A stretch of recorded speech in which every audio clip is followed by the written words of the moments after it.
Good evening and welcome to the Cherry Hill West versus Cherry Hill East boys varsity baseball game. It'll be an exciting game, probably one of the most thrilling games played on the entire east coast of the United States. I'm Adam Meriton, along here with Steve Zerbalis. Welcome, Steve. Thank you. And later we'll be joined by Scott Friedman and Stu Shiroff. I believe in this first inning, Cherry Hill East will be leading off in the batting, so let me give you the batting order. Batting first, Matt Zeberlin. Second, Dan Carback. Third, Glenn Foley. Fourth, Paul Delavecchia. Fifth, Steve Lang. Sixth, Joe Marcielli. Seventh, Dave Hybe. Eighth, Rob Dwyer. And ninth, Kevin Foley. West will be taking the field in this first inning. Steve, why don't you fill us in a little bit on West's defensive team? All right, on the mound today, we have Sean Sr., the junior. Behind the plate, senior J.J. Piccolo. At first base, Chris Murphy. Second base, Jason Sunkett. Shortstop, M.J. Lewin. Third base, Pat Nine. Left field, Paul Napoli. Center field, Steve Farling. And right field, Dean DeGrazio. Steve, you've been following West's progress so far this season. How would you size up the team as a whole, their strengths, their weaknesses? Well, I think they have an incredible pitching staff with Senior, Murphy, and Torchel. Of course, you know, they were defeated Monday by Pennsauken 6-3. And basically, they just haven't been hitting that well. They haven't been swinging at the strikes and just waiting on pitches. And I think today, you know, for them to beat East and, you know, Glenn Foley, they're going to have to be swinging at the strikes because Glenn Foley is a very tough pitcher. Of course, later in the broadcast, we'll bring you, of course, the top 10 list.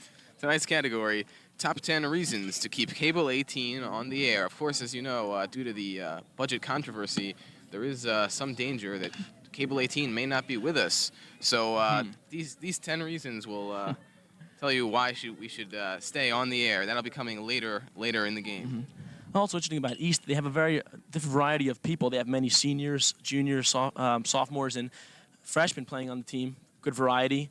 Basically, West is basically a senior team besides Sean Sr. and Steve Farling starting today. But it'll be a very good game. Looking forward to it. Of course, West was recently ranked #1 in the state of New Jersey. Yes. That was before, of course, the devastating loss to Pennsauken. Also nationally ranked by USA Today 19th, and of course that may have slipped since the loss to Pennsauken. I'm sure that they will not be nationally ranked anymore unless they beat East. I'm sure maybe they might get in there, but that one loss did hurt them, and I don't know if they'll be nationally ranked anymore.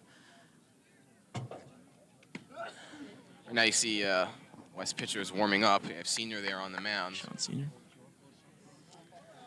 They also have to be playing better defense against Pennsauken Monday. Made a couple of errors that cost them some costly runs. So, you know, tough defense because this is a good East team, you know.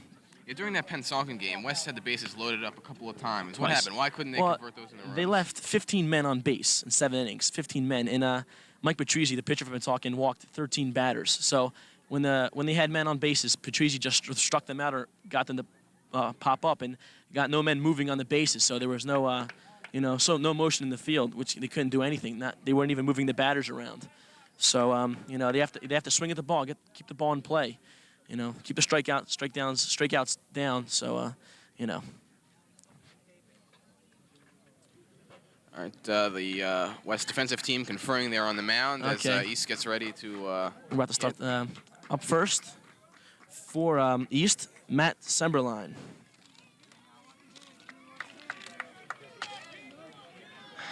Matt plays third base, #1.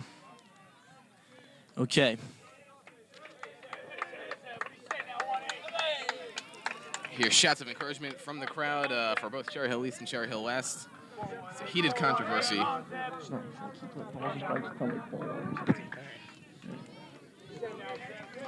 Okay. Play ball. Ball 1.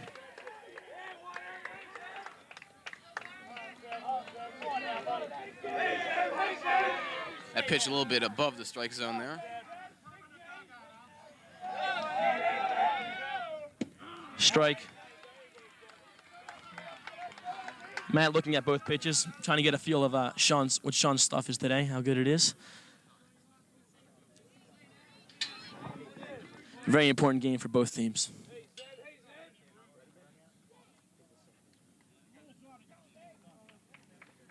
Timeout called.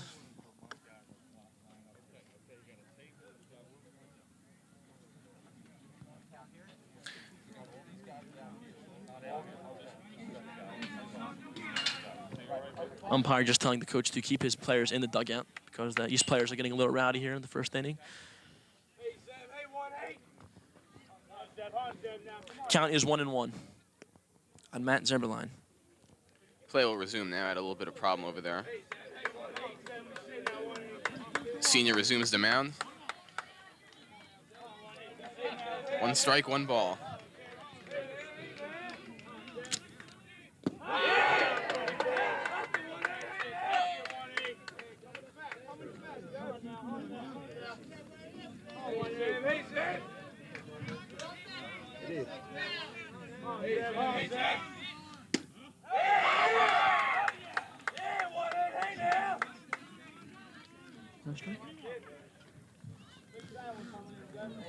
Ball 3. Count is 3-1.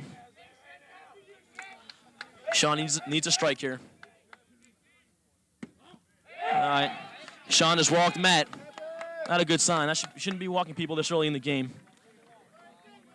Sean has to collect his confidence now against Dan Carbeck. Number 26, playing first base. Dan's an all-around athlete. I believe he was on the varsity basketball team for Cherry Hill East. Yes, he was. Fine all-around athlete.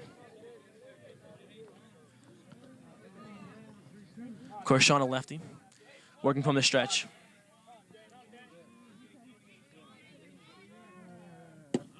All right. Seems like Senior's been throwing some of these kind of low. I think he's trying to overthrow the ball, trying to throw it too fast, which tends you not to get in the strike zone. His first 4 of the 5 pitches have been balls, so he's got to get it down in the strike zone here.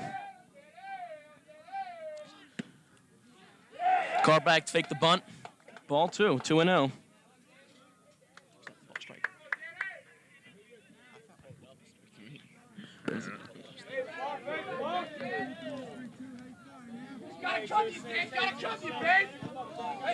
Catcher J.J. Piccolo shouting some words of encouragement to Senior. Sean's moved the first. Of course, it's much harder to see a left-hander's move because he is facing the first base bag, so Matt should be careful. Sean has a very good move to first. The pitch to Carbeck. Low and outside. Count, I believe, is 2-1. Sean's to concentrate more on the batter, Carbeck, and less on Matt here. Get it down the strike zone. He's throwing too many pitches so far. Well. Okay, he's walked the first 2 batters, and with Glenn Foley coming up. Glenn is an outstanding athlete, of course, the starting quarterback for Cherry Hill East, and he will be attending Boston College in the fall on a football scholarship. Glenn is also pitching today's game, and he has extremely excellent credentials. Right now over at the mound area, Piccolo and Senior discussing a few things. Yeah, Sean's got to keep, he's throwing too many pitches. He already threw 2 walks, which is a very bad sign.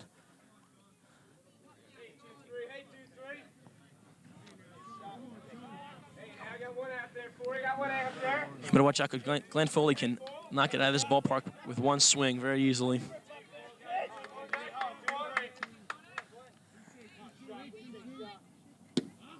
It's low. Come on, Sean's not pitching well at all. Just seems he just can't find the strike zone today. I don't know what's going on.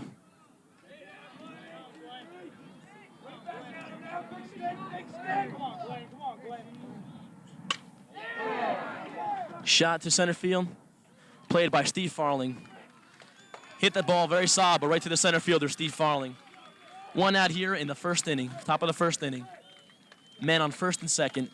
Score is 0-0. Now up to bat, designated hitter Paul Dellavecchio.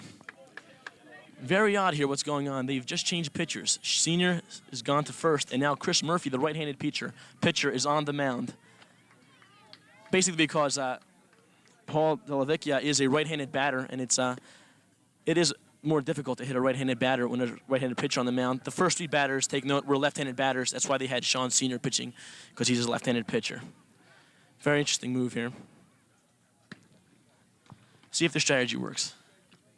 Murphy and Piccolo warming up right now as they wait for the next East batter. Be Paul Delavecchia. 1 out in the inning, man on first and second, both walks by Sean Sr. How do you think Senior will correct his pitching problem later in the game?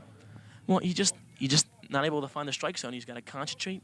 I think he's trying to overthrow the ball, basically, and trying to get it in fast enough so that they can't hit it. But overthrowing the ball is not the answer. So I don't know. You should concentrate just on getting it in the zone, Yeah, and not so much on speed. Basically, because Sean has good stuff, and I'm sure that the next left-handed batter that comes in, they'll put Sean back up there to build his confidence. I think perhaps in this heated rivalry against East, he's trying to really throw it real hard. A lot of pressure on him That's right. because East-West. I think probably the best strategy would just be play his own game, play how he's comfortable. Because he has been successful in the past. He's undefeated as a pitcher for Cherry Hill West, and just do a regular thing that he's been doing. Also, a lot of couldn't be nervous because of the game. Very big game. East-West is always big, but the teams are extremely good this year. Both They're being ranked so close, and they're ranked at the top. At the state, ranked in the state. Of course, the East, I'm going to say, is undefeated. They have not been defeated.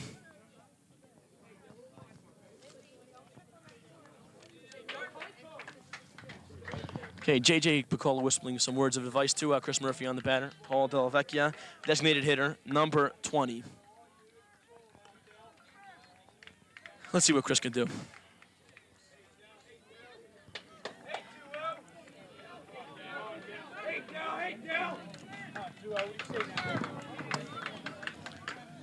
Murphy, I must say, is the best pitcher for Cherry Hill West.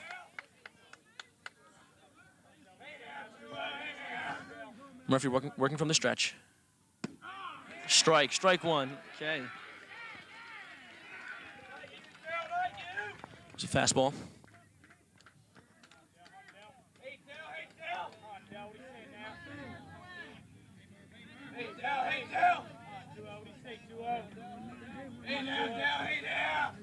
The pitch. Batter's going. Safe all around. Matt Zeberlin and Dan Carback both have stolen bases. Man on second and third with 1 out. This is a bad position because if Paul Delavecchia hits a single, he can knock in 2 runs instead of 1 run. Okay. Paul behind the count, 0-2.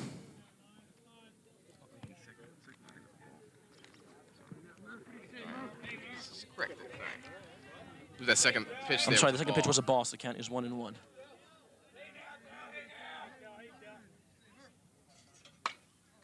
Pop up.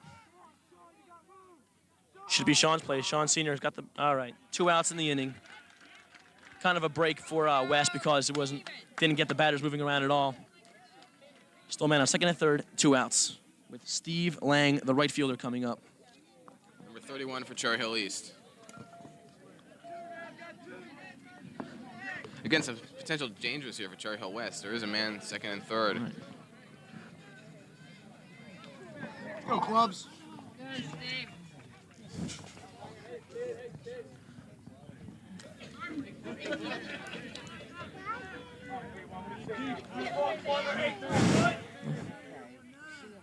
The pitcher, Murphy. Fouled. 0-1. It's 1 strike on Steve Lang.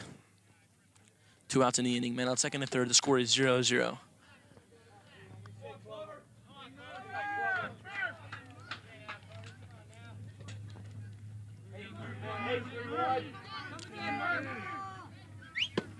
That's high. 1-1.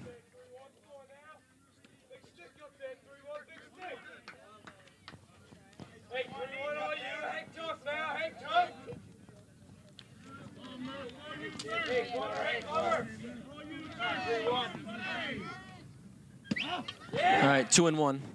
Looked like a changeup or a curve there. Okay, Chris must show a strike here. It's very important. You can't walk this batter or get him ahead of the count.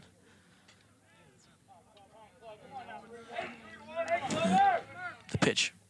Way high, too high. 3-1's the count. Okay. This next pitch will be crucial over for Murphy. Yeah, he's got to throw a strike here. Must. Taking some time to compose himself. Okay. Man on second and third. Zamberline and Carbeck. All right, the pitch. Hit to right field. Home run. Home run by Steve Lang. Oh, boy. A 3-run blow by Steve Lang over the right field fence. 325 feet straight into right field. What a shot. Score is 3-0. Cherry Hill East, top of the first inning.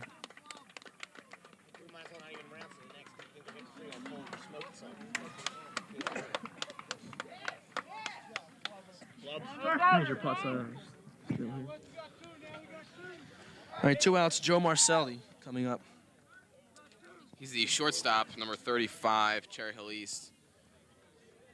Boy, that kills the West's confidence because now they have a 3-run deficit with Glenn Foley coming up as a pitcher. Ball 1 to Joe Marcelli.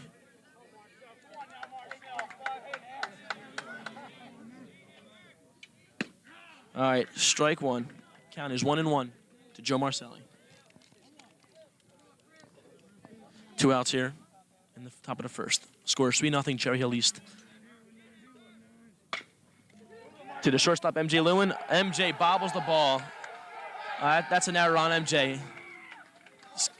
See, the defense so far, it's one of the weaknesses the past couple of games. The reason I think they lost to Pennsauken because of their defense. MJ bobbled the ball. He wanted to throw before it was in his glove to make sure that Marcelli was out. So Joe Marcelli safe at first on an error by MJ Lewin, the shortstop. Bringing up Dave Heave, number 17, the catcher.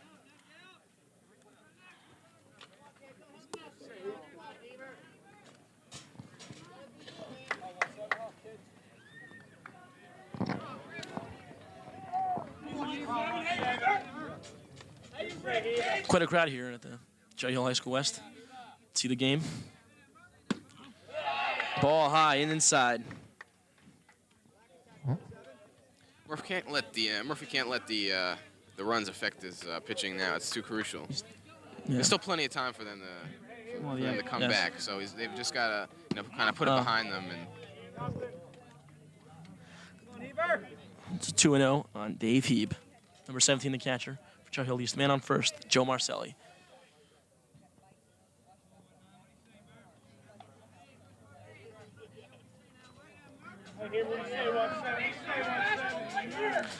The pitch for Murphy. Tie. 3-0.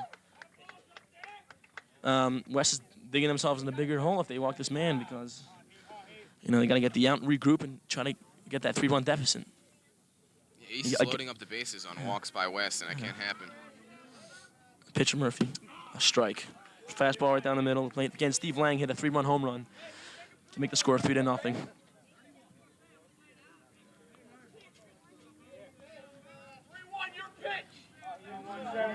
Must throw a strike here. Chris fakes the first to get Joe Marcelli back at first. Okay, the pitch from Chris Murphy to Dave Heeb. Must be a strike. Hit sharply to Pet 9 at the force out at second by Jay Sunkett. End of the first inning, however, without not giving out 3 runs by a home run by Steve Lang, a 3-run homer to make it 3-0. They were sharp on defense there, Cherry Hill West. That was a nice play by Pat 9, very multi-talented person. All right, West must regroup here and get. West must regroup here and get that 3-1 deficit. They sure have the hitting power, that's for sure. Okay, batting first would be Sean Sr., of course, who was pitching now, playing first base.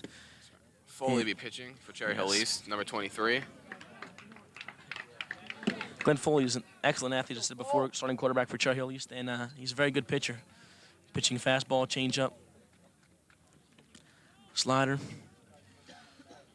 He's a tough pitcher, and West is going to have a tough time climbing back up to the lead, but they do have the hitting power for it.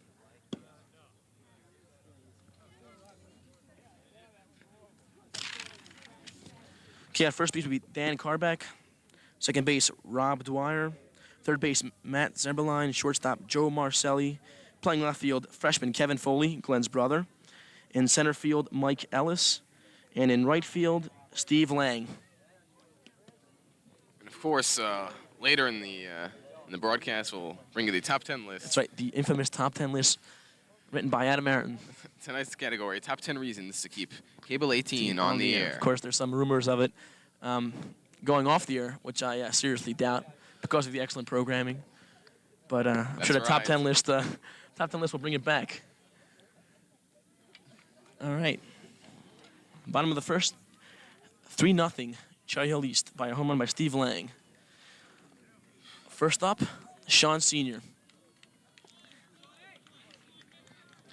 Quite a crowd here at Cherry Hill West, both by East and West fans. First base coach, T.J. Locke, of course, governor of the class. Number 10. 1989. Yes, and 88 and 89. Quite a guy, I must say. All right, let's see what Sean can do against Foley.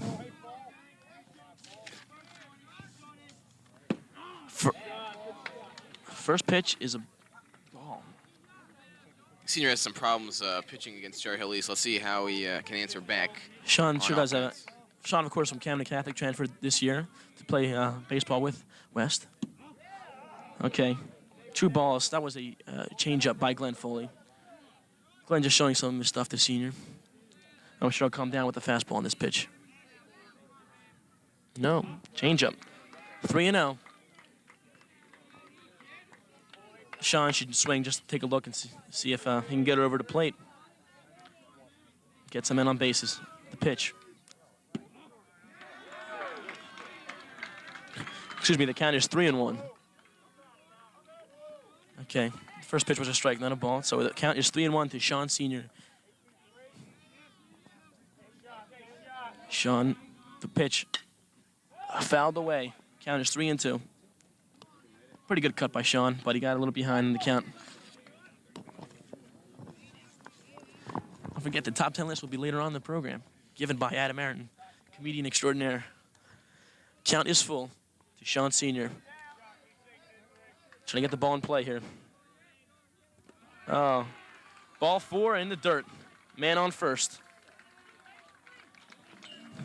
Sean, Glenn Foley also has walked his first bounder. Okay, Jason Sunkett, the man. Jason Sunkett's a very good second baseman and has the capability of hitting a single and hitting a home run. Very good batter. Jay has been struggling a little bit, trying to get hits, but he's got to get his composure together here against Foley. But he's an excellent ball player.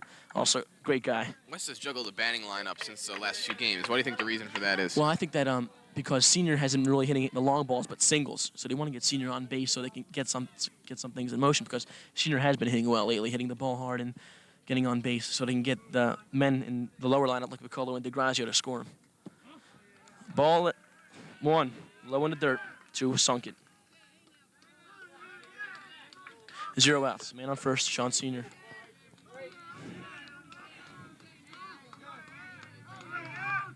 Ooh, has hit Glenn Foley has hit Jason Sunkett in the top of the first. Man on first and second with J.J. Piccolo coming up. J.J. already has had 3 home runs this season and is going to attend North Carolina State in the fall. J.J. also is the starting quarterback for Cherry Hill West. Fine athlete and also a great guy. Also a member of West's class of 1989 senior government there. Also in the calendar, including with Sunkett and many men on the West baseball team are in the 1989 That's right. West calendar. Right, that's true. Along with JJ, MJ, Pat Nine, Chris Murphy, Paul Napoli. While we're on the subject of the calendars, they're still on sale, $6. See any member of the class of 1989. Okay, back to the action here. Okay, man on first and second, shot on the walk, and Jay Sunkett hit by a ball by Foley. Quite a rivalry here between Jay Piccolo and Glenn Foley, because they are both quarterbacks for both of their high schools and play sports against each other. And both excellent athletes, I might add. Count is 1-0 to J.J. Piccolo. Fouled. 1-1. As you know, that was Glenn Foley's fastball. It's a very good arm. Count is 1-1. The score is 3-0. Cherry Hill East. Bottom of the first, 0 outs. Count is 1-1. Both men on base have been walked. No, Jay was hit by a pitch. Jason sunk it. Oh, swung at that changeup. Was fooled by Glenn Foley's changeup there. Good swing, but very good pitch by Foley. Count is 1-2.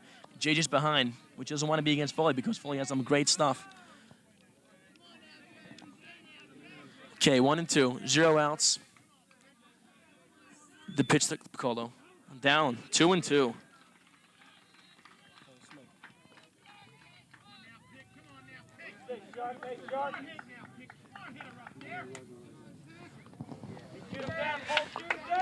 Let's see what JJ can do. Count is 2-2. Foley from the stretch. In the dirt. 3-2. Count is full. 3-2.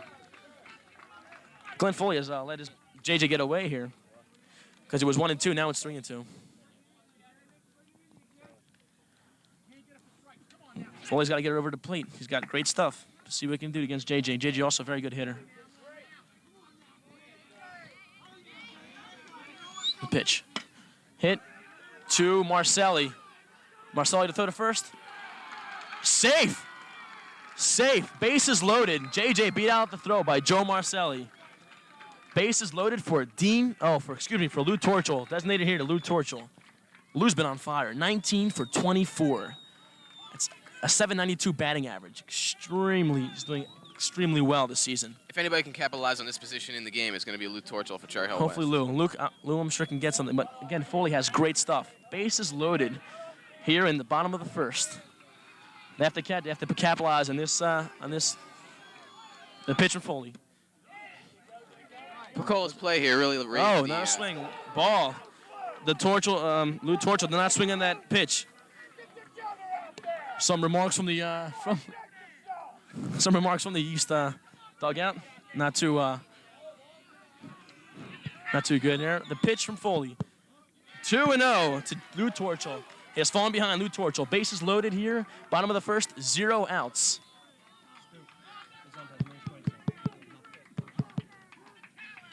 Umpire doing quite well with the calls, I must say.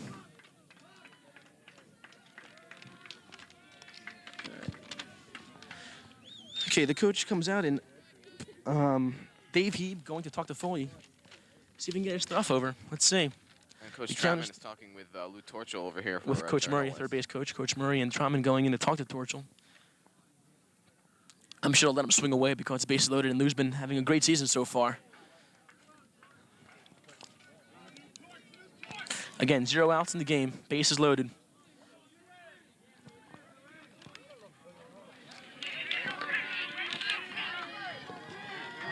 Count 2-0. 3-0. 3-0. Senior staying at third. It was a pass ball, but I don't know if that would have. I don't know if they would have got him out. 3-0 here. Lewis shall not swing at this swing. Shall not swing at this next pitch because he could walk someone home. Foley, it's a must situation to throw a strike or he'll score a run. Okay, I doubt that Lou will be swinging on this pitch, whether it's a strike or not. All right, that's a strike there. 3-1. 3-1. Foley a little disgusted by the umpire's calls. The last couple of pitches. All right, the pitch from Foley. High, he walks the run home. 3-1. As Senior comes and steps at home plate. He's walked home with Dean DeGrazio coming up. Right fielder Dean DeGrazio just coming back from an injury to his right hand. And started off the year pretty good so far. Bases loaded. The score is 3-1. Dean plays right field, Cherry Hill West. Quite a throwing arm. Yes, quite a throwing arm. Dean has an unusual stance if you look at now at the plate. But he's a very aggressive batter. He won't let you get away with too many called strikes. Very unusual stance. Let's see what he can do against Foley. Oh, good cut, but it's fouled away. Again, no outs. The score is 3-1. Ball flies out. Out of the backstop area there. I must say it's quite a day today for baseball. Low 70 degrees, low wind, and partly sunny skies. 0-1 the count. A rip, in down the middle. That should score two. That should score two to tie the game. And here comes Piccolo. Here comes Piccolo. The game is tied 3-3. Not by a single by Dean DeGrazio. What a game, folks. You thought Steve Lang's home run would end the game or get West far behind. The score is tied with 0 outs, I might remind you. Yeah, the consensus around the East dugout was that the game was over after those 3 runs, but it just goes to show you that there are 7 innings in the game for a reason, and apparently West decided to tie it up of course, right this is away. Adam Martin, the author of the top 10 list. Foley is not pitching his good stuff, and DeGrazio, quite a good hitter. Shortstop M.J. Lewin up to bat. 0 outs. He is also lieutenant governor of the class. Good friends with T.J. Locke, first base coach. Pitch. Oh! Long. Is it foul? Foul ball. What a smash by M.J. Lewin. M.J. Lewin also in the West Mail calendar. Yes, also a great guy. Full of great guys. M.J. got a piece of that ball. Wow. Foley's stunned. But he is ahead. 0-1 in the count. 0 outs. Men on first and second. Dean DeGrazio scoring 2 runs to tie the game 3-3. And Lou Torch on second base. Count is 0-1. Foley, the pitch. Oh, 0-2. Breaking ball. All right. 0 outs. All right, M's behind here, 0-2. Foley does have good stuff. Let's see what he can do here. He's got to get his composure back together to get back in this game. Oh. Got MJ looking on the called strike with Pat Nine, multi-talented person. He is Italian, besides his last name, Nine, but he is Italian. Great guy. Can you see that? What am I doing so far? Good, very good. Pat also in the West Mail calendar. Of course. Pat's been struggling this year. He's got to get his composure together. And low. Heeb psychs the batters, have to get back at their positions faster. Ball 1-9. Nine struggling this year, not doing too well. Had a great preseason, but he hasn't really gotten it off to a good start. Of course, he plays third base for Cherry Hill West. And also a member of the senior class government. Oh, a shot. Back to Steve Lang makes the catch. 2 outs in the inning as Lou Torchel advances to third base. Nice catch by Steve Lang. It's 1 out so far for Cherry Hill West. 2 outs. Because MJ struck out. Okay. This is the 8th batter in the inning. It's just Chris Murphy. As we saw him, he ended the inning, ended at the top of the first. Let's see what Chris does here. I don't know, 2 outs. I don't think they'd go for a suicide because he'd be out at first, but we'll see. Chris is an excellent bunter. Second best is the best bunter on the team.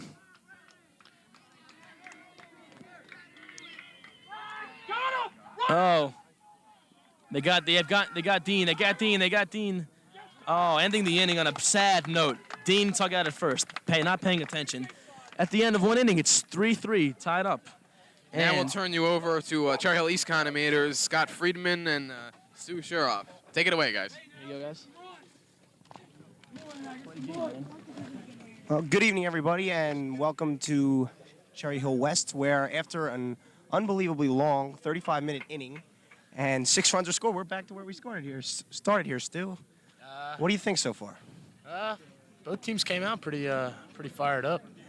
Umpires seem a little inconsistent with his calls. And You usually don't see Glenn Foley and or Chris Murphy throwing pitches all over the place like they were in the first inning. yeah, one thing that surprised me was the pitching move they made. I know Carbeck was 6 for 6 lifetime off senior, but I didn't expect to change that soon. Well, we're going to see what happens in the next few innings here, but I'm very surprised that we're 3-3 after the best pitching in South Jersey, and they got smoked. 3-run home run by Steve Lang and a 2-run RBI single by Dean DeGrazio. Yeah, well, the pitchers are having to take something off their pitches because the ump's not really helping them at all. Well, it seemed he started to loosen up his strike zone at the end of that inning. Cherry Hill West is going with Chris Murphy on the hill again. in the top of the second inning. And East will be leading off with Rob Dwyer, second baseman, number 14. Rob came out of a mini slump last game. He went 2 for 3. Wouldn't surprise me to see him. He's got the power to hit a home run. It wouldn't shock me. Well, let's see if both teams settle down this inning. I expected a much lower scoring game than it already is. Rob Dwyer is batting 190 this year, 0 home runs and 2 RBIs. He does have 5 stolen bases though, and is an excellent fielder. Murphy's on the hill. He gets his sign. And here's the pitch.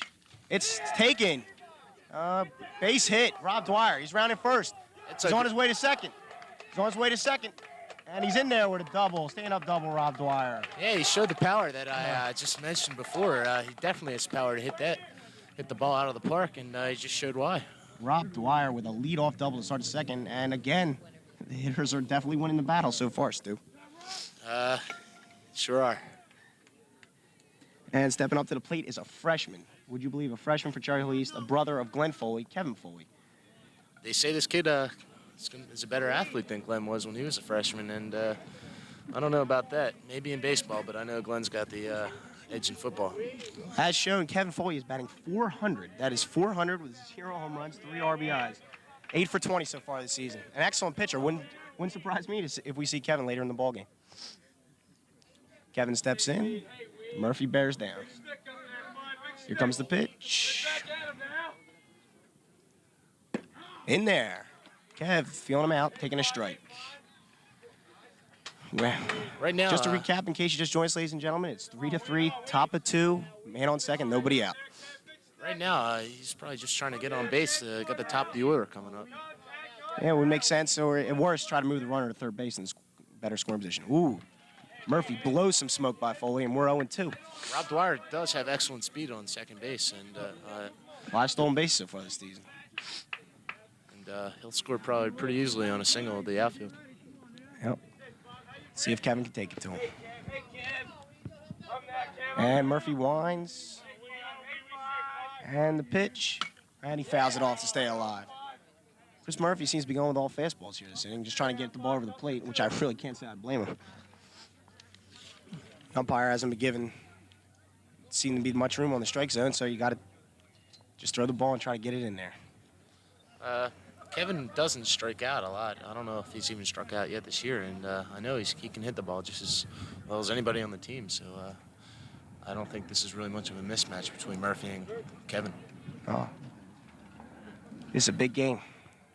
You may or may not know that Cherry Hill West lost to Pennsauken 6-3 last week, and hence that'll probably move them out of the #1 ranking in South Jersey and the state. And if East can defeat them here, they should be #1 in the state, in South Jersey, and maybe even take West place in the national rankings. This is a real big game. Plus, they take control of the conference. It's very good, where East is 6-0 and West is 6-1. That seed in the tournament, it could be a big. Murphy throws. Foley fouls it off again to stay alive. Same exact spot as the last pitch. The seed in the tournament could be real tough because you got Elizabeth from North Jersey. They were #5 in the nation. They lost twice this week. They were #2 in the state, but Cherry Hill East overtook them this week. On the season, West is, I think, 7-1, and East is 8-0. Foley stands in. Murph's getting the sign from J.J. Pacole. He's in the stretch. Here comes the pitch. And he smoked him out. Kevin Foley is struck out. And that's 1 out in the top of the second. That'll bring up Zeberline, who walked his first time bat, had a stolen base on a double steal, and he scored a run. That's still a good at bat for Kevin Foley. He hung right in there with it. Just they switched the pitchers again. Oh my God! I think this is a pretty good move if you're going lefty to lefty, which is a pretty high percentage move. But I don't see switching pitcher back and forth. It's got to tend. Let one guy get cold or even stiff. Right, this doesn't make sense. Murphy finally found a groove, and now he's just taken right out of it. Now Senior didn't look all that good in the first inning. I mean, Senior does have good, real hard stuff, though. We got to give him that. Oh yeah, he throws real hard, but he was all over the place. And that's a good point. Well, we'll see if he can settle down and place those pitches where they're supposed to be placed. The umpire sure didn't help either pitcher in the first inning. Pretty good crowd here today. Yeah, very good crowd. Very noisy West crowd so far. I haven't heard much from the East side, but there's supposed to be a big turnout from the Cherry Hill East partisan, and we should be expect to hear from them later in the innings. Well, Zeberline steps back in, and Picola comes back. Third baseman, Pat 9, number 12, not Pat 12, number 9, Pat 9, number 12, came in to give a little encouragement to Sean Sr. Senior didn't have much success last inning. We'll see what he's got now. Rob Dwyer on second, 1 out, top of the second. He gets his sign from JJ. He's in the stretch, and the pitch. That's upstairs, 1-0. Seems like he took something off that pitch. Still out of the strike zone, though. That's the key. This could be a big inning for East if Sean Sr. doesn't get the ball over the plate. I'll tell you, little Matt Zimmerline's done a hell of a job this year coming in. He suffered a tough loss to an injury to Lee Heisman, and that kind of messed their lineup up a little Zeb bit. is hitting a very thick 438 so far this season with 7 stolen bases, which leads East. A fast sophomore, one of the East sophomores on the team. Here comes the pitch. Upstairs again. Sean Sr. does not seem to be able to find the strike zone, and we got a 2-0 count. I'll tell you, Troutman is really taking a big gamble by this pitcher move.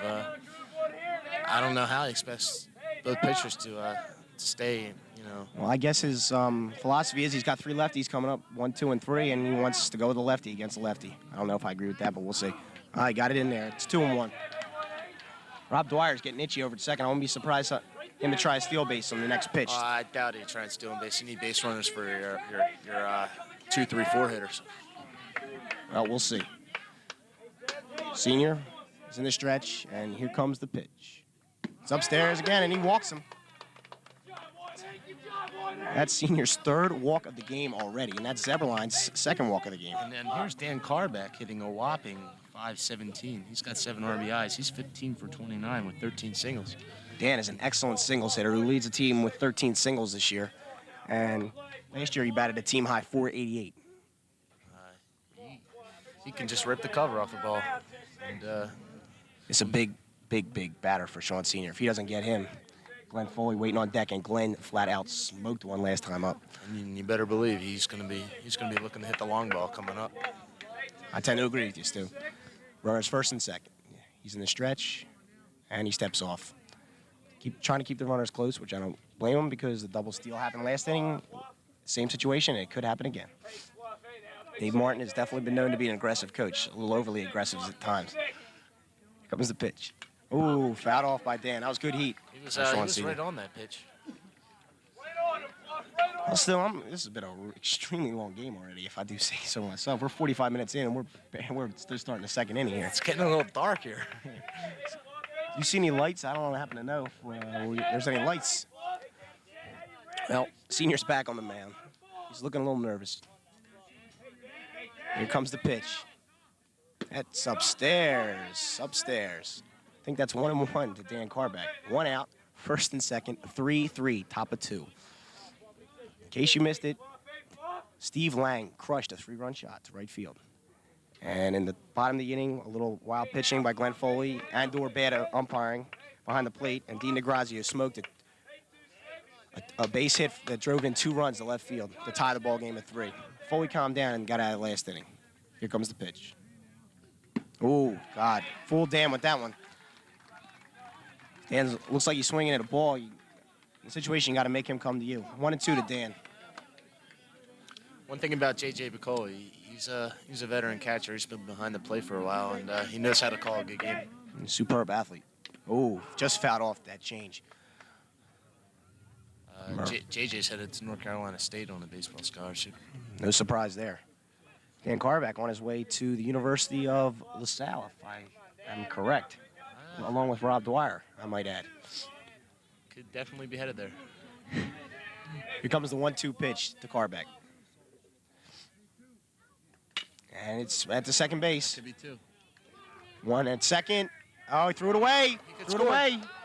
Coming to the plate is Rob Dwyer. He's in there. And Cherry Hill East takes a 4-3 lead on a ground out by Dan Carbeck and an error on the second baseman. Shortstop, M.J. Lewin. My fault, ladies and gentlemen. And Glenn Foley comes to the plate with 2 out, runner on first base, and East holding a 4-3 lead. That's a big run right there. East showed they can give up a few runs, come right back, and take a lead. West has been a little shaky in the field here, Stu. That's, if I'm correct, that would be the second error on MJ Lewin. Yeah, it is. And both led to runs, so 2 unearned runs for Cherry Hill East, but you got to take what you can get. Seniors coming into Foley now. I don't think Glenn's going to see much to hit right here. He knows that Glenn probably will have no problem hitting one out off him because he can hit it. Some of you may or may not know Glenn Foley is an incredible athlete. He can play anything he wants to, and last year led South Jersey with 11 home runs. And Glenn Foley smokes one up the middle, and it's a base hit. Stopping at second is Dan Carback, and Glenn Foley smokes a single to left. That'll bring up Paul Del Vecchio. Paul has got 2-game winning RBIs to his credit. He's batting .273. He's DHing tonight. Paul Del Vecchio is coming off a near baseball career-ending shoulder injury, in which I personally saw him rehabilitating all year long for this. And as you can tell, Paul Del Vecchio works in the off-season very hard at keeping himself in shape, as evident by those big hulking arms of his. Dell steps in an important situation for Sean Sr. Well, Sean Sr. needs this out. 4-3, top of the second, 2 down. First and second, Cherry Hill East. Dell is known as Mr. Clutch on the team. All right, takes the fastball inside for ball 1. And you can tell they're keeping Senior in here. They haven't gone back to that pitching change, so looks like they may go with Senior for a little while. Seems to have found a little bit of a rhythm at least. I guess they felt he was just a little shaky at the start, and they wanted to give him a little time to settle down, and he's trying to slow it in there, even though they're hitting him pretty hard, a little bit. Yeah, Glenn ripped that one right up the middle. Glenn rips everybody, so it really doesn't make a difference there. And that is true. That was a solid DH. Solid DH. He is DHing today for Mike Ellis, who's playing center field. Here comes the 1-0 pitch. Upstairs, 2-0. Waiting on deck is Steve Lang, who parked his second home run of the year, a 3-run shot to right. That gives him a team-leading 15 RBIs on the year. Steve is coming off a near career-ending injured broken leg against Pennsauken in football. It was thought that he would never play baseball until baseball would be the next sport he played, but that wouldn't be until his senior season.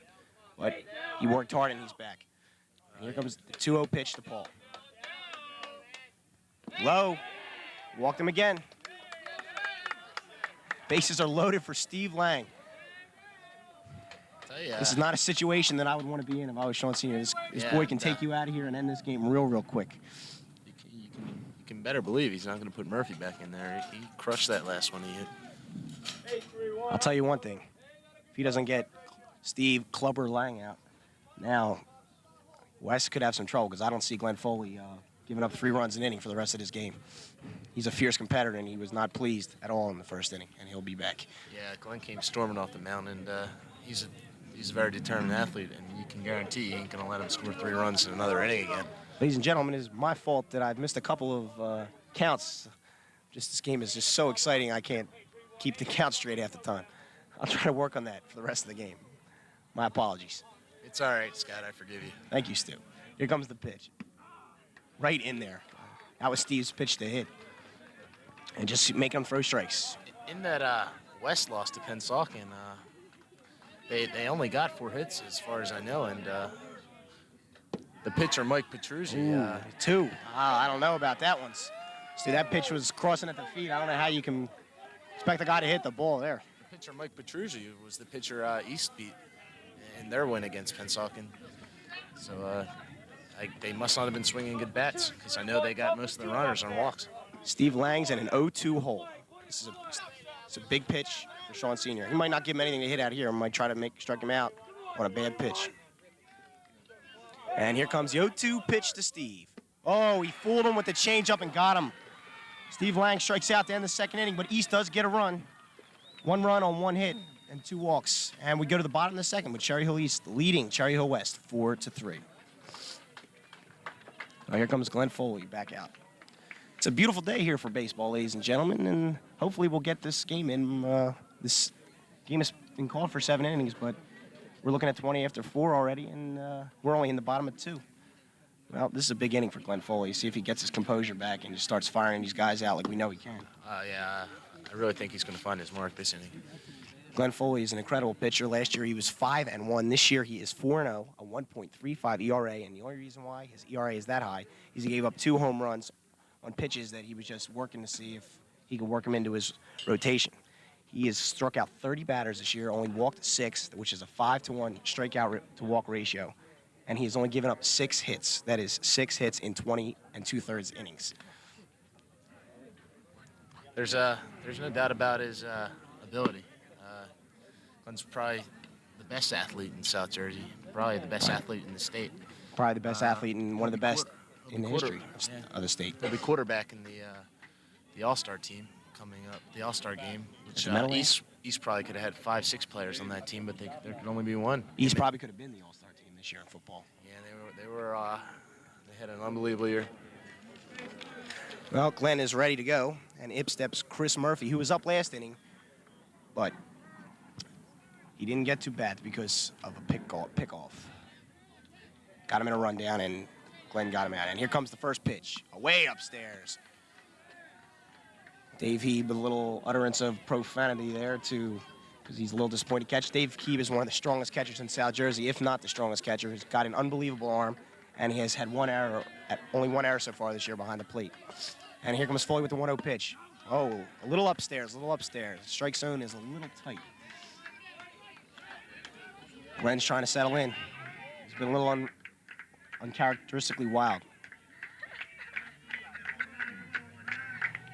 Glenn gets a sign from Heap, and here comes the 2-0 pitch. That's in there. Right over the heart of the plate. There's a 2-1 count. Chris Murphy. And here comes the 2-1 pitch. Outside. 3-1. Foley still not throwing strikes as consistently as he would like. And you want to make West has not been hitting the ball at all this year, and you want to make them hit the ball. You don't want to walk all their batters around. Well, West has been hitting the ball. They've just been in a slump lately, and I look for Glenn to calm down. Well, I would like to. And here comes the 3-1 pitch upstairs. He walks Chris Murphy. That is Glenn's 3rd walk, and he has 1 hit batter already this game. Glenn's been known to walk a few hitters in the past, but usually it's not a problem because he mows everybody else down. One thing he has an advantage this year. He's been playing baseball with just about all the West players for about, I guess, 5 years now, and he knows what they can hit and what they can't hit. And Foley in pitch, and I don't know where that pitch was, but Good to me. yeah, it looked in there to me, but that's ball 1, as Paul Napoli was going to try to move the runner over into scoring position. Well, we got a 1-0 count to Paul Napoli. And here comes the pitch. It's bunted. Glenn has the ball. He goes to second. He got him. What a great play by Glenn Foley. Nice play. Great play by Glenn Foley. Paul Napoli didn't get his job done. No, he sure didn't. We'll just mark down bad bunt in the old scorecard. So we got 1 out. And that was a big out for Glenn Foley. I got a feeling that's going to settle him down a little bit. And up comes Sean Sr. He walked his first time. That's a confidence builder right now. And wouldn't be surprised me to see if Senior could lay one down. Maybe they get a runner in scoring position for Slunkin. You think they'd risk the bunt with 1 down already? Well, he's got excellent speed. He maybe just be bunting for a. Overhit. Oh, Lord. Boy, Glenn he looked Foley with a out great there. move to first base, and he looked out from here, ladies and gentlemen. I tell you, the umpires don't look like they're paying much attention because it looks like we're seeing a totally different game. This is where you got to question the New Jersey Baseball Association for having only 2 umpires. I mean, he looked out from here, and it seems we're just as close as the umpire, and that's not good. Yeah, that was a bad call. Well, hopefully that won't hurt East, but we hope it doesn't come back to haunt them. It's same off for both teams. That's the only thing. Yeah, well, we hope it's that way. Yeah. You got to hope it's that way. Well, Foley looks in from him, and he goes first again. This time it's not as close. Glenn does have an excellent pickoff move, as he's shown twice already. And West runners look like they're sleeping a little bit on Obviously, the pass. Chris Murphy is a threat to run. Oh, and it's right back at Foley. It hits off his leg. He throws the first. Oh, he throws it away. Chris Murphy's on his way to third base. Hard luck for Cherry Hill East. That ball smashed right back at Glenn Foley, who almost had it, had an unlucky break. Can't give Foley an error there. That ball was hit hard. No way. He was smoked. We'll give. I just hope he's all right. Yeah, he'll shake it off. He'll shake it off. Sean Sr., safe at first. We'll give him a base You know where hit. that hit him? It looked like he hit him in the thigh. Thigh or the arm. We hope. I don't think it was his pitching arm. At least you hope not. That would be a big blow for Cherry Hill East. As Dan Carback pitched on Monday, and who knows how his arm feels today. Dave Heeb's out with Coach Dave Martin. Dave Martin hustling out to the mound. Showing some athletic ability. Yeah, right. Dave Martin is one of the all-time funniest teachers at Cherry Hill East. The man is definitely a character. And a very successful baseball coach over the years, winning way more than he's lost. Looks like Fall will be able to continue, but. Yeah, he doesn't look too stunned out there. And up steps Jason Sunkett, who got One out. hit by a pitch. There's only one down. Jason Sunkett, a superb athlete, superb baseball player, on his way to Bucknell University next year, if my sources are correct. The pitch was low and outside to Sunkett. We got a 1-0 count. Well, no one does exactly know who your sources are, so we won't Well, write that we don't instead. reveal my sources. Foe looks in, get the sign from Heeb, and here comes the 1-0 pitch. And one of the Whoa. East managers are here. 2-0 to Jason Sunkett. It's a big batter in this inning. You don't want to get him. Even if you lose the run, you want to get him. You don't want a big inning throwing the second inning. Ball goes back to first. And no move. He's in there at first base. We got first and third. 1 out. Bottom of the second. East leading 4-3. Foley goes in on 2-0. Oh, upstairs. I'll tell ya. Foley digging himself a hole. Always digging himself a hole here. But he's going to have to battle out. Well, let's hope he does. I'll tell you 3-0. one thing, the East managers were never known for their brains. I'd be willing to bet he's not going to swing this 3-0 pitch. And he, like I said, he gets the force at second. He'll never get the one at first. And the run scores. And Jason Sunkett we'll give him an RBI. Fielder's choice. He got the job done there. Yeah, he certainly did, and tied this ball game at 4. But I can't believe he had the green light there. I guess he figured he had to come to him. And Jason Sunkett, from what I understand, has been having a superb year. Of course, another one of my sources. Up steps J.J. Bacola. J.J. looks like she stands at a big 6'3", about 210 pounds. Foles got a man on first, 2 down, 4-4 game. So, after all this, all the walks, the hits, the errors, we're right back to where we started from again. Just another half an hour later. Yeah. Fole wants a pickoff. He's holding the runners close. I don't think it would be intelligent for West to send their runners on Dave Heeb. Dave Heeb has an excellent arm. Yeah, and he's just waiting to break it out here. I can tell he's a little jumpy to throw the ball, and he can throw it. 99% fielding percentage this year. He's already thrown out more than a few number of runners. Heeb's into the game more than any player on the East team. He's very emotional. Sunkett does have excellent speed, and it's just going to make it a lot tougher for him to steal a base with Glenn's excellent pickoff move. Foley trying to settle in. Pitch to JJ. Outside. Foles struggling with his fastball, which is as usual his best pitch. He's throwing hard. He's just not getting over right as of yet. It's early. It's only the second inning, but you don't like to see him throw this many pitches this soon. That ball is hit to the shortstop, Joe Marcelli. John Marcelli, nice play to second. Oh, Blue with a questionable call as the West fans feel he was pulled off the bag. Yeah. Well, after 2 Personally, I thought it was a good call. Well, I agree because he looked out to me, and, they usually don't call him off the bag unless he's jumping into center field. And we call him like we see it. Well, I know you've enjoyed us so far, but we have to go back to the West announcers now, and we'll join you again in the 4th inning. After 2, 4-4.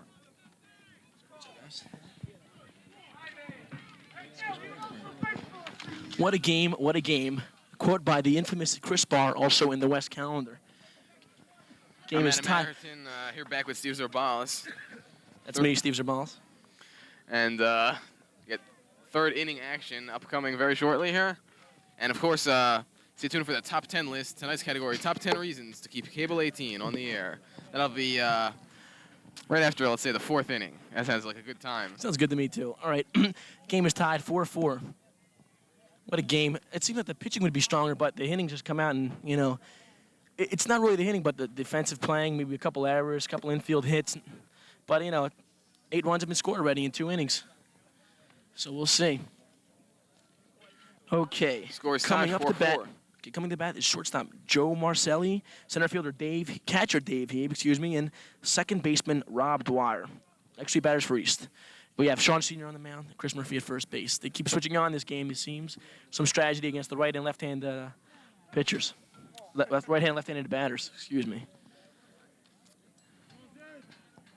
JJ Piccolo catching for Cherry Hill West. And Joe makes the throw in. Let's see. Take a look at JJ's arm here. Throw to second. He does have a rifle. That he does. Okay, everyone goes around the mound, gets a momentum, gives Sean some confidence. It's a very important game, 4-4, with the number 6 batter up, Joe Marcelli, shortstop, number 35. By the way, that West calendar was all the pictures were done by Miles Paracco. Also, the picture by himself. I don't know how he did that one, but what a great guy, too. Just full of great guys. Good, Yeah, what a full of great guys. All right. Ball in. Game has started. Top of the second. Top of the third, excuse me. Strike 1 by Senior. Top of the third, scores 4-4. 1 strike to Joe Marcelli. Looks like Senior's got his composure back now. He's just pitching the way he's supposed to. I think he has composure back because he knows the West hitters can hit. Little dabbler to sunk at second baseman. Standard routine play. Good play by Jay. They work the ball around the field. Back to Senior. And Dave Hybe, number 17 for Cherry Hill He's East. the catcher? Okay. Up next. Let's see if the West can keep the East batters off the base pads. Cut down on those walks because Sean Sr. has given up 4 walks. And, well, actually, Chris Murphy has given up no walks. But Sean Sr. has given up 4 walks and no strikeouts. Let's see how he does against Dave. High and outside to Dave. Ball 1.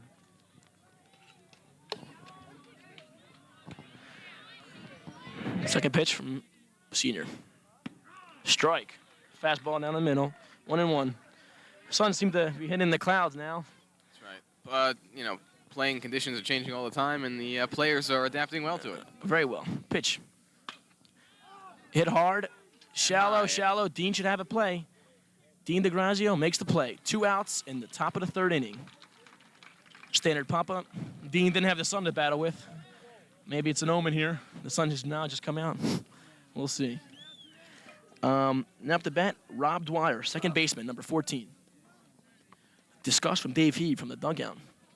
Saying some words I don't think you'd like to hear on this radio station. So we'll see. Of course, top 10 list coming up because they say the station's going off the air. Not over my dead body. Rob Dwyer up the bat. All right, ball 1.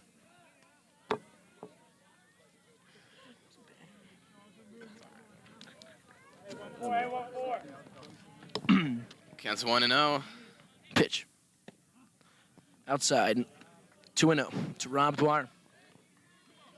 So you can make this a 1-2-3 inning. It'd be a positive point for West to go 1-2-3 here. Bottom of the lineup. Low in the dirt. 3-0. Those last 3 pitches were real low. I hope Senior's not trying to overthrow the ball again like he did. Senior's got to get his composure back. He was struggling in the first inning, and he's got to get it back. I think he's getting a little better. The first 2 batters look good. He's got to throw a strike here. Keep this batter in the box here. See what he does. Okay, that's a strike right down the middle. Good pitch. Rob Dwyer looking all the way, of course, because it was a 3-0 count. He is the 8th hitter in the lineup. 2 outs. Top of the 3rd, 4-4. Low. He's walked Rob Dwyer. That's 5 walks for Sean Sr. Senior doesn't want to be loading up the bases. this point. Scores are too close. 4-4 here at beautiful Cherry Hill West. Beautiful, emphasizing beautiful. Kevin Foley at the bat. He's a freshman, batting, starting in the Cherry Hill East lineup. He, of course, is Glenn Foley's little brother. See how he does. He sure has some great potential here at Cherry Hill East. Plays left field for Cherry Hill East. Yes. Sean. Oh, the move to first. Safe in time. First baseman just getting back at the first base. Barely by reaching over. So, Kevin Foley up to bat.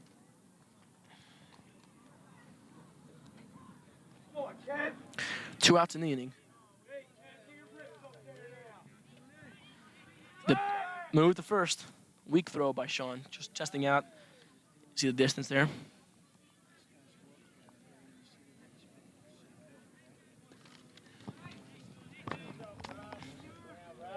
Okay. From the stretch. Senior going back to first again. Kevin getting a little frustrated here and wants to, get a good at bat. Maybe he's playing around with Kevin Foley because he is young, and he's getting over anxious here. Maybe get him to throw a swing at a bad pitch. I think he'll come home this time. Back home, here we go. Strike. 0-1. Kevin looks at the third baseman coach for signs.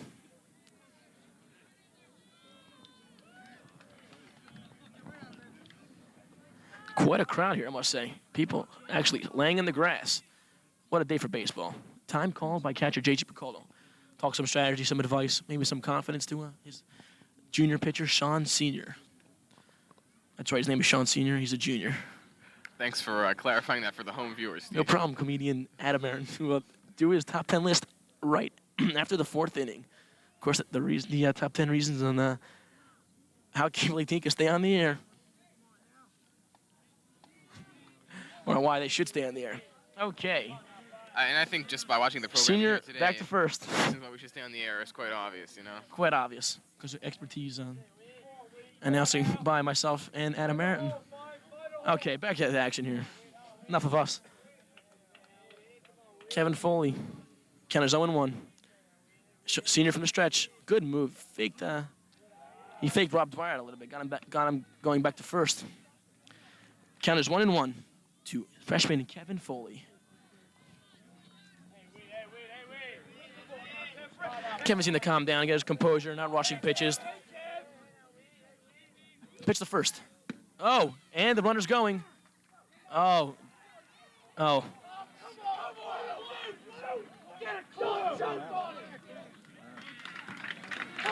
they called the runner out second. Glenn Foley rushing out of the dugout, yelling at the umpire, saying some bad words. It seemed that the umpires called the safe call. Let's see what's going on. A little confusion between the two umpires. He called him safe first and then out. Umpire seemed to explain to the coach of East that he is out. J.J. Piccolo made a good throw. It seemed that Jason Sunken did hold on enough to tag him out and then lost the ball. He lost the ball, looks like when the runner slid into the base, popped up right as he did. The throw was definitely there. It's just a question of did Jason Sunken have it in his glove enough to be called out. The batter's still on second. The referee coming back. And the East is out. They're warming up. West is going back to the dugout. There's a little conference here by the umpires. But he's been called out with Lou Torchel coming up to bat. Lou Torchel walked in his last at bat. So he's really 0 for 0 today. But again, I said Lou is 19 for 24. Batting .792. That's tremendous so far. So let's see what Lou can do here. Foley pitching for Cherry Hill East. Seemed a little frustrated because I guess that was a controversial call, and he, could have given another run. But it's 4-4. Of course, the words of the officials are final, and they're doing a fine job here today. They are doing a fine job because it's tough. It's a tough game, East-West. Big game. Always a rivalry, but especially this year because they're both state ranked in the state. 4-4, bottom of the third. Lou Torchel coming up. Of course, there's T.J. Locke, first base coach. Number 10. I don't know if there's a camera on him, but he is a great guy. Lou has that long hair, if anyone knows. It's a Samson thing. He won't cut it off until the end of the season. And it's been working pretty well for him so far, I must say. Going for that Axl Rose look, Guns N' Roses. For you hipsters out there. All right.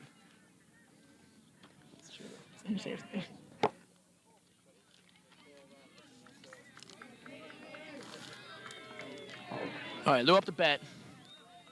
Pitch. Oh, a smash. It's deep to right. Home run. What a smash by Lou Torchel on the first pitch of the third inning. Lou brings him up 5-4. Lou is having a tremendous year. Unbelievable. What a shot. That's right. The hair's working for him. Thank you by one of the viewers here. All right, 5-4. Fastball high in there, and Lou just smashed it. What a shot. I'm excited. Score now 5-4 in favor of Cherry Hill West. And that really raising the spirit of the Cherry Hill West crowd and the Cherry Hill West Foley's team down right a little here. bit here, but definitely got the clubhouse and the fans to do it. Boy, Lou, don't cut that hair from me to you, okay? Lou's a personal friend of mine, as the whole baseball team is, but that's how I get this inside information. Dean DeGrazio is up. Dean is also an excellent hitter. Dean got a single at his first at bat to knock in 2 runs to tie the game. Let's see what he does here. The pitch. Swings, bad pitch. Kind of a breaking ball slider. Looks like a slider there. Foley might be probably still a little bit distracted, his first pitch against Torchel, and Yes. Torchel rips it home. So he's probably just a little bit distracted, a little bit distraught here. Yeah. But if he's going to be effective, he's got to remain, keep his composure in check. Ooh, close pitch there, a little low and outside. I have no idea what that was. I guess there was an appeal on third that he missed the bag, but he is safe. All right, Dean DeGrazio up. It's 1-1, the pitch. Outside, 2-1 to Dean DeGrazio. No outs here, and the bottom of the third score is 5-4, Cherry Hill High School West. The pitch. Inside, 3-1. I don't know. Foley's a little frustrated now. Not really having the best of his stuff today, but the hitters, both East and West are hitting well today. Both of the best pitchers from both East and West. You think Dean's going to swing at this next one? Dean's very aggressive. If it's in the strike zone, he'll swing at it. Fouled it off, but he has a cut. Car number 2. Is it a car here at Cherry Hill High School West? Count is full to Dean DeGrazio. Was he in the calendar? Dean was not in the calendar. But he should have been in. That's right. Let me tell you. If it was up to me, Dean would have. All right. Mr. January. Which was Dan Cronin. Well, no offense to Dan. All right, okay. Back to the action here. Glenn Foley. Count is full. Dan, No outs. Dan, The not on pitch. baseball team, Oh, a controversial call. Dean going for first, but he was called out. That's 2 strikeouts for Glenn Foley. He's also walked 3. So both sides are walking a lot of batters. MJ Lewin, who got called, was struck out on the called third strike on his last at bat. MJ's had 2 hours today in the field. He's got to come back and do well here. MJ is a very good hitter. Doing well this year. The pitch. Slider. Way in front of it. He swung way too early on that. Fooled. Strike. Score. The pitch. Low. 1-1. Getting a little windy here. The sun's going back in the clouds. The wind is blowing. Looking for a mate. The pitch. Oh, fooled again. 1-2. He's got to keep his head in there and get some composure. There's 1 out here in the bottom of the third. Score is 5-4, Cherry Hill High School West. On a solo home run by Lou Torchel, designated hitter. Counts 1-2 to MJ Lewin. The pitch from Foley. A little tapper, foul. A little tapper, foul down the third baseline. Is this the first year that they've had the designated hitter in the... There's always a designated hitter. It's not like, don't think of the major leagues. All high school ball doesn't allow for a designated hitter. Of course, in the major leagues, only the American League allows for a DH. So, but it's always in high school ball. This is not the first year. It's 1-2 to MJ. Pops it up. I don't know. Let's see. Is it fair? Is it fair? Caught by the left fielder, Kevin Foley. Thank you by a spectator here who told me that he caught it. Pat 9 2 outs. to bat next for Cherry Hill West. Thank you. Pat 9 is up. Pat is the 7th hitter in this lineup. There's 2 outs. Score 5-4 again. Pat 9. Pat's been in a slump, as I said. But let's see what he does here against Foley. Low and inside. It's change up by Glenn Foley. Count is 1-0. Great camera work here by the crew of Cable 18, I must say. Always do a fine job, the technicians. The pitch here by at Cable Foley. 18. Swung on and missed by Pat 9. Count is 1-1.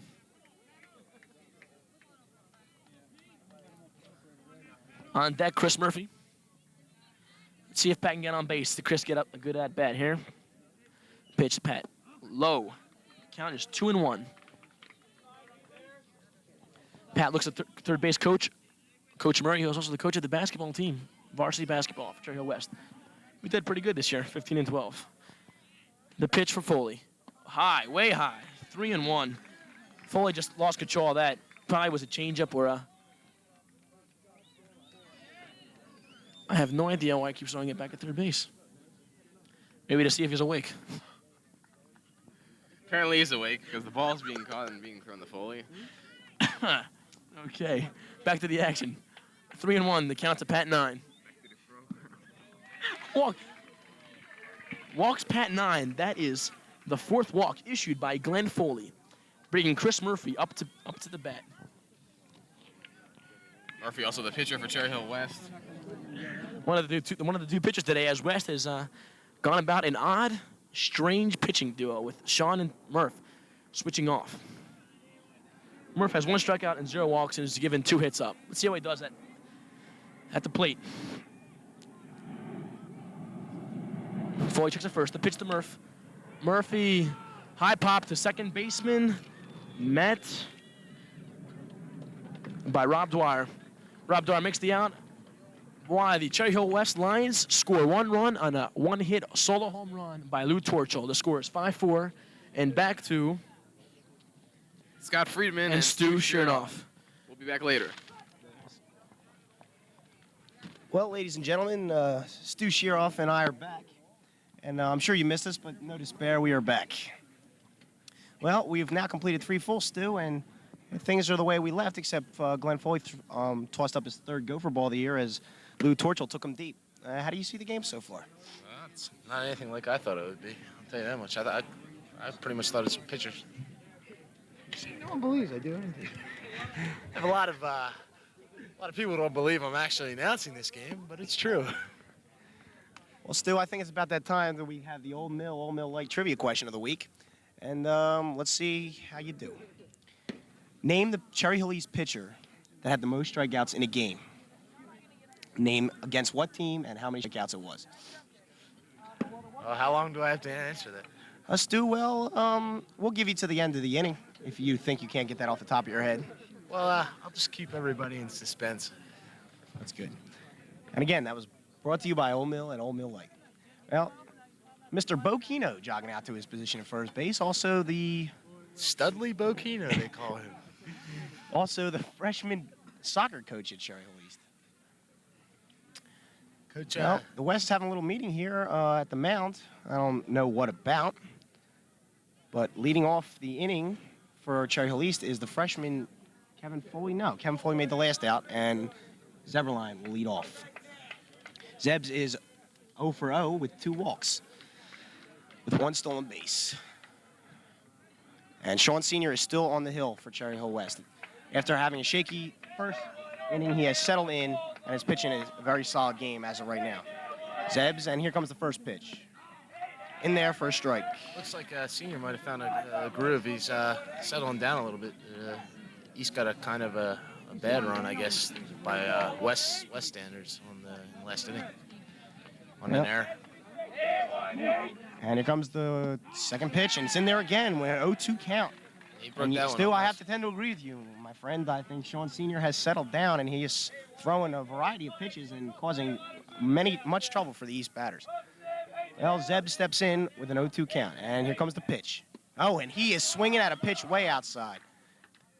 The futile throw down to first base, a little unnecessary where the ball was caught. And 1-2-3, and he is history.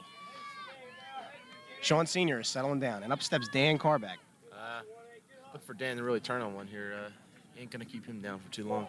Dan is 0 for 1, safe on an error on a fielder's choice and a walk. And he also has a stolen base.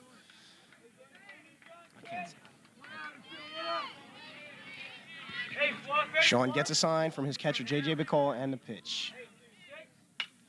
Swung on. It's a fly ball, and I think it will be caught by the left fielder. Left fielder Paul Napoli makes the easy play on Dan Carback as he flies out. Something he doesn't do often is a swing on the first pitch. Dan has been on fire lately, but today he's 0 for 2. Went 3 for 3 last game against Triton, along with Steve Lang. Well, Stu, do you think Mr. Senior is going to go after Glenn Foley here? I think he's going to pitch around him. I think, that would be the wise move. Yeah. Foles looking for some meat to hit way out. Popped him up. And you could tell Popped by him that up, and pitch, it's going to be foul. Caught it. What a catch. Unbelievable catch. Big third out. Too bad I didn't see it. Yeah, Stu, neither did I, but we're just letting it run wild for the imagination, just in case our viewing audience happen to miss that one. And an easy 1-2-3 inning for Sean Sr. as he seems to be getting stronger as the game goes on. I think East is just swinging at some bad pitches here, to be honest with you. They're not taking their time. That's two first pitch swings they've taken, and they've had some bad cuts on. Well, Stu, you haven't answered to our trivia question as of yet. I believe it was Oral Hershiser. Am I correct? Well, Stu, you are absolutely correct. Very impressive. 1976, perhaps? That is also correct. And could have been against Cherry Hill West. No. Oh. It was a state game. It was a 3-win over Bedford in the state tournament game at East. And that was the Old Mill Light trivia question. Do you happen to know how many strikeouts? Could have been 15. Absolutely correct, Stu. Thank you. Stu, I better look deeper into the archives of high school baseball to try to stump you. And, it was a lucky guess, to be honest with you. I really didn't even cheat. Well, for all you people that have the unfortunate situation of being stuck inside all day, we have a beautiful day. I'd say it's about 70 degrees, partly cloudy skies here at Cherry Hill West. Well, leading off for Cherry Hill West in the bottom of the 4th inning will be Paul Napoli. Paul was put down. We put him down for a bad bunt his first at bat. See how he does his second time around. He's a quick runner. You hit it on the ground, you're going to have to hurry up because he gets down that line pretty quickly. Yeah, he looks like a quick little guy. And Foley's first pitch, way low in the dirt. Ball 1. See how Foley reacts. He seemed to settle down after that home run last inning and mowed him down 1-2-3. We'll see how he goes this inning, Stu. I'll tell you, this has been a real weird inning. Yep. Weird And a game. ground ball, Weird third game. baseman. Zebs, no coverage, but there, Dan gets over and he nice play by Zebs. Way to wait for his man to get to first. Fine play by the sophomore. Zeb's a virtual unknown until this year. Stepped into that third base spot and doesn't seem to going to be relinquishing it anytime soon. Yeah, normally when Dan Carback isn't pitching, Glenn Foley's playing third base, and Zeberline's definitely done the job. He's been getting on base, been scoring a lot of runs. And he's been stealing bases as he leads the team with 8. And here comes a pitch from Foley. Low. And I'm sure Dave Heave, a little frustrated with himself. A stupendous catcher who's very into it and doesn't like making any mistakes. yeah, he's a very committed player. Kind of player you want on your team. He'll be playing at University of South Carolina at Aikman next year. Foley throws one out of him. You know, that's the Glenn Foley I think we all know and love right there. Just saying to himself, hey, man, I'm going to get this out of my system. Fires one way upstairs, and if it wasn't for the backstop, this pitch would still be going. It's looking for some cars out there, let me tell you that much. We'll see what Glenn's thinking was in doing that. And here comes the 2-0 pitch. Ooh, he fired that ball way inside, Stu. Maybe he's trying to deliver a message. I don't know. Yeah, I was just thinking that. Because this game is a long way from over at a 5-4 game, but both pitchers seems to be settling down after a very, very hyper first 2 innings. Yeah, it's only the 4th. Wow, is that pitch moving? He threw that ball hard, and that's major league pop-up to Joe Marcelli. He should have no trouble, and he puts him away. Glenn Foley put on. And against, dude, they're swinging 3-0. Yeah. Answer me, I don't understand. You got a one-run lead. You want to get some base runners. 3-0 count. I don't think this one-run lead's going to last much longer. I know the East can swing the bats. They'll have the meat of their order just coming up with Lang to start off the next inning. And he hit one out last time, or first time. And pitched to Sunkett, low. Jason Sunkett. He's been hit by a pitch. Hadn't been out on a fielder's choice. And been safe on a fielder's choice, excuse me. Swung way foul, and that could get some car. Do we have a car? I don't know. Oh, so our I view is don't think obstructed. so, but almost got one. We could have had some car. Lucky car number was. We got a 1-1 count to Jason Sunkett. Here comes the 1-1 pitch. Way upstairs. 2-1. West certainly isn't showing much caution at their swings. They're just ripping away. He is throwing the ball really hard. Another hard fastball to Rob Dwyer, and he throws him out. That's Foley was throwing the ball extremely hard that inning, and it seems to be strengthening as Sean Senior is. But after 4 innings, we are where we were after the last inning with West holding a 5-4 lead. Ladies and gentlemen, I have some very disheartening news. Stu Sheroff and I will be leaving, but we will be joining you again in the 6th inning.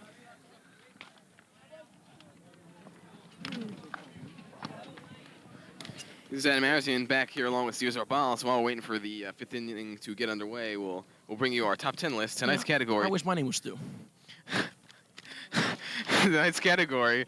Top 10 reasons to keep Cable 18 on the air. Of course, you know, due to the budget disputes, Cable 18 may not be with us next year. And of course it should be. And here are the top 10 reasons why it should still be on the air. Okay, number 10, we carry programs that won't be seen on HBO or Cinemax. Number 9, even we won't hire Jimmy the Greek Snyder. Number 8, our green community message board does not give off as much radiation as it used to. Number 7, we come with the basic cable service. Number 6, entertainment, fun, excitement. There are plenty of stations that offer that. We like to think we are different. Number 5, none of our technicians have tattoos, although some have dated Cher. Number 4, we're the preferred network of the Book of the Month Club. Number 3, many fine universities, use our programming to train monkeys. Number 2, you won't find sports commentary like this on ABC, NBC, or CBS. And the number 1 reason to keep Cable 18 on the air, it's us or a FCC-regulated test pattern. Test Okay. pattern. Thank you very much. That's the top 10 reasons to keep Cable 18 Our on the air. cameraman is laughing. Good one there, Adam. Okay, here, action here from the top of the 5th inning. Score is still 5-4. Very quick 4th inning. Was a 1-2-3 inning for West and East. So we'll see what happens here. Top of the 5th with number 20 from Cherry Hill East. That's Paul Delavecchia, the designated hitter, hitting for East. Thank you, Adam. That's why I'm here, Steve. Seniors on the mound. Pitch. Low. Ball 1 to Paul Delavecchia. Shouts of encouragement from the East dugout. The pitcher senior.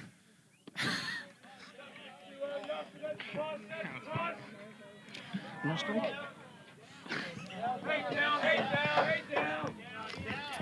All right, Delavecchia looking so far in both pitches. The pitcher senior. Swung on and tapped. Gets a piece of it. It'll be foul ball. That was a slider from Sean. Slider or breaking ball, I'm not really sure. Not too familiar with Sean's pitches. Of course, Sean, who just transferred here from Camden Catholic. He also played basketball, starting shooting guard for the Cherry Hill West Lions. The pitch was Sean. The count's 1-2. A little tapper down the first base line. Piccola picks it up. The play at first. One gone. Good hustle by J.G. Piccola, who will be attending, I must say, NC State in the fall. Scholarship, baseball scholarship.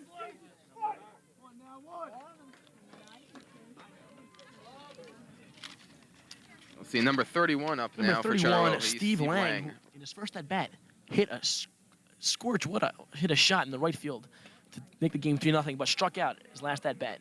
He pitched to Lang. Lang High plays and right outside. field for Cherry Hill East. Ball 1. No men on base yet for Cherry Hill East. Of course, Lang One hit the out. pitch off of Murphy. Senior's on the mound now. Swung on and missed by Steve Lang. Count is 1-1. Good pitch by Senior. And I believe right before the 7th inning, we'll have a visit from Hans and Franz. Oh no. The pitch, high, way high. 2-1 to Steve Lang. Hans and Franz, of course, are big baseball fans, and Yes, they are. I see them over there in the stands now, flexing for some women. Okay. and Count is 2-1. they made special time in their schedule, weightlifting schedule, to watch this game. The pitch. Strike. 2-2 to Steve Lang. Of course, I heard Hans and Franz personally trained Pat Nine, who's playing third base for Cherry Hill West.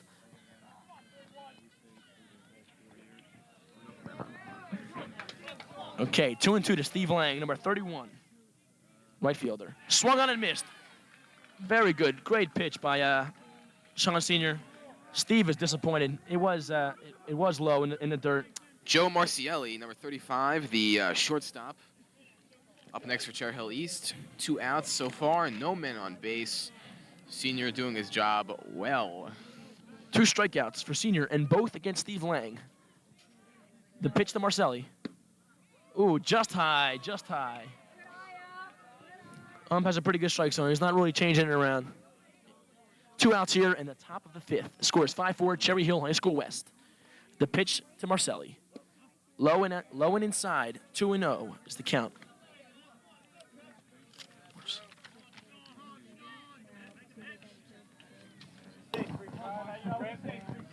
The sun is out again here at Cherry Hill West. What a day to play baseball. The pitch from Senior is low and inside, 3-0.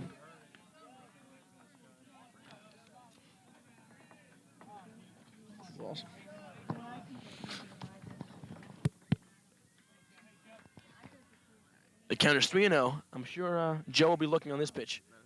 Strike.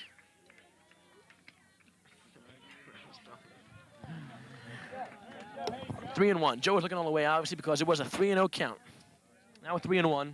Joe probably not gonna take a swing at this one. Oh, he However, does.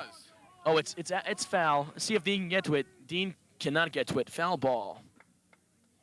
Count that 3-2. He swung late on that pitch. That's why it was foul. But he got a pretty good piece. Took it a pretty long way there. Dean not able to get it. It was pretty foul. Way foul. Okay. Count is 3-2 to Joe Marcelli. I think Sean would like to get him out and not put any men on bases, especially on a walk, because he already does have 5 walks. Senior has 5 walks here in the top of the 5th.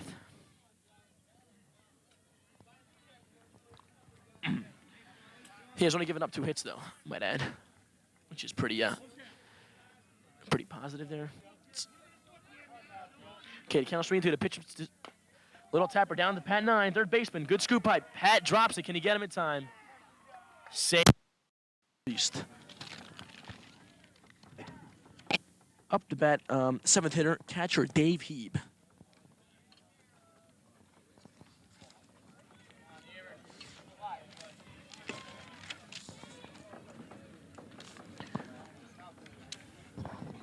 First base coach talking to Joe Marcelli.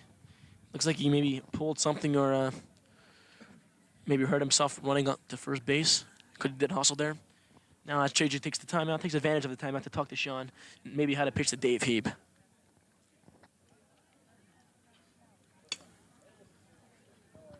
Score again is 5-4. Cherry Hill West is winning in the top of the 5th. 2 outs.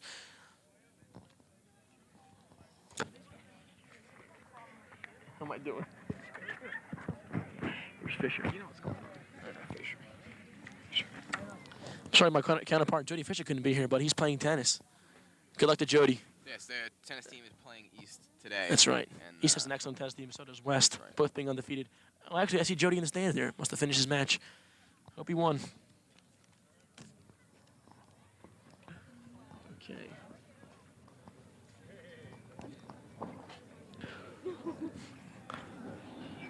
We're doing 100 fronts, what, 7th inning?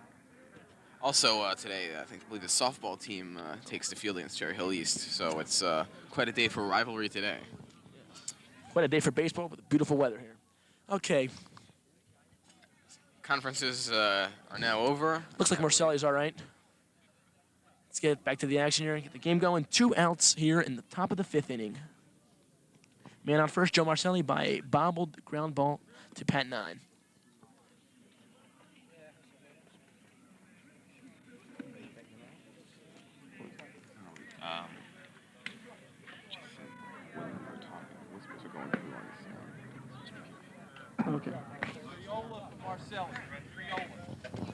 Oh, there's been a change here.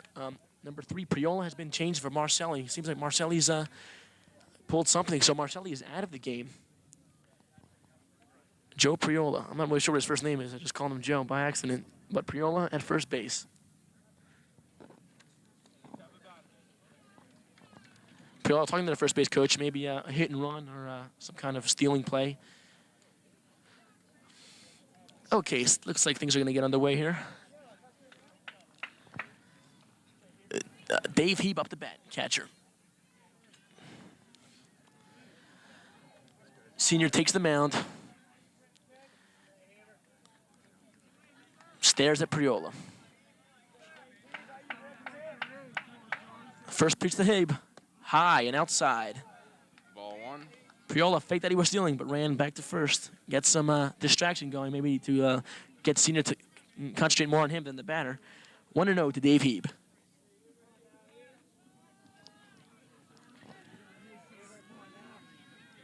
The pitch to Heap, second pitch. Low. 2-0. It's 2 outs. Senior can't start walking him now. Senior has 5 walks already in the game. Can't walk anymore.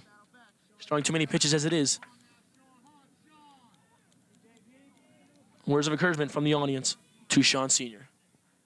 The pitch is high and outside. 3-0. Picola, words of encouragement from J.J. Picola, the catcher. Get it down, get it in. I think Dave's going to be looking here because it's 3-0 again. That's right. Sean must throw a strike. Yes, it's absolutely here. Because then Kevin Foley's up next. Rob Dwyer's up next. The pitch to Heap is a strike. Heap tried to intimidate the umpire there by walking the first, but it was a strike. 3-1.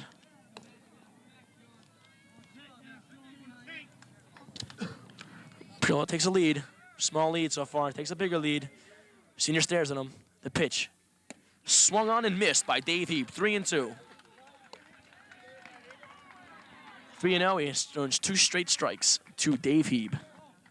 2 outs here in the top of the 5th. Score is 5-4. Cherry Hill High School West is winning.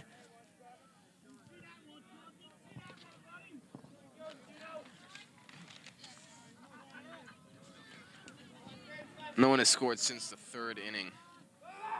Oh, they have Priola. They have Priola. Oh, great play. Heads up play by Cherry Hill High School West.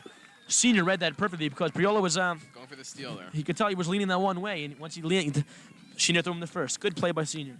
Dave Heap does not get his at bat. Ends at a full count. The score is 5-4 again. Bottom of the 5th. West is up.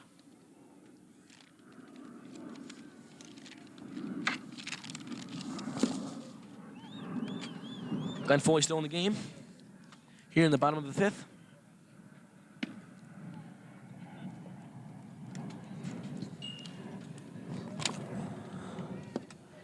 And it looks like J.J. Piccolo is up to bat. Batting third, J.J. Piccolo. Number 11. Marcelli's back in the game at shortstop. Put him back for the defensive because Joe Marcelli does have good hands at short. That's right. We're glad that Joe has not been injured. After all, it's an exhibition. It's not a competition. So for the folks at home, please, please, please, no wagering. Thank you very much. These are professionals. Please do not try this at home. The pitch from Foley's throwing some heat now. Up the bat is J.J. Piccolo, Lou Torchel, and Dean DeGrazio. Heart of the lineup.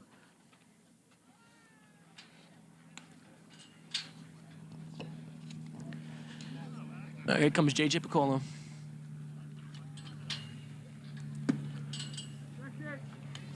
Torsholo, as you remember, of course, on the first pitch from Foley, ripped it right out to the home run area.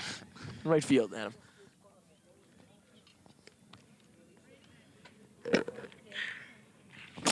And a real power hitter here for Cherry Hill West. That was the first pitch. It was a fastball high, and Lou took advantage of it. Ripped it over the right field fence, which is 320 feet away, but I'm sure that was 340 feet because it was a smash. All right, J.J. Piccolo. It was an infield hit last time up at. Let's see what he can do here. First pitch from Foley. High. High and inside, 1-0.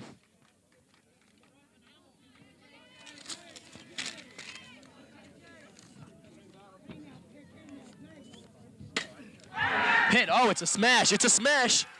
Is it over? Home run. J.J. Piccolo, number 4 of the year. Another solo home run off of Glenn Foley. Glenn Foley not pitching too well today. J.J. read that. Number 4 home run. The 4th home run for him this year. He got all of that, folks. It's out of here.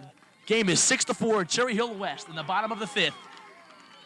The crowd has gone crazy. The East dugout has seemed to slip away here.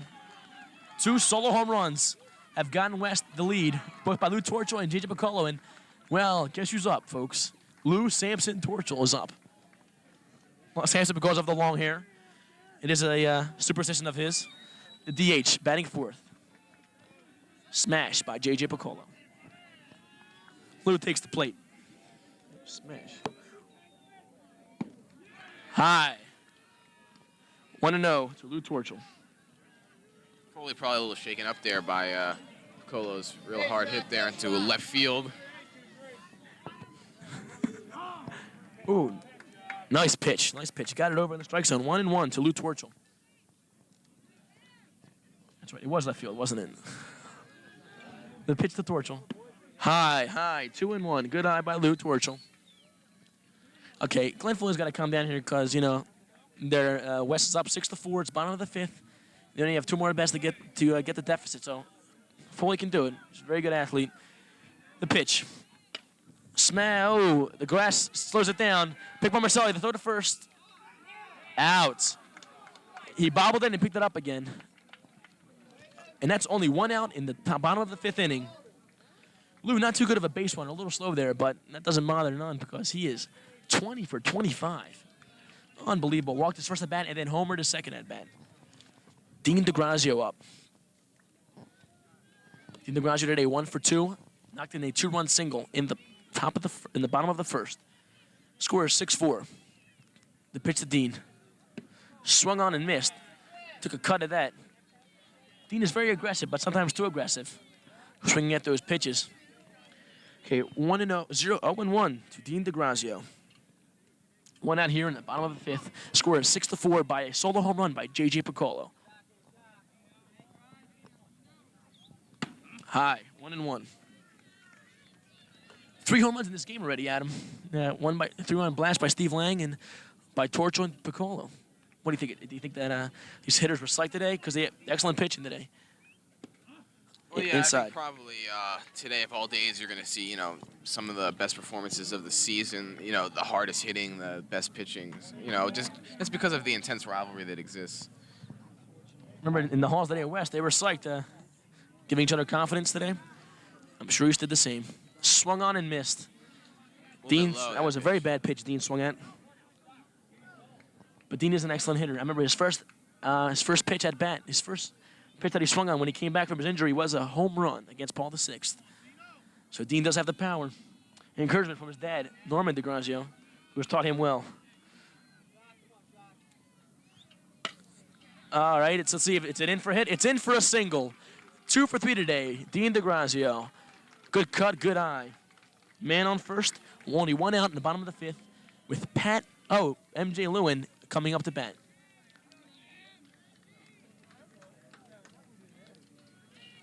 MJ's 0 for 2 today. Looks like Coach Murray for the sign. See if there's any plays here. Could be a bunt to move Dean to second base. MJ is an excellent bunter, by the way. As well as being the Lieutenant Governor of the class of 1989. And a great guy. And also in the calendar. Which was all photos taken by Miles Poranco. Of course, a little bit later, a visit from Hans and Franz. That's right. The pitch. Strike. Ooh, MJ not really satisfied with that call because it was a little inside, it seemed, but it is a strike, however. Again, looking to Coach Murray for some kind of call. Okay, 0-1 to MJ Lewin. Pitch. Oh, back to Dean gets back in time. Of course, Dean was tagged out and a move to first by Foley. So Dean's got to keep his eye on it because Foley does have a good move. Not taking too big of a lead. The pitch. Low. Safe. Getting back in time. 0-2. Good heads-up play by Dave Heeb, the catcher of East. What a crowd today. We even have the fine police officers of Cherry Hill here to watch the game. And eat donuts.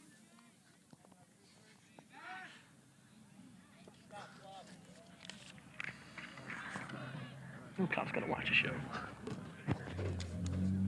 0-2 to MJ. It was a bad throw by MJ, bad throw by Foley to first man Comarack, but he made a good play.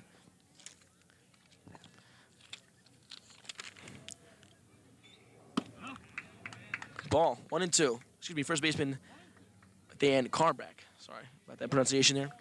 Good stop by him anyway. 1-2 to MJ Lewin. Man on first base, 1 out. Dean hit a single. JJ earlier homered to make the game 6-4. The pitch from Foley. Safe. He checked swing on that. He didn't swing. It's 2-2 count to MJ Lewin.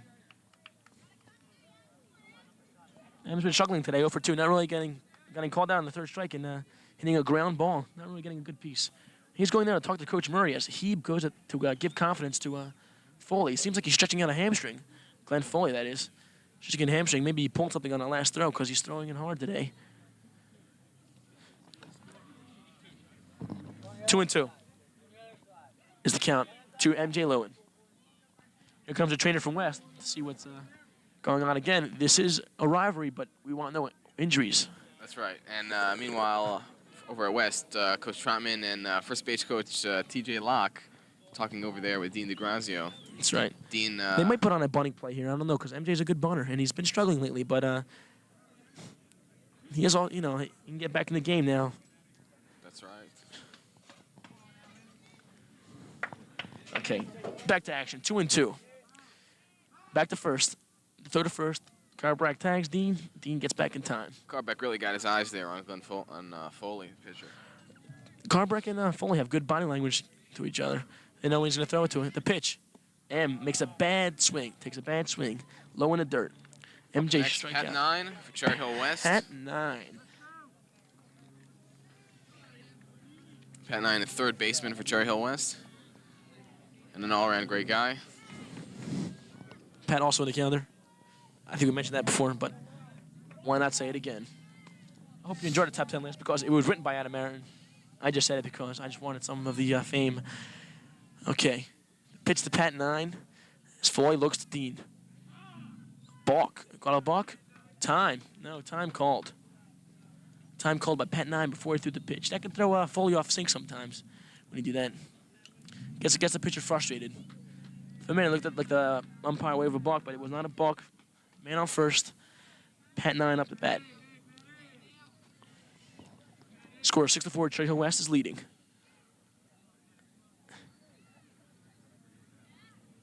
The pitch to the Niner. Swung on and missed. 0-1 to Pat 9. 2 outs here in the bottom of the 5th.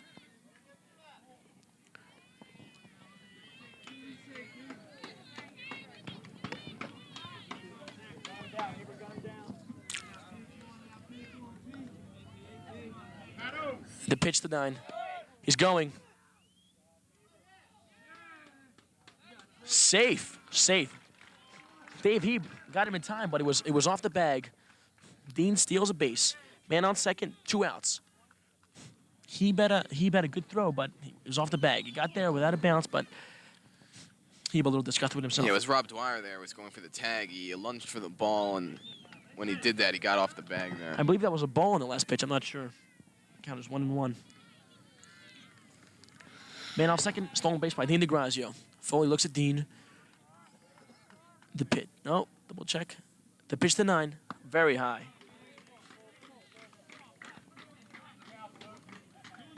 Two and 1 is the count. To Pat 9. The clubhouse for West is clapping now. Get a little adrenaline pumping in Pat 9. The pitch. Way high. Again, a good heads-up play by Dave Heeb. Good throw. The count is 3-1. Safe, though. Yes, he is safe. He doesn't want to make the same mistake he made earlier in the game when they caught him. I'm sure that'll make him think twice now because once he does that, once he did that in the inning, he was kept his head in the game. Also keeping his head on Glenn Foley in the moves a second. So we'll see. 3-1 to Pat 9.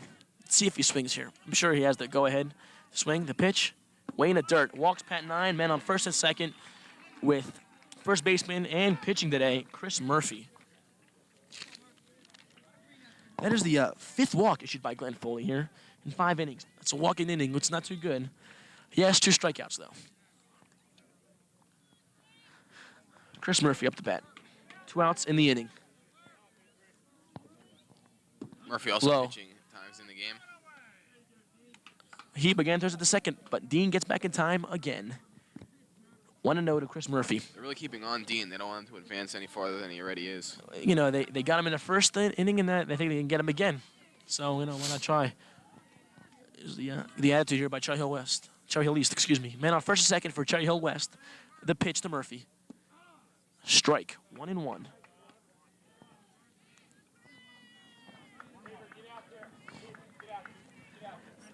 Can't see when it's going to be seen. So be watching it by this point.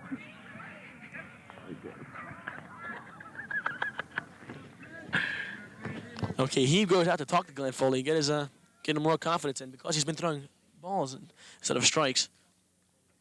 Man on first and second, Dean on a single and Pat on a walk. Dean also stole the base in this inning. Man on first and second, 2 outs. Here in the bottom of the 5th inning, score is 6-4. Cherry Hill West is leading. Count is 1-1 to Chris Murphy. The pitch to Murph, high. 2-1. Foley falls on delivery. He wanted that pitch bad. It's 2-1. Paul Napoli on deck.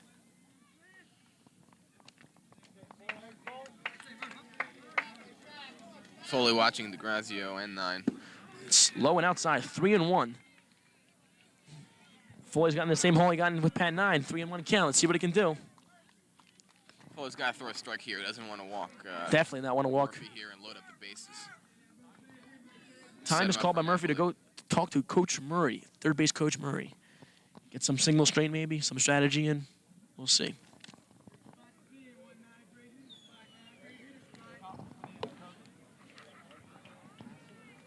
Foley's talking to himself, getting some confidence in. He's got to pitch well. Count is 3-1. Count is 3-1 to Chris Murphy, who's been pitching and playing first base today. The pitch. Oh, nice stop by Foley. The throw to first. Nice stop by Glenn Foley to end the inning. Sorry to disappoint you, but Stu and what's his name's coming back to some commentary here. At the end of 5, it's 6-4 Cherry Hill West by a solo home run by J.J. Piccolo. And we'll turn you over to Scott and Stu now. Well, everybody, we're back, and we will be with you the rest of the way unless Cherry Hill East makes a comeback and forces the bottom of the 7th. Right now, Cherry Hill East is behind on 2 home runs. Very uncharacteristic of Glenn Foley, but East has got the heart of the order coming up around after the next turn. So we'll see if East can mount a comeback. Well, Stu, this game is 2 hours old already, and East is down 6-4. What do you think they have to do to get back in this ball game? They gotta start being more selective with their hitting. They're just getting up there, swinging first pitch every time, or most of the time anyway, and they're not taking the walks like they did. They walked earlier in the game, and they got them some runs. Well, I'd like to take this time out to let you know that this game is being sponsored by Tasty Cake and the New Jersey Avengers Soccer Club. And Sean Sr. is still on the hill for West, who had his last 2 innings very, very strong as he mowed East down 6 in a row. Looks like Mike Figueroa is picking up a stick in the dugout. I don't know if he's going to be hitting or not. And there goes Mr. Bocchino again, adjusting the old cap and hustling his way back out to first base. And J.J. Bacola behind the plate. Leading off for Cherry Hill East in the top of the 6th inning is their catcher, number 17, Dave Heap. Let's see if he can get it started here, Stu. I think Dave needs to get on base, and he leads the team in walks with 12, so a walk would be something that East could use right now. They got to get it going.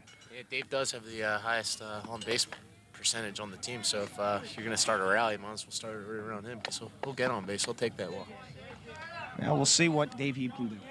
as he brings his 32-inch Easton to the plate with a long one. I'd also like to congratulate Matt Geis, who will be attending the University of Towson of Maryland on a football scholarship. Matt is a stupendous guy. Well, senior gets a sign from J.J. McCall, and here we go with the 6th inning. That's upstairs, and Dave Heeb. Dave Heeb's not going to be swinging at anything unless that pitch comes right across that 1-7. He was getting the signs from Coach Dave Martin. Very, very disciplined player. Yeah, total team player. Will do anything to win for the team. He's just works harder than anyone I know on the team, and he's starting to reap some of those benefits. That ball's at the feet, and we got a 2-0 count. See what Sean can do. Maybe he's tiring a little bit. He's pitched a solid game after coming back in. What you got to remember is they got Murphy playing first, and it's not a bad relief pitcher to come in. No question. And there's 3-0 for Dave Heeb, and like we said, Dave Heeb's not going to swing, and he's smiling out there. He's having a great old time. Dave Heeb, what a guy. What a guy. There's a 3-0 count. Still, I'd be willing to bet the old ranch that he's not going to be swinging at this one. I'd have to tend to agree. And here comes the 3-0. That ball is inside. Dave Heeb sprints down to first base, and the leadoff runner gets on for East. This is the inning, Stu. They got to come back now. It's now or never, the way I look at it. It's like Mike Ficarra might be coming out to swing the stick a little bit. I think number 7, Steve Young, is getting loosened up, and Steve Young has been a very successful pinch runner for East this year, and I think he's coming in for Heber now.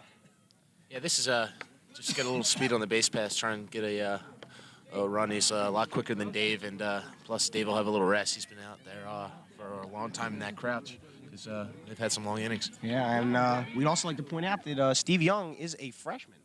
Another one freshman on the baseball team. Steve also played on the soccer team this year. And, we have a pitching change here. They're going to bring in Chris Murphy, and Chris Murphy is warming up. And he'll be facing a lot of those left-handers right here, the top of the lineup. So wouldn't be surprised if we see a pinch hitter for Rob Dwyer here. But no, Rob is warming up, and Rob's got a double today, and a fly out, and he got a questionable call at second base on Rob Dwyer. Rob Dwyer is a good little player, hustles his butt off.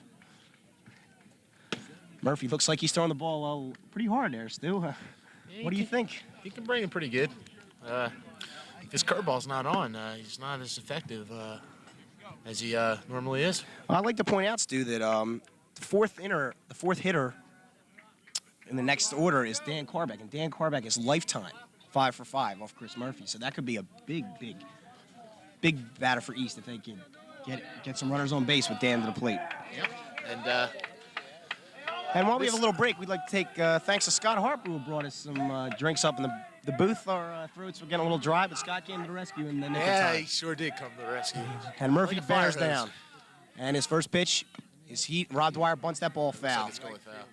That ball was coming, ladies and gentlemen. Believe me when I tell you, that ball was coming. Rob Dwyer, one of the best fundamentally sound players on East. See if he can get this bunt down. That I would like a little interference there. I would question bunting in this situation, Stu. I mean, you're down 2. I mean, 1 run really isn't going to do you much. Yeah, but you're facing a tough Chris Murphy, and it's not going to be easy scoring runs the rest of the way. Yeah, I got to tend to agree with you, Stu, but it's Got to chip away. I would tend to agree with you if this was the second inning, but the 6th inning, I think you got to swing the stick. That's my philosophy. But hey, it's only this one reporter's opinion. And this isn't a. Okay, Rob Dwyer, let's see if he's swinging this time on an 0-1. And he goes back, Steve Young. I got to really question Dave Martin's coaching. Last inning, putting in a sophomore Gino Priola to base run when you're down a run, and he got picked off. It just shows his inexperience.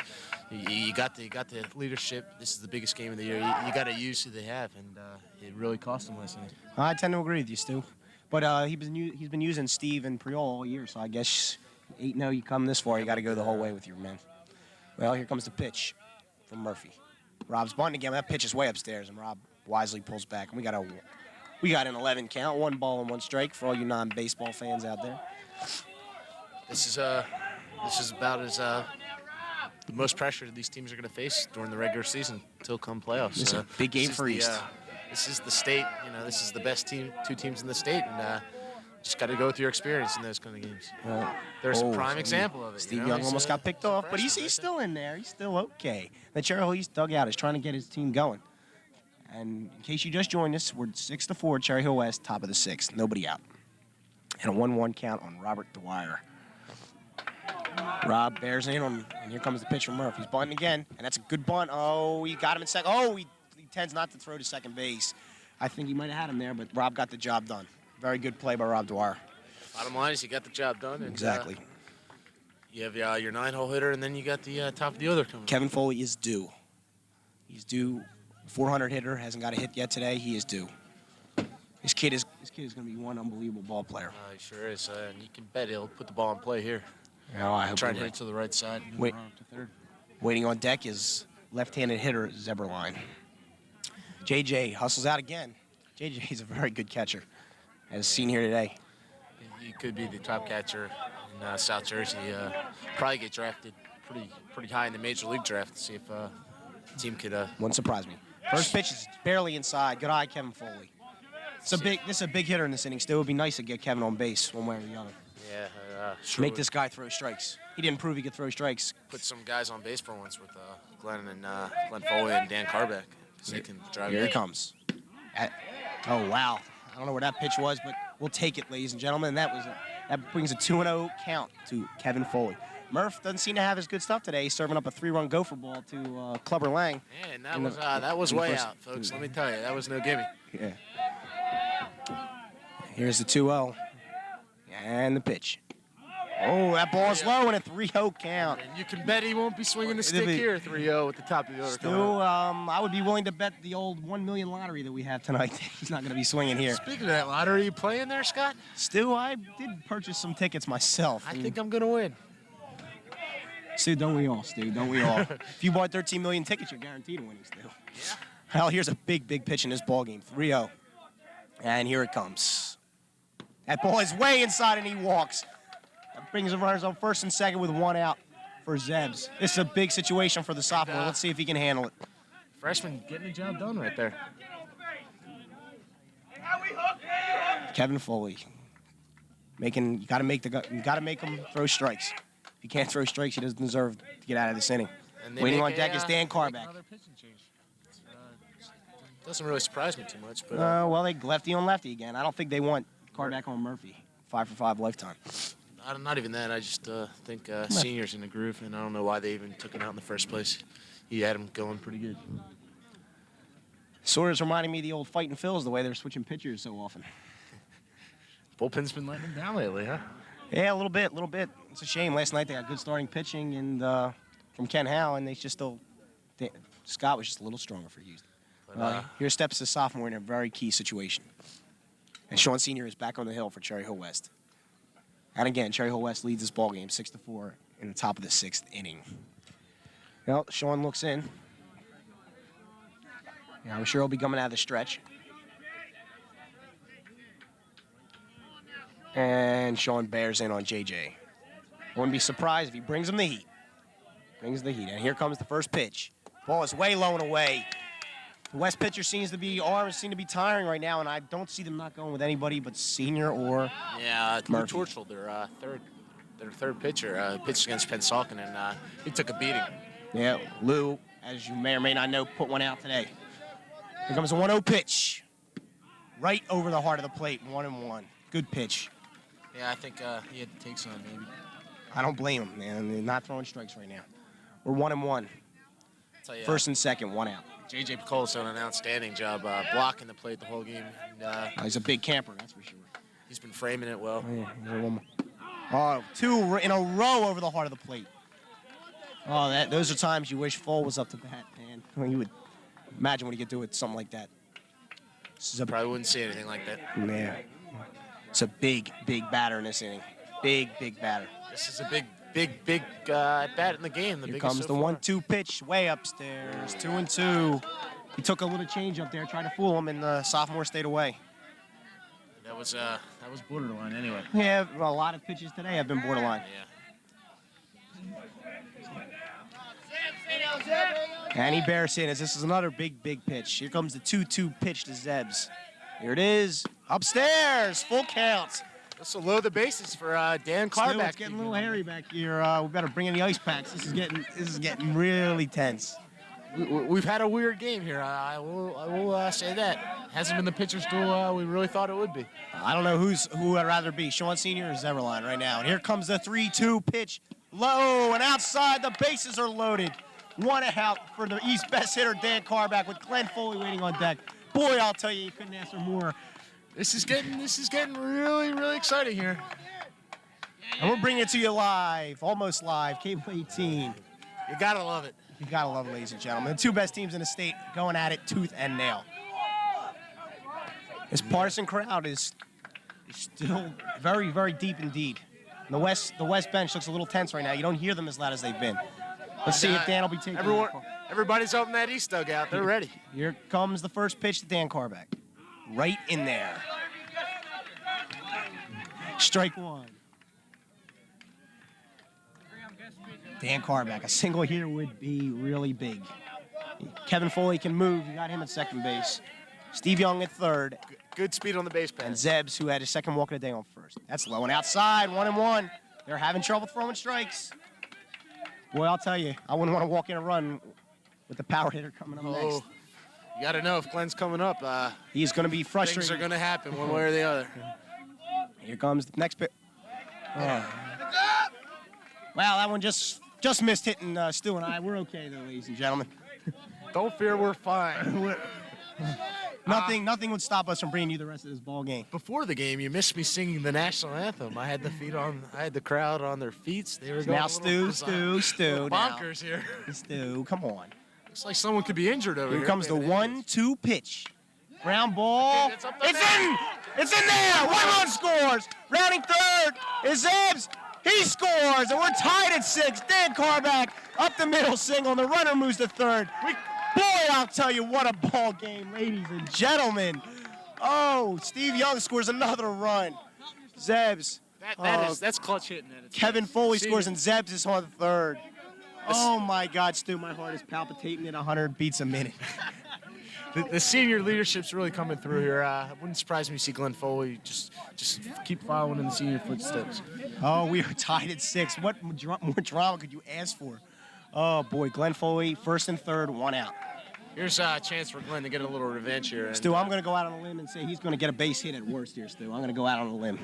Especially if Murphy brings the heat into his kitchen. I gotta believe he's going to stroke this one. Well, Murphy's on first base, so I don't know how he's going to bring the heat into his kitchen. Well, excuse me again. They're switching pitchers so often, I can't even keep track myself. And the excitement's getting to me, Stu. It's like we could have an injury out there, and there's an ambulance out there. Well, maybe that's just for precautionary measures in case Foley throws some of his heat at somebody's head. That could be true. Incidental, though. Incidental. I didn't mean anything by that, ladies and gentlemen. Sean Sr. on the hill. And here comes the pitch. Ball's low. Sean can't. Oh, no. A fine block by J.J. McCall. JJ, Stu, you're absolutely great point you made. JJ is blocking the plate. JJ is a very big puppy. No question about it. Sean Sr. is struggling right now, ladies and gentlemen. He's pitched a nice game. Looks a little discouraged out there. And like we said, Dave Heap started all this with a walk. That's what you need to start an inning. Sean Sr. bears in 1-0. He's got to bring it to Glenn eventually, Stu. We'll be here when he does. He steps off. Fall looks intense. He's ready. In case you just joined us, East has just tied the game, top of the 6th. We are tied at 6. We got 6s across the board. And the 1-0 pitch. Oof. In there. Looked a little upstairs, but Bacola just got crossed up by his pitcher. I guess he was expecting the heat, and he got the change. Yeah, that's exactly what happened. He missed the sign there. That's dangerous for a catcher, man. Yeah. Catcher could get hurt back there. Looks like he caught it right against his chest protector. Yeah, Stu, but you know what? I think it would take a lot more than a change-up to hurt that J.J. Bacola there. Let's see what we got. I don't know. He took some big hits in that East-West football game. Oh, he sure did. By the way, East won pretty handily. Yeah, well. State champions. And that would be expected. Led by Glenn Foley and Brian Curley and Ted Page. All going on football scholarships to some of the powers in the East. Yep. Here comes the 1-1 pitch. Swing. That's going to score a run. And caught. He's tagging, and he's out at the plate. Oh, a relay by Cherry Hill What a West. relay. And a big inning by East is, oh, what a magnificent play. And let me tell you something, ladies and gentlemen. When he hit Bacola, he did not move. JJ Wow. Bacola with a great tag, and we are tied at 6. Outstanding relay. Oh, brother, as they say. I didn't think there was a chance he can get him. Oh, what a great throw from the left fielder to the shortstop. That was magnificent. Magnificent play. Foley didn't get it deep as he'd liked, but I thought that would be the one. From where I can stand, and I was partially blocked. It looked like they'd have no trouble scoring that run. Well, Stu, you just never know. I guess. Well, you East just did tie the never ball know. game. 2 runs on 1 hit. That single by Dan Carback, driving in 2 runs. Dave Heap started all with a leadoff walk. Oh, brother, that was an inning. Well, we're back to where we started, Stu, for about the 4th time today. You may not get rid of us I'm after glad all. Could be going extra innings. We could be here, ladies and gentlemen. Hopefully we have lights somewhere. We could be going till the wee hours of the evening. Glenn Foley's still on the hill. Charlie, he's given up 6 runs on 6 hits, but he seemed to settle down the last couple innings. And 1 for 2 home runs, Foley wouldn't be having any problem.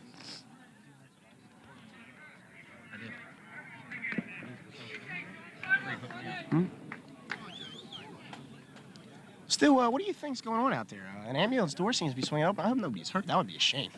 Well, Free, the lights are on. It can't be good. Well, Stu, we just got to hope for the best, Stu. Yeah.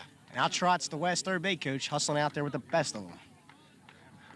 Well, it's been a long day for everybody, ladies and gentlemen. We're about 2:15 deep in this game. Glenn Foley's still on the mat. His arm has got to be feeling it. But I got a feeling he's going to be able to pitch just fine. Whew. There's some question whether Glenn's going to be playing baseball at Boston College. Because he's total. It's not out of the question, he says. Well, I'll tell you one thing. Glenn can play practically any sport he really desire. As Revenant, I played golf with the young man last year, and he certainly can swing any kind of stick you throw on him. Well, we're getting ready to start the bottom of the 6th here. The blue is dusting off the plate. And stepping in is left fielder who made a great throw, I might add, last inning, Paul Napoli. Paul is a ground out and a bad bunt. There's Chris Erasmus behind us, heckling us a little bit between innings Chris Erasmus is going on some sort of scholarship to the University of Connecticut next year. for soccer. But I'm a better player than he is. Let's get that straight. Oh, that ball is stroked. Joe Marcelli, he drops it. Does he have time? Yeah. Good throw. Great scoop by Dan Carback, and there's one down in the bottom of 6. Yeah, Dan is probably one of the best, if not the best, fielding first baseman. And there's Dave Heeb again, hustling down the line, Stu. Always in position, even this late in the ballgame. Excellent fundamental. Good hustle, play. Heber. Nice play, Joe Marcelli. Paul got a nice stroke on that. And we go back to the top of the order, and Sean Sr. I'll tell you one thing, Joe Marcelli, he covers a lot of ground out there, and he's made just about Excellent all the athlete. plays this season. Yeah. Balls in the dirt. Dave Heeb has also been blocking some balls.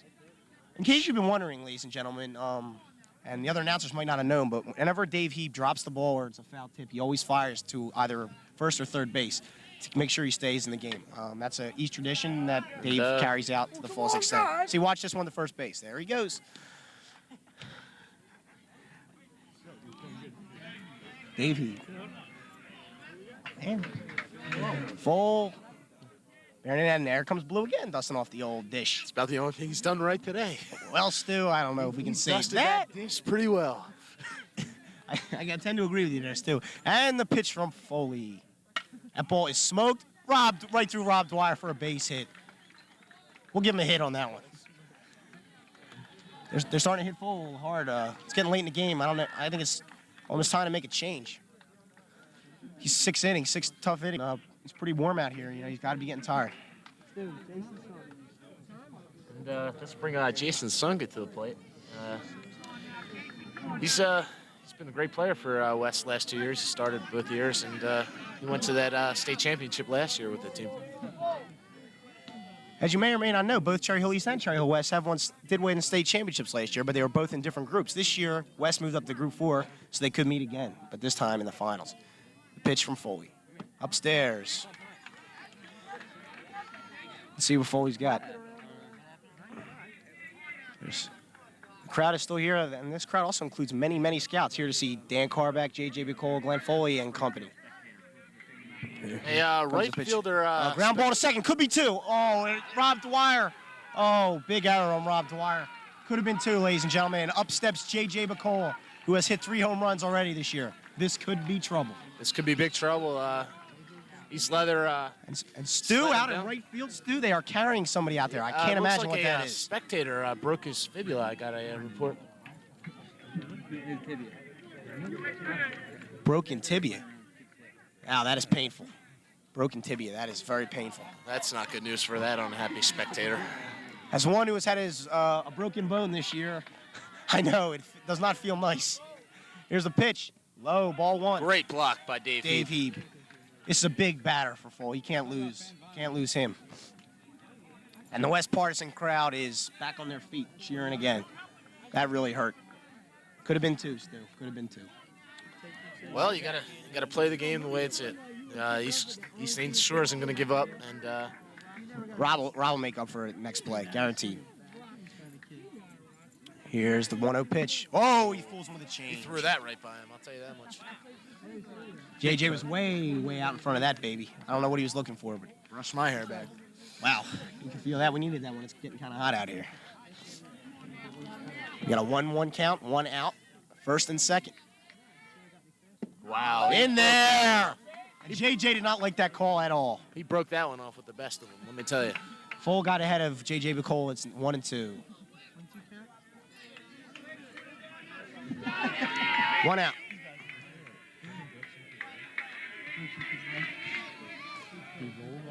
Excuse me, ladies and gentlemen.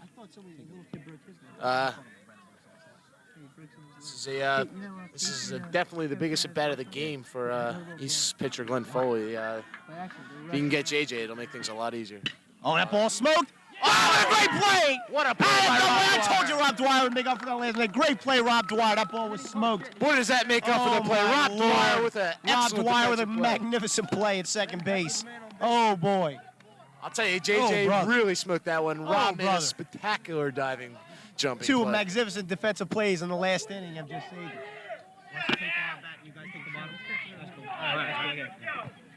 Well, ladies and gentlemen, we will stay with you, Stu and I, for the top of the 7th, and the West broadcasters will be back That in the bottom of the 7th. But you might as well enjoy us while we're still here.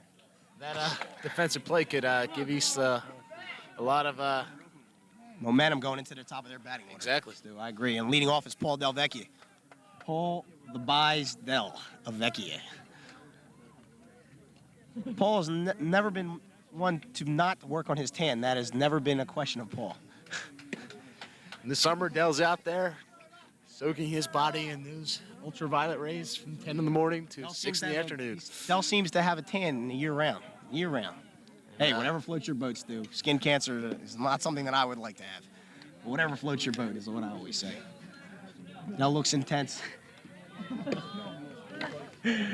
And Sean Sr. is back on the mound for Cherry Hill West. I was looking for a change. Come on, Bull. Since the East has got the right part of their lineup coming out, we have Paul Del Vecchia, Club, and Joe Marcelli for Easton at the top of the 7th. We are tied at 6. What a great game. You don't expect anything less from two teams of this caliber. This game could definitely be going extra innings. Now, Stu, it's very much still in the realm of things, no question about it. This is a family show. And Sean Sr. is getting back on the hill for the top of the 7th. He's pitched a lot of pitches so far this game. He sure has. Him and Glenn have gone a long, long way. He's got a little break with And Murph. Stu, there's that Bokino again, jogging out to first base. Good old Bo, they call him. Gets 8. Paul Dell. Just the helmet, gets the grip, and he's going to step in to face Sean Sr. Paul will be attending Old Dominion University next year. He may walk on, try and play a little baseball. He's not real sure. Dell's a very solid athlete and also a member of the Cherry Hill East State champion football team. Oh, he had a rip at that first fastball. That could be car bound. We can't see. We can't see. Strike one to Paul Del Vecchia. We have just been told that it did not catch a car, ladies and gentlemen. So don't have no fear. Your car is safe. Here comes the one-strike pitch. Oh, he fooled him with a change. Or a slider. Or a curve. In other words, Scott, you really don't know what kind of pitch that was now, do you? Well, Stu, it was a strike. Come on, Ball Del Vecchia. 0-2. Come on, Del. Let's see what you got here, babe. Here comes the 0-2 pitch. Upstairs. Dell steps out. Sean Sr. Had been a little while last inning. We'll see if. This is the way this game should have come down to. No, I agree with you. Oh, he fights that pitch off. Way to stay up. Two very highly competitive teams coming down to the wire. You like to see it end this way. It's going to come down to whose arm is more tired. That's the bottom line. Yeah. Bottom line. And, I have to say it. It's got to be Glenn's. He's throwing a lot of pitches.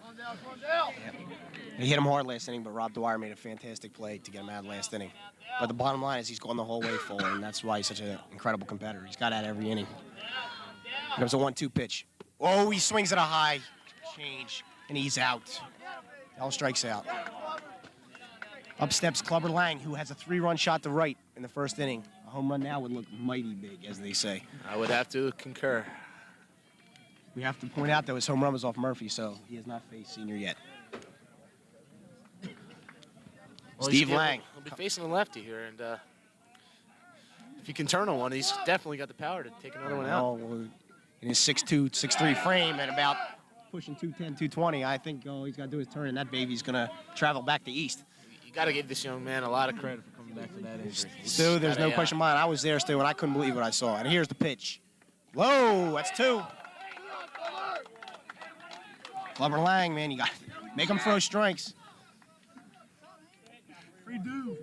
Waiting on deck is Joe Marcelli. Well, hello to you too there, Teddy. Here's a 2-0 pitch. To Clubber.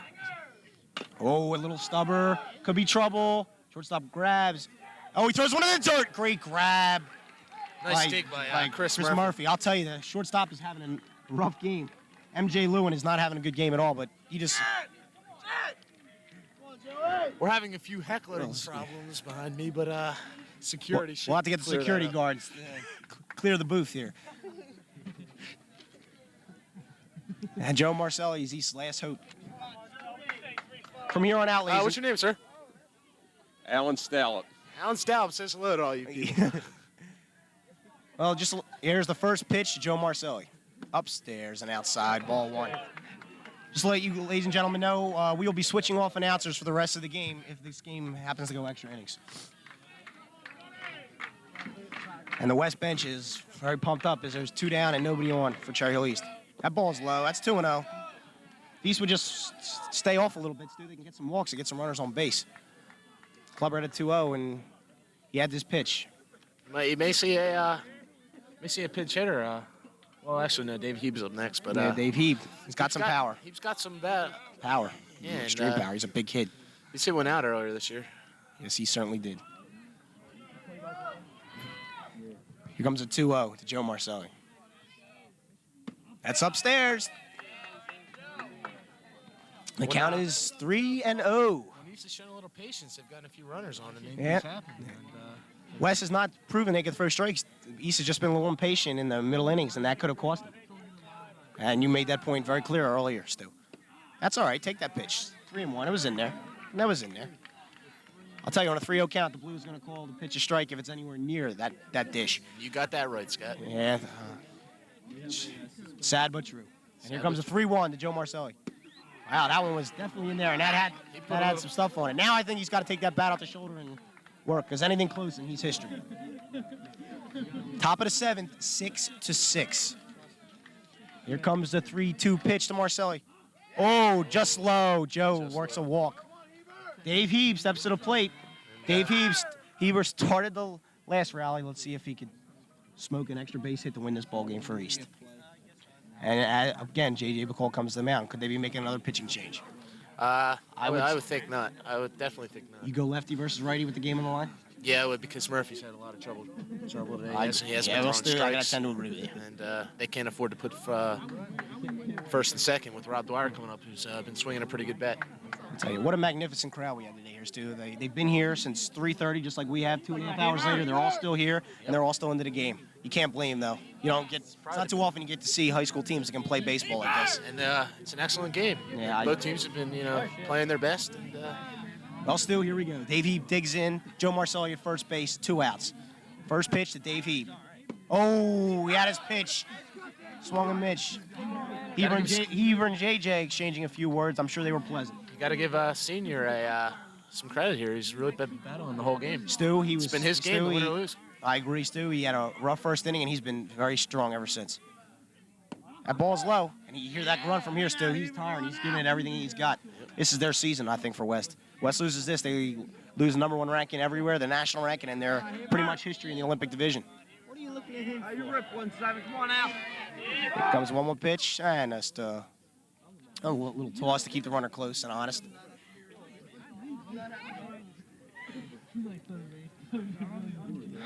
Andrew. Counts 1-1, 2 outs, man on first. Dave Heber. And another light toss. She just wants to keep him close just in case he hits an extra base hit. Theodore Page is behind me. Ted will be attending a football scholarship. Ted would hope that I don't have to get up. Boston Ted, College. I think Ted would hope I don't have to get up if he keeps getting himself on air. I think somebody remove him. 1-1 pitch. Upstairs.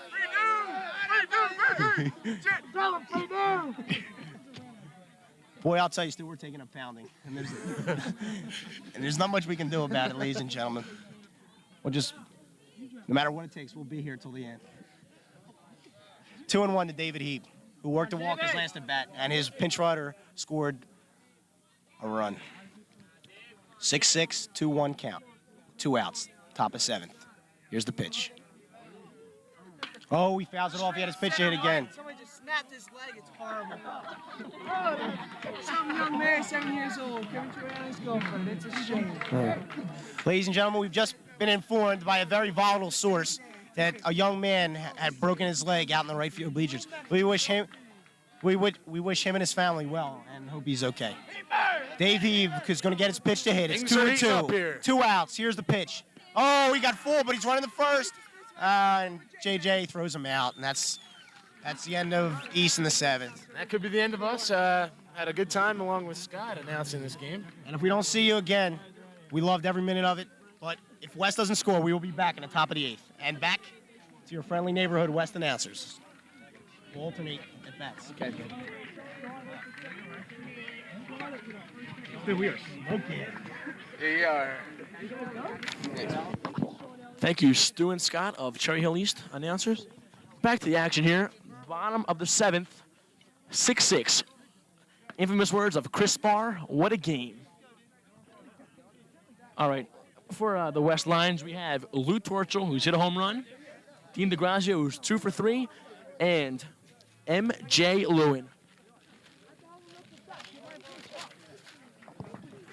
Hans and Franz were supposed to make a guest appearance here today, but they had to leave early. Had to get back to pumping up. So I think Hans and Franz escorted the young man or lady who broke their leg in the right field stands because they're very human. They're human, human is. they said they'll make an appearance at the lacrosse game, and it's going to air next week here on Cable 8. I believe just Hans is making. I think just Hans is making the appearance. Torchel up to bat first here for Cherry Hill West. High score 6-6 here in the 7th inning. Torchel hit 1 home run here today. He's 20 for 25. Glenn Foley's still on the mound. He's still pitching. He's going strong, I guess. Top of the 7th. Excuse me, bottom of the 7th. So if West scores, it'll be the end. But if they don't, Stu and Scott will be back for more commentary at top of the 8th. Kind of noisy background we have here, all these East people.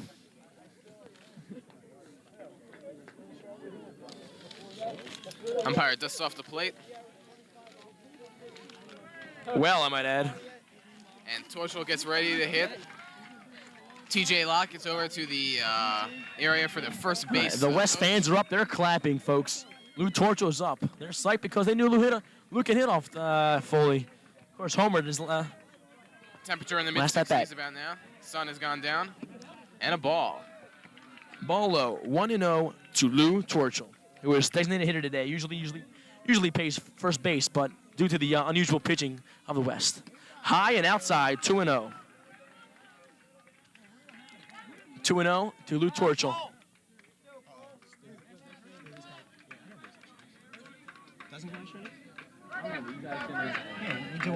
Pitch by Foley. It's in there. 2-1. 2-1. What a game here today at Cherry Hill High School West. Glenn Foley, the pitch to Torchel. 3-1. Low in the dirt. Breaking ball. He wants to appeal to first baseman, but he did not swing. Check. I must say, this is one of the best baseball games I've ever seen here at Cherry Hill High School West. Tremendous game. The tie is 6-6 in the bottom of the seventh. 0 outs with a count 3-1 to Lou Torchel. The pitch. Oh, good swing. Foul it. I couldn't have said it better myself. Car number 3. Goodbye. It's a Toyota hard body truck over there. I thought it was a Suzuki Samurai. Wow. Don't buy Genevieve. foreign, okay, boys? Nice red Back to truck. the action. Oh, smoke down the line. Just foul. Good cut, good rip. He's out of the count. We'll see. 3-2. Losing this at bat here. He's getting a swinging at every strike here. Foley stares down Torchel. Coach calls time as a ball comes flying in the infield. Crowd hushes. Given back to the umpire. Again, the count is 3-2. No outs. The score is 6-6. Bottom of the seventh. The pitch to Torchel. It's a crucial one. Oh, he popped that up. Right fielder Steve Lang catches it. 1 down in the bottom of the seventh. Lou just got under that pitch and popped it to the right fielder Steve Lang. Up to bat, Dean DeGrazio, 2 for 3. 2 singles and 2 RBIs DeGrazio plays for right field Dean. for Cherry Hill West. Foley at the mound the entire game for Cherry Hill East. 1 out here in the seventh. The pitch to DeGrazio. Swung on and missed by Dean DeGrazio. 0-1 is the count. Dean has been really swinging at Foley, but he does have 2 hits off him today, so he's been successful. Again, the unusual stance of Dean DeGrazio, having his left foot in. Oh! Headhunter is the term used for that pitch. Dean's all right, 1-1. As the crowd hushes here at Cherry Hill West. Dean's all right, steps out of the batter's box, get himself together, compose himself. I'm sure Foley did not mean to do that on purpose, just trying to get him to stay in outside, to throw him an outside pitch so he can swing on and miss. All right, it's 1-1 is the count to Dean DeGrazio. The pitch. Right fielder Steve Lang, another play for him. He gets it. 2 outs here in the bottom of the seventh. MJ Lewin is the last hope for them not to go in the extra innings.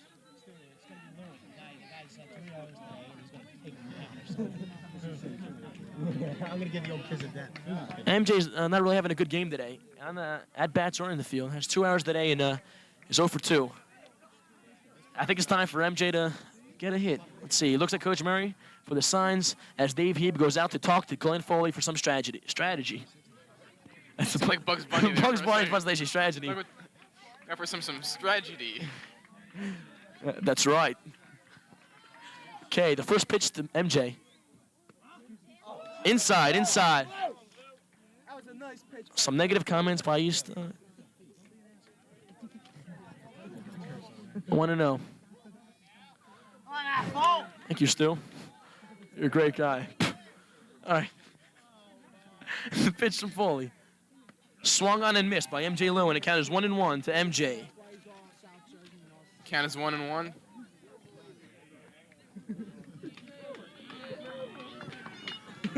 I guess we have the intelligent crowd behind us in the East today. The pitch. Strike. 1-2. Nice pitch by Foley. That was a strike. MJ, I think, is not really frustrated with the call, but more frustrated with himself. Thank you.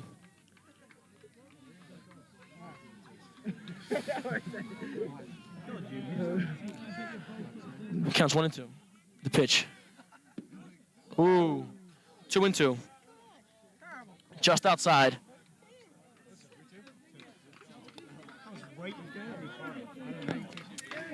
If MJ does manage to get a hit or a walk, up next for Cherry Hill West will be Pet 9. Time called. Pet 9 on deck, as Adam said. The tension's thick here at Cherry Hill West. Score is 6-6. The pitch. Oh, call strike. MJ strikes out. Okay, at the end of 7, we're going to extra innings. It's 6-6. Top of the 8th. And we'll leave it here to Stu and Scott. Well, ladies and gentlemen, good news. We're back. Let me tell you something. And I am back. Let me tell you something, ladies and gentlemen. Glenn Foley might have struggled today, and he might have had his problems, but he's getting stronger and stronger as the game goes on. That just proves you how great of an athlete he is. We're starting the 8th inning, and the bottom of the order for East, Rob Dwyer. Rob is prone to walk, so that would be a big advantage for East right now. You can also steal a base one if you need one. The way Foley's pitching right now, Stu, I feel one run would do it because they just got by the heart of their order. Yeah, he put him down 1-2-3, and Yep. Ended with a strong strikeout. with authority. Sure did. And Sean Sr. still on the hill for West. I don't know how much longer he could go. That brings up how much longer Glenn can go. He's pitched a lot of pitches Yeah, today. he sure has. But I can tell you, he's still throwing the ball really hard. Well, ladies and gentlemen, I know it seems like we've been here forever, but we are still here. In case you just joined us, we're starting at the top of the 8th. And yes, ladies and gentlemen, this is extra innings. Top of the 8th, we're tied at 6. Big game. Real big game. Cherry Hill West 6-1 in the conference. Cherry Hill East 6-0. I think West needs this game more than East. East wins this. There's no telling how far they could go this year. A big, big game. This will bring up That's Stu. Rob Dwyer. There Kevin goes that Foley. Bokino again, right out to first base. I'll tell you, he hustles like no one else, doesn't he? He sure does. J.J. Bacola behind the Rob Dwyer stands in. Sean Sr. on the hill. Here's Rob Dwyer stepping in. Rob with a double, a sacrifice, and a base on balls today. He's played a very fine game. Made an incredible play at second base. Here's the first pitch, right over the plate, 1-0. Excuse me, strike one. Definitely got something still I'll left tell you, these on two that, pitchers, these two pitchers have been awfully impressive, Stu, the way they're hanging in there. Yep, both got rocked around a little bit. Oh, it's a little mummer. That could be trouble. Oh, the ball just well foul. Oh, Rob. Trickles foul because he wasn't easy if that was a fair ball. It's got excellent speed. I think that was a West ploy. That the field could be tilted this way, Stu, because they know that East has these quick little runners. Well, I don't know if they spent the money to tilt the field, but you may be right. Would you put it past them, Stu? I wouldn't put it past him, Scott. Well, meanwhile, Rob Dwyer's in the hole 0-2. It's going to see definitely a lot of high pitches here because he's going to try and make him fish or something. Either that or he's going to throw one right in the dirt. Yeah. 0-2 to Rob Dwyer. Rob taking his time, trying to get himself together. It's turned into the pitcher's duel that we thought it It was. would be, exactly. We could be here a long time, Stu. A home run might win it. 0-2 pitch, upstairs. Good call, Stu. That's 1-2. And, folks, the lottery drawing starts in a few And I'll tell you minutes. something, Stu. If they don't end this game before I get to see if I won $100 million, I could be a little upset myself. Here's the 1-2 pitch. Oh, he looks at a pitch right over the plate, and Rob cannot believe it. Sean. And partisan crowd does not agree with Blue's call, but it looked close to me. Too tough to take. Let's be biased here. And Kevin Foley steps up to the plate. We have some disgruntled fans behind us. Kevin Foley, the freshman, steps in. First pitch to Kevin. Ooh, blows it by the weed. They call him Kevin the Weed Foley. Ladies and gentlemen, I just report the news. Don't ask me why. The kid grew 6 inches in this past year, and God knows what his mother's feeding him. Oh, boy. Stu, me standing at only 5'5", I would like to come over to the Foley's house and eat a little bit of what's being passed around the old dinner table myself. I don't think they'd have you. And I can't say that I blame them. I think Weed's in the hole here, 0-2. He's got to bear down. Oh, wow. I'll tell you. Blows him away. I'll tell you, these two pitchers are just looking stronger. That's 2 strikeouts in the inning.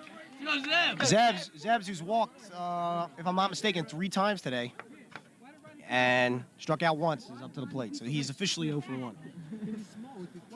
The sophomore's in a big spot here. Base hit would be nice.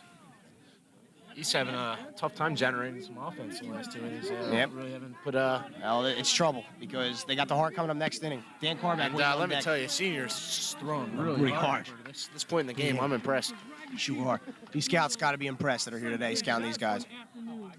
Still, wouldn't surprise me if a handful of players get drafted. Now, these guys. Ooh, he bunt and he misses. Boy, another hole. Get a grip on life. And the blue is taking a flat-out pounding from this unfriendly Cherry Hill East crowd, ladies and gentlemen. Played by none other than Bill Phoebus. Here comes the 0-2. Way upstairs. And some sarcastic fan just asked if that was over the plate. I don't know, ladies and gentlemen. I don't know. 1-2. Sean Sr. is bringing some smoke. You're all washed up. Here comes the 1-2. Whoa, way in the dirt, and another great grab. I'll tell you, by J.J. McCall. He is a an superb outstanding player. Oh, boy, I'll tell you. He's on that. Still wouldn't surprise me if more than a handful of players in this game is drafted next year. It would not surprise me in the least. Here comes the 2-2. Whoa, he blew him away with heat. He struck out the side in the top of the 8th. Oh, wow. Well, this could be some disheartening news. We might not be back. As much as it may seem, it could be the end of us. And back to the other one. We could be back, ladies and gentlemen. Apparently, Scott and Stu have some friends. We're surprised, frankly. And Senior, amazing. Sean Senior, amazing plays right there. Struck out the side. 3 men. In a row. Struck out the side in the bottom of the 8th. Top of the 8th, excuse me. Foley's still on the mound. Pat 9 will now go up to bat. He's warming up All there. right, it looks like Pat 9. I don't know if they keep Murphy in there. Maybe they might DH for Murph. But from what I have, it's Pat 9, Murphy, and then Napoli. Okay. Score is 6-6. I remind you, at bottom of the 8th. Extra innings here. Cherry Hill High School West. A game which is well over 2.5 hours long. I don't know. I think Foley at this point, I think he might be tired. He's on a lot of pitches, and it's the 8th inning. He's got a strong arm, I know, but I don't know. I think this might be too much for him. We'll see. Well, West has definitely got the momentum here right after Senior's pitching. You know, they went through that. They went through that first half of the inning real fast, and now they got some power hitters. Pat 9. I mean, look, who could ask for anything more? You know. I can't. That's for sure. Pat is a personal friend of mine, I might add, and Come on, ball. Pat taught me the proper way to bench. okay. Actually, Hansen Franz taught him, but that's for tomorrow to win anyway. And if anyone wins, whoever wins this game, the loser just played a great game.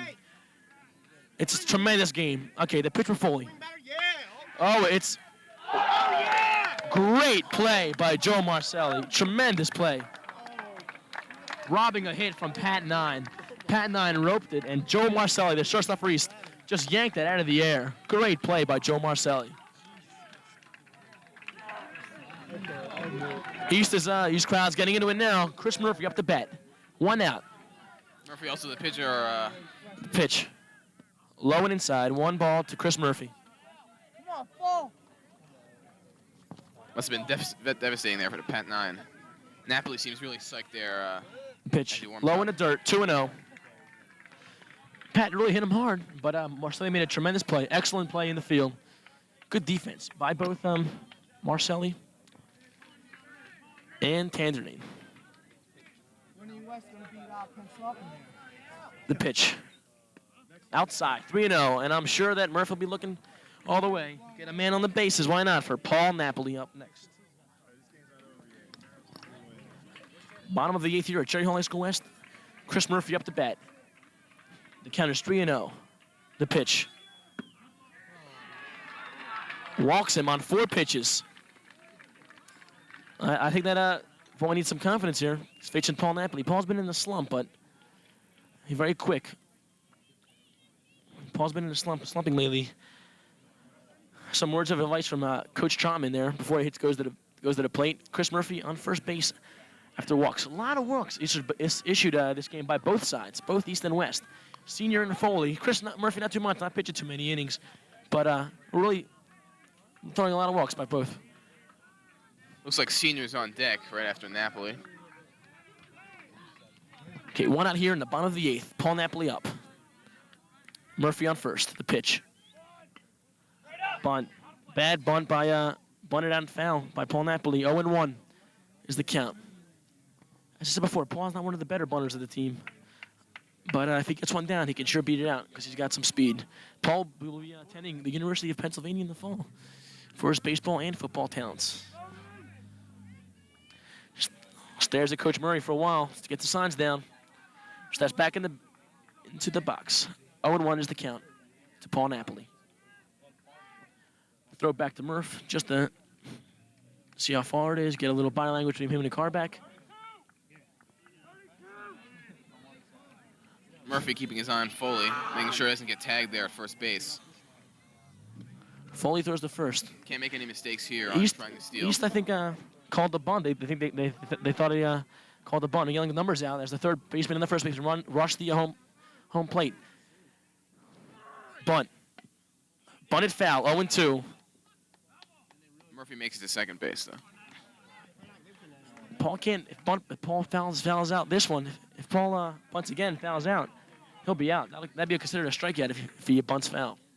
0-2 is the count to Paul. So Paul's not in a very good position here. So I don't know. Will he swing away? I'm not sure. And I don't think he can take a pitch because Foley can get it over the strike zone very easy. Crowd still remaining here. In the dirt. 1-2. Okay. Nice stop by Dave Heeb, the catcher of Cherry Hill East. Chris Murphy at first base, issued by a walk by Foley. Counts 1-2 to pitch to Paul. Paul got under it. Is it going to fall?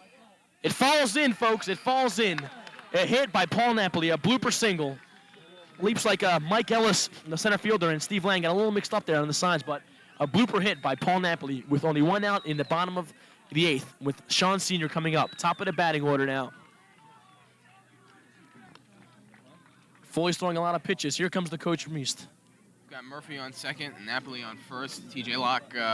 First base coach here, giving some votes of confidence. Good hit by Paul. Trotman now, Coach Trotman from Cherry Hill West talking to Senior. I think there might be a pitching change. I'm not sure, because here comes the coach from East. Yes, there is. You must applaud Foley's efforts. Did a great job today. Did a great job today, Glenn Foley. What a good applause here by the East fans. Pitching 7 1/3 solid innings here at Cherry Hill West, giving up 6 runs. Okay, Carback's going to come and pitch while Foley goes to first base.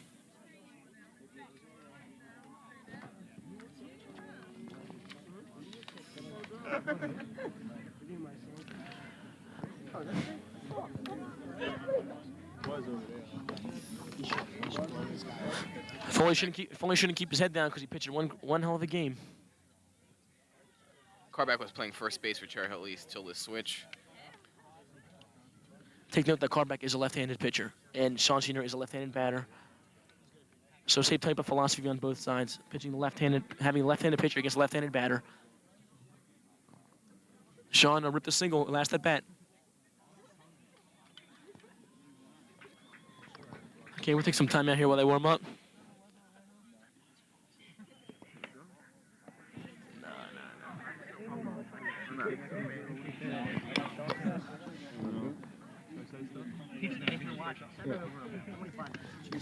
Center Eric Moskovitz here in the back, watching the game, has some comments. Any comments? Eric, yeah, you're a star in the basketball team. What do you think about this game so far?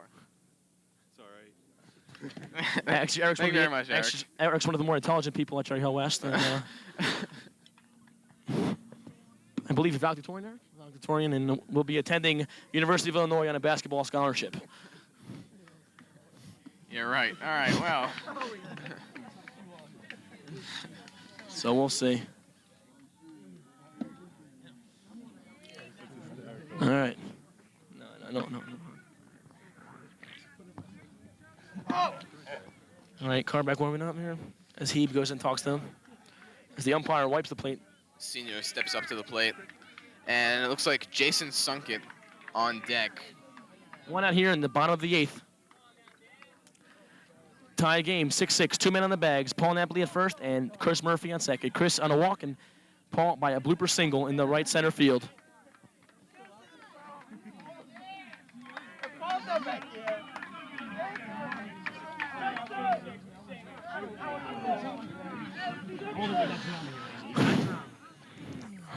Carback shaking off.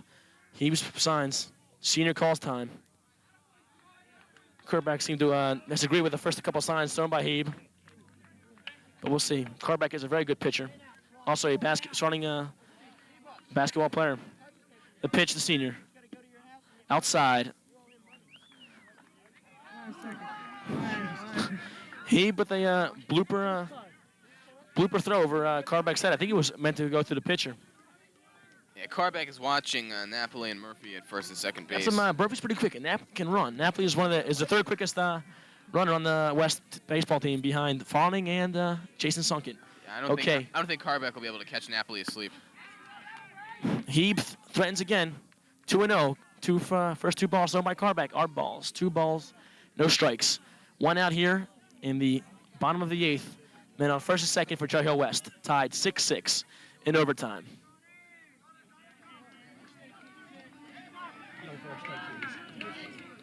The pitch from Carback. Strike. Good pitch. He needed a strike. 2-1 is the count to Sean Sr. Some negative comments here from the East fans to the referee.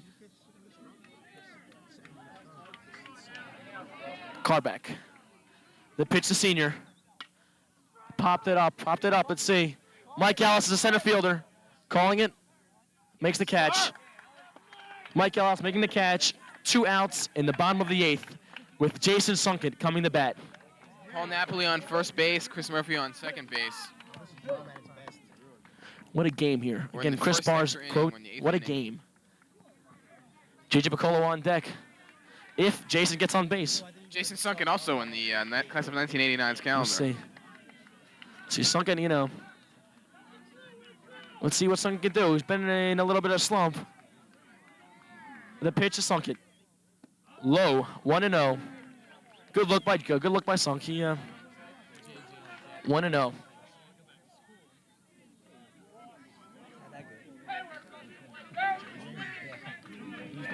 Dave Carback. Checks Murphy and Napoli the pitch. Ooh, just high. Hebe goes to talk to Carback. Get him some vote of confidence there. Crowd quiets down. Count is 2-0 to Jason Sunkett. JJ Piccolo on deck. JJ Yeah, I don't think. 2 home runs. Yeah, you definitely don't want to walk Jane. Have Piccolo come up the bat because Piccolo ripped one to left field and is a tremendous hitter. JJ Piccolo, who has 4 home runs so far this season. Counts 2-0 to Jason Sunkett. The pitch. Ooh, just high, 3-0. Umpire's calling high. Murphy, yeah, definitely look on this pitch, Jay. I think Jason's going to look on this pitch. Jay is very talented. He can hit the ball, but for the benefit of the team, there are 2 outs. Let him look at this pitch. The pitch is strike, definitely a strike over the plate. Carback makes a good pitch there. Jay was looking all the way. 3-1 is the count to Jason Sunkett. The pitch. Oh, walks him. Walks the bases loaded. J.J. Piccolo coming on deck. What tension. Kind of like the movie The Natural. Wouldn't you say, Adam? I never saw the movie, but I'll take your word for it, Steve. No, I did see the movie. It's just like The Natural. J.J. Piccolo is probably the best all-around player for West, and one of the better, if not the best, pitcher for The coach Piccolo. of Cherry Hill East knows the position their team is in and goes to talk to Carback. Of course, Carback is a left-handed pitcher. He also And goes to the conference. Foley coming up to give him some hints on how to pick the Piccolo. Coach Troutman for West discussing some things with JJ. What do you think JJ's best strategy be? What kind of a hit? Just go try to rip it Well, out? no, definitely not. Don't try to rip it out. You have to go with the pitch because any hit, base hit's gonna win the game for you. You don't need a home run to win the game. So if he tries to hit home run, I think he's gonna strike out or not get a good piece of the ball. So basically, Just try to get one of the men home. yeah, that's all he has to do. But they're 2 outs. You can't pop up. So if it's anything, it'd be Foley's coming back to pitch. They're making the change. Foley's coming back to pitch to J.J. Piccolo, and then Carback going back to first. J.J. goes back for something to drink there. What a rivalry. I mean, they're both starting quarterbacks.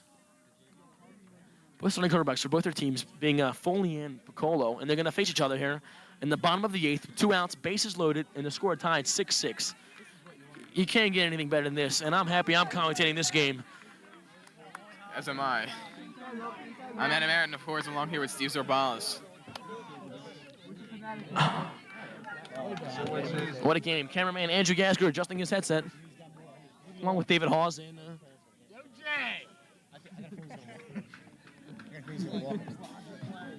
Diane Scombo.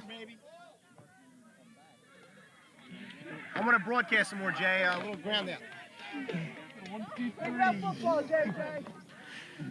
Jay's keeping his composure. Foley on the mound because they know Jay can hit it. And Foley's a good pitcher. So we'll see. Again, J.J. homered earlier off of Foley and hit him hard. He's hit him hard all day. So J.J., just get a hit. Anything on the ground, get some motion. You definitely don't want to hit it in the air. The crowds for both sides going crazy here at Cherry Hill West. Bottom of the 8th, 6-6 is the score. The pitch. Strike. An astounding yes from the crowd here at Cherry Hill West. That's a fastball right down the middle of the plate. Foley, 0-1 to J.J. Piccolo. Focused here. Foley is a very good pitcher. The pitch. Come on, Blue! Yeah, come on! Strike 2. Strike 2 to J.J. Piccolo. 0-2 is the count. Jay's in the big trouble here. JJ's in a deep hole here. 0-2 behind Glenn Foley. Glenn's got all times. Changeup, slider, curveball. It's 0-2 is the count to J.J. Piccolo. The pitch. Ooh, just got a piece of that. Just got a piece of that ball. What the hell? What is that? Why is the catcher doing that? I have no idea. Is Carback awake? Maybe that's the thing. Do it to Carback for no reason. Almost got away.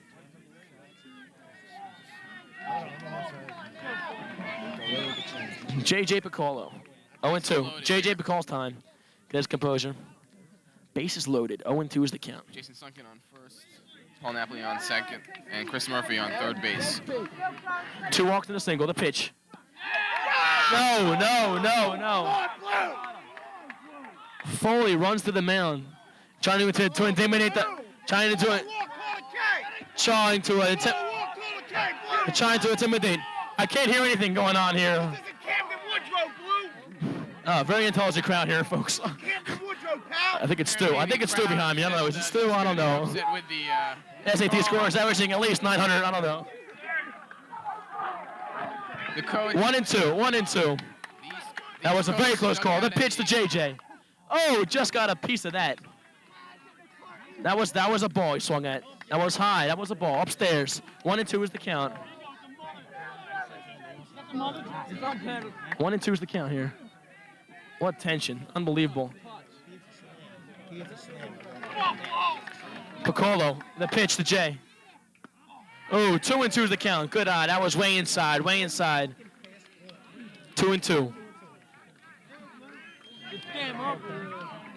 2-2. The umpire getting a lot of abuse here by both sides, actually, because he's been wishy-washy. All right, the pitch. 2-2. Very. Yeah! Oh, he called out on strikes. Called out on strikes. Foley strikes JJ out on a called strike. Bottom of the 8th, 6-6. Stu and Scott. Well, ladies and gentlemen, I'll tell you right here and right now. That was the matchup everybody came to see. J.J. Piccolo versus Glenn Foley. Bottom of extra innings. Bases jammed. Oh, brother. And Foley mowed him down. I guess that's a little revenge for that towering shot JJ hit earlier. Yeah, well. Oh, Blue is taking a pounding, but he did call the third strike when he had to. A little indecisive about the call. Stu, I'm man. semi-surprised JJ didn't take the bat off his shoulder once, man. He did. He had a few good cuts. And let me tell you, East has got the heart of the order coming up. Dan Carback, Glenn Foley, Dell, and Club Lang. This could be the inning. Dan, What a pitching. and let me tell you, give Dave Martin all the credit in the world for bringing back Foley. Oh, Got to yeah. give him all the credit in the That was world. the move they had to make. Yeah. And Dan Carback got his one He out. had to go righty. Oh God, Stu, I didn't think I was gonna make it, Stu. My heart, Stu, I didn't think I was gonna make it there, Stu. And Stu and Bokino should be hustling out the first base Bokino again. comes over and says a happy hello. Stu, that was drama. I don't think you could get any more drama than that, ladies and gentlemen. Dan Carback lead off at the top of the ninth. And he got a big out. Don't kick And Stu, we have now been here for guess how many hours? The lottery starts in 29 minutes. Stu and I have an update though. The 7 winning numbers are. Now everybody get your tickets. 1, 2, 3, 4, 5, 6, and 7. I won. Well, ladies and gentlemen, there you have it. You might as well rip up your tickets. It's over. Whoa, God. J.J. Bacola, Glenn Foley. Oh, Lord. Oh, Lord. Glenn Foley, that was one of the most clutch performances I've ever seen. And believe me, I've seen it all. I've seen the Eagles go to the Super Bowl, the Phillies win the World Series. I've seen the Sixers win the championship, and I saw the Flyers lose 10-7 last night. And I have very seen it all. happy about that. Sixers will get swept. Top of the ninth, Dan Carback. First pitch from Sean Sr. He pops it up. Couldn't get out of play. That's caught. Caught by the third baseman. Oh, that hurts. Boy, we had a great view of that one, huh? Yeah. Couldn't see a thing. Had to rely on the... Well, here we go, ladies and gentlemen. Glenn, the Hammer Foley, steps to the plate. Top of 9, 6-6, 1 down. If Sean Sr. ain't tiring, I'm an Indian chief, pal. I mean, this is getting ridiculous. And I'm the Pope. Here we go. Drama at its best. If Glenn Foley hits one here, Stu. Watch him take wow. one downtown. First pitch to Glenn Foley. Low. Hey, good eye. He Ball won't give one. him much. I'm telling you right now, he will I not don't blame give him. much. Paul Delvecchio waiting patiently on deck. Glenn steps in and a 1-0 pitch to Foley. Oh, he wanted that pitch, but he held off. 2-0. Now the West crowd is giving the Blue some West crowd getting a little unhappy about some of these calls, and I love it. Uh-oh, I just saw Sean Sr. go to his cap. That's 2-0. That's ball 3. Try to throw the spinner. Believe me, he'll have a green light. I'll tell you right now. Give him the green light, baby. Base runners are few and far between this late in the ball game. Steaks in your house, man. Hey, tell me one lottery, right? If anybody's listening, we might need some food soon. It's getting late in this ball game. We might need a little pit stop. Someone might have hit some. Well, who could be listening? It's not being played for another hour. Well, Stu, I gave it my best shot. The 3-0 to Foley. But still, we'll take it. And he walks. A base runner's a base runner, ladies and gentlemen. That pitch looked good to me. Yeah, but if I was Cherry Hill West crowd, I wouldn't complain because you don't want Foley swinging the stick. No, you may see Murphy real soon. Oh, could be sooner than you think. That makes sense. Thank you. One base runner. Glenn Foley walks. 1 out. Top of 9. Paul Delvecchio is due for a hit. You bought him over for Clubber? Never. No. Never. Me either. Never. Not this late in the game. Swing the stick. Here comes the first pitch to Dell. Way upstairs. Still, if you notice, Sean's been where he's been wild. He's been wild high all game long. All game, definitely. He's trying to overthrow. He's trying to throw too hard. Just losing a little location. Could you imagine what seniors and Foley shoulders are saying right about now? Boy, I'll tell you. 1-0 pitch to Dell. Upstairs and inside. 2-0. And senior is getting wild. Once again, he tried he's busting him up high and inside. I'll tell you right now, I wouldn't swing at all right now, unless it's right there. You got to swing the bat to win the game. You can't be looking for the game. But if it's there, you got to take it. It better be there to him to swing 2-0, and the guy just walked Glenn. This is 6 straight balls by Sean Sr. Way upstairs, Now. 7 balls in a row. Right now, you don't swing the bat. Well, still, if he loses him, I think he's history. I think the hook with will come out, no question. And And they'll remember, bring in Bedrosian. remember, Lang hit the home run off Murphy Oh wow, we got to drama. get things going. Murphy Lang waiting patiently on deck. Foley at first with a walk. 3-0 to Dell. I'd be safe to assume he's not swinging here, and that's way upstairs. First and second, one down, top of 9. And upstairs, Steve Lang, who has hit a 3-run shot already today. And here it is. And here comes Chris the Murphy. hook.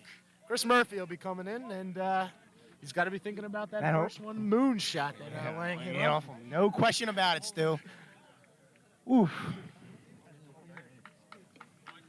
Lang waiting patiently. Looks solid. Murphy's struggled all day long with his control. Oh, no question. I see. the first time when he bammed that one home. And there you have it, ladies and gentlemen. Feel the same thing. Del Vecchio. And Stu, can you see who that I'll is? tell you, the boy can run like nobody else. And he knows the kind of run I'm talking about. Mike Ellis, the center fielder, now pinch running for Paul Del Vecchio, who drew a walk. 8 balls in a row. And Murphy back on the hill. I mean, as I'd like to say, I mean, these teams are changing pitchers more than we change our underwear, ladies and gentlemen. It's just, Well, in your case, that isn't much. well, Stu, very, very good, Stu. Very good. And Blue, dust off that plate. He is doing that well today.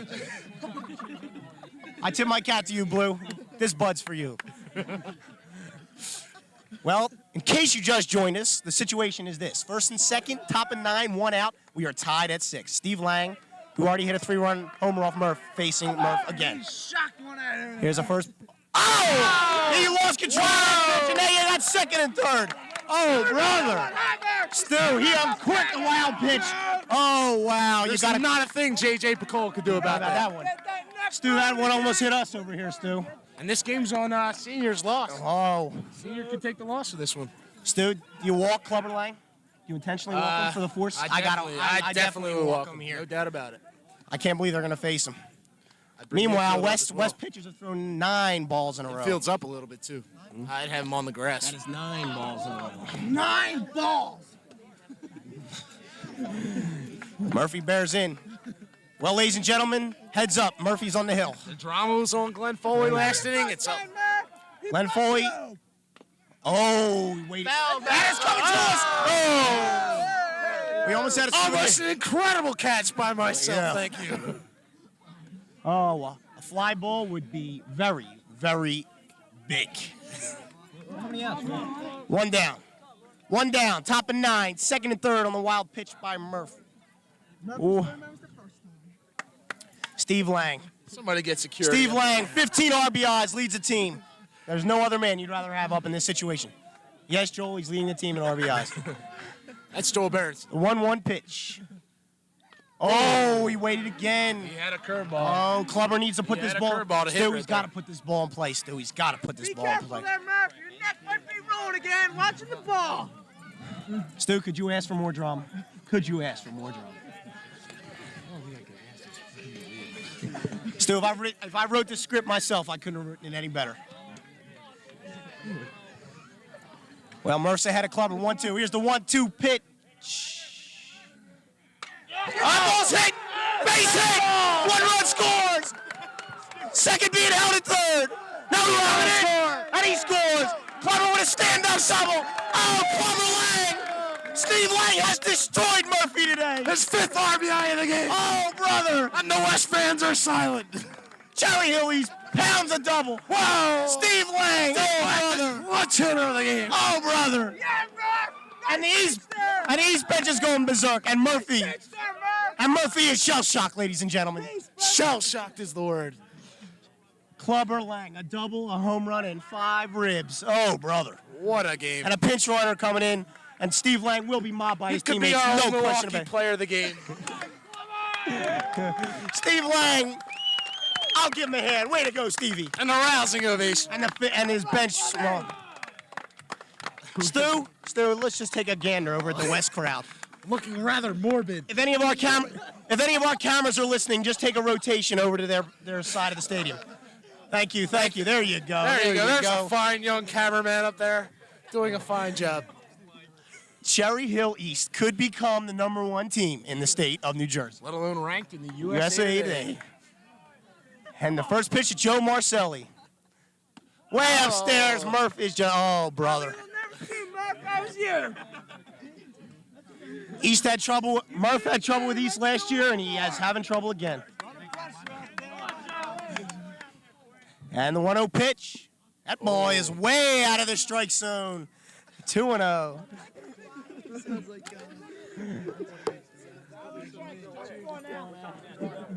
The way Murphy's pitching now, I don't think we're going to get this game in.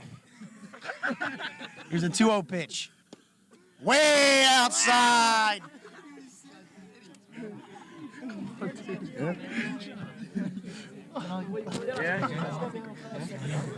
gonna miss again. 3-0 pitch. Oh, Come on, Murph, put it down so you can pitch to Murph. Oh, way upstairs. Stu, you got to get him out of there, Stu. You got to. Who are you gonna bring in? Stu. Tortable. Bring him in. Torchel. Torchable. Stu. Carback pitched money and they brought him in. You got to do it. You got to do it. He can't find his strike zone. He can't do it.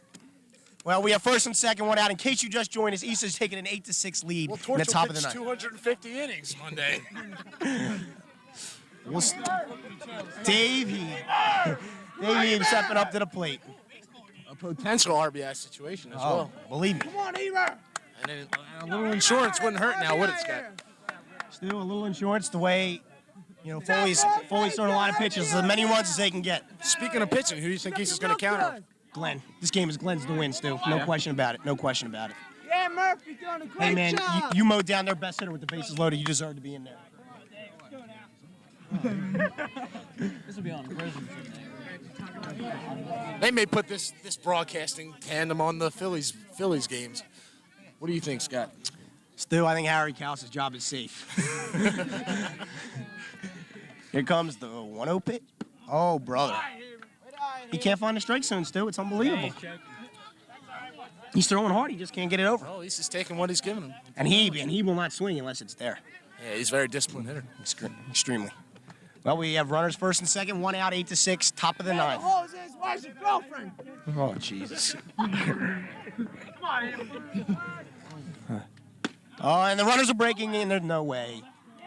And they throw it away. Oh, no cover in time. JJ had to hesitate. Stu, nothing he could do about it. Nah, Second double steal of the game for East. Aggressive base running.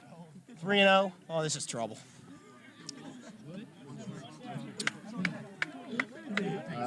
And Rob Dwyer bat next. I'll tell you, East. Rob made a spectacular defensive play in the field today. And I'll tell you, Joe Marcelli could have saved the game with that glove, that play he made in the bottom of the last inning. That was unbelievable. Oh, he better right on that. Heeb, as intense as ever, is a little frustrated, but tough pitch to hit. Murph is really bad tonight. Ladies and gentlemen, any of these comments picked up by the microphone are not part of this station. But it's true.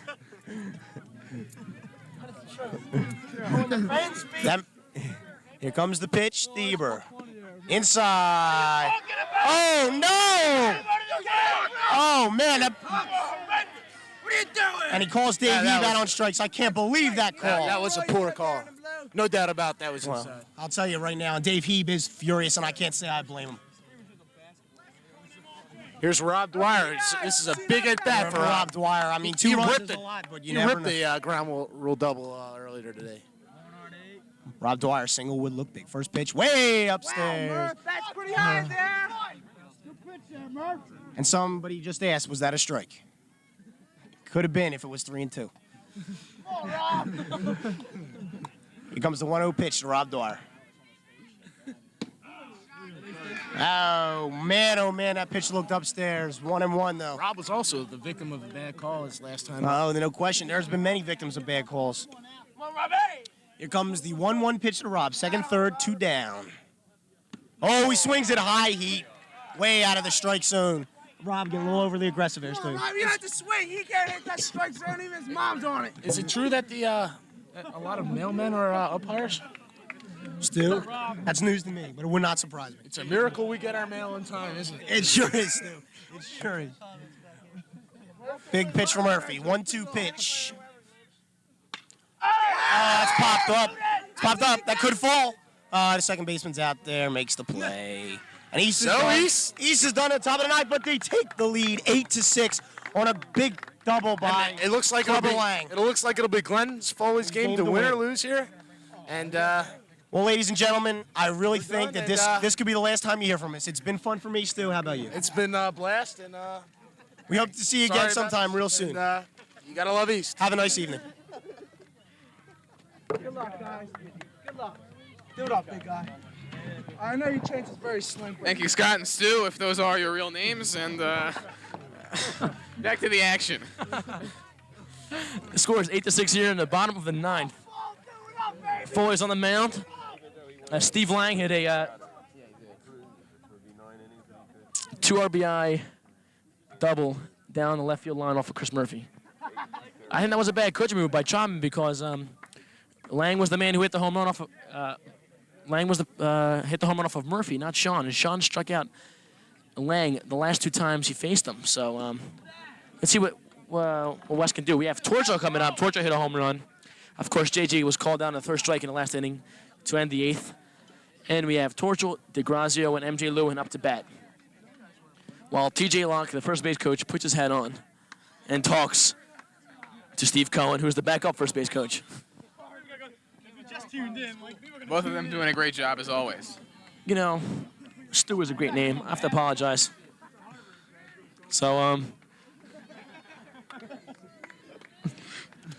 bottom of the ninth. Well, great day. This game is over 3 hours long. Whew, what a game. Tremendous. Hopefully, you know, West can get together now. Let's see what Lou Torture can do. You got to give him some confidence on. All right. Score 8-6. This may be West's last shot. Right on the line. All right, see what Lou Torture can do. He hit a... it's not over till it's over. Oh, strike by Foley right down the middle of the plate. It's not over till it's over, said Yogi Berra, the Yankees. So we'll see what we can do here. The pitch. High, 1-1. So Foley's pitched the 8th and 1/3 inning so far. Wow. 2-1. Excuse me, 7 and 2/3 innings. So we'll see. The pitch. High. 3-1 is the count to Lou Torchel. He threw a strike, then 3 straight balls. By the way, there was a 7-year-old who broke their legs here on the right field stand. I hope he's doing all right. Best wishes to you.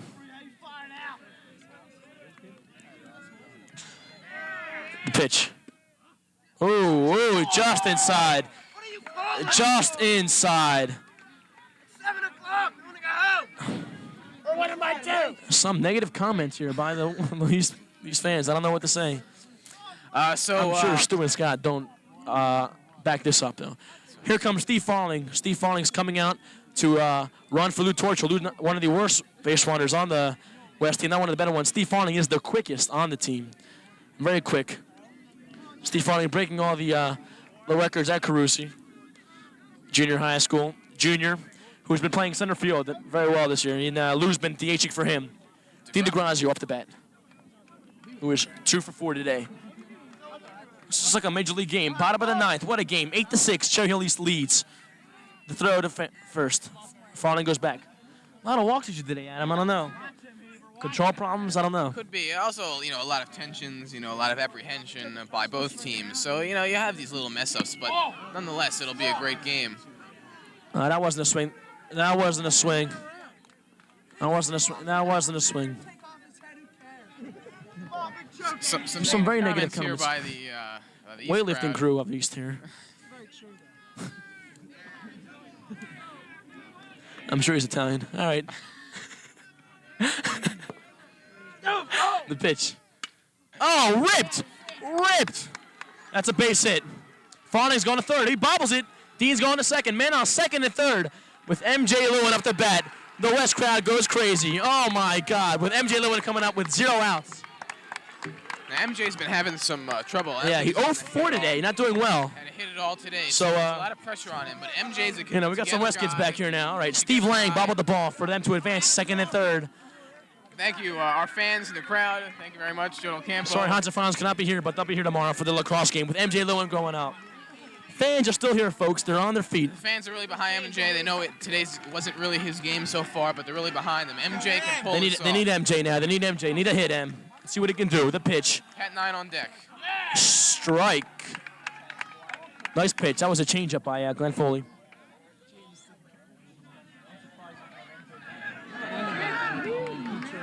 It's 5 of 7 p.m. What a game. The pitch. Inside. 1-1 the count to MJ Lewin. MJ's got to swing. He's not swinging too much. He's just looking at the pitches here. Let's see what he can do. MJ is a good hitter. He's slumping. I think he's losing confidence in himself. Foley pitches. Nice stop by... Oh, it's gone! Oh! Can 2 runs score? I don't know. Oh, he's awarded. The game is tied with 0 outs. And MJ Lewin on third base. The East crowd is quieted, and I am not. What a game, folks. The score is tied 8-8 in the bottom of the ninth. The crowd, all right, boys. High fives all around. Pat 9 up to bat now. Oh, Tie score Pat 9. 8-8. Come on, Pat. All right, Pat 9, all The right. East crowd thought the game was all over, but All right, 9. 0 outs. Man on second. MJ Lewin at Dylan second. came through in the clutch, big time. Oh, it's 8-8. MJ Lewin gets a hit when it counts. That's why he's Lieutenant Governor and on the calendar and a great guy. Sorry, Stu and Scott. Not that easy, boys. MJ on second base. Some words exchanged here by the West freshman players to the East varsity players. The East coach apparently having some words here with the umpire. Not too pleased with what just took place. Which I don't. Of course, I don't. Of course, I don't back up any of this because there are a lot of big guys around me right now. All right, Pat. Pat 9 at plate. Foley has been knocked around this game. It's 8-8. The Cherry Hill police have told us to hope a riot does not break out today. Officer Brogan has apprehended a fire alarm suspect lately. No outs.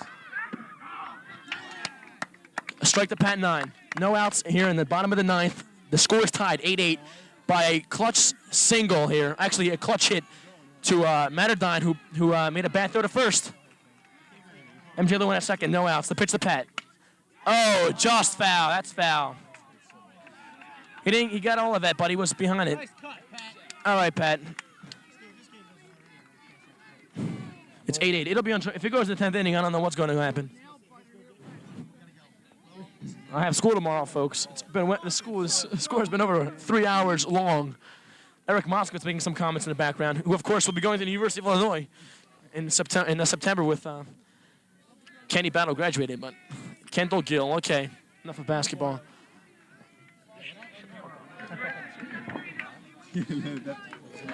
Pat 9. A lot is running on Pat 9. If he can. I believe the count's 1-1. I'm not sure. I think it is 1-1. Foley's been pitching a lot. I don't know. Pat ripped him before. Of course, Joe Marcello made that great play. The pitch. Oh, swung on and missed and struck Pat 9 out.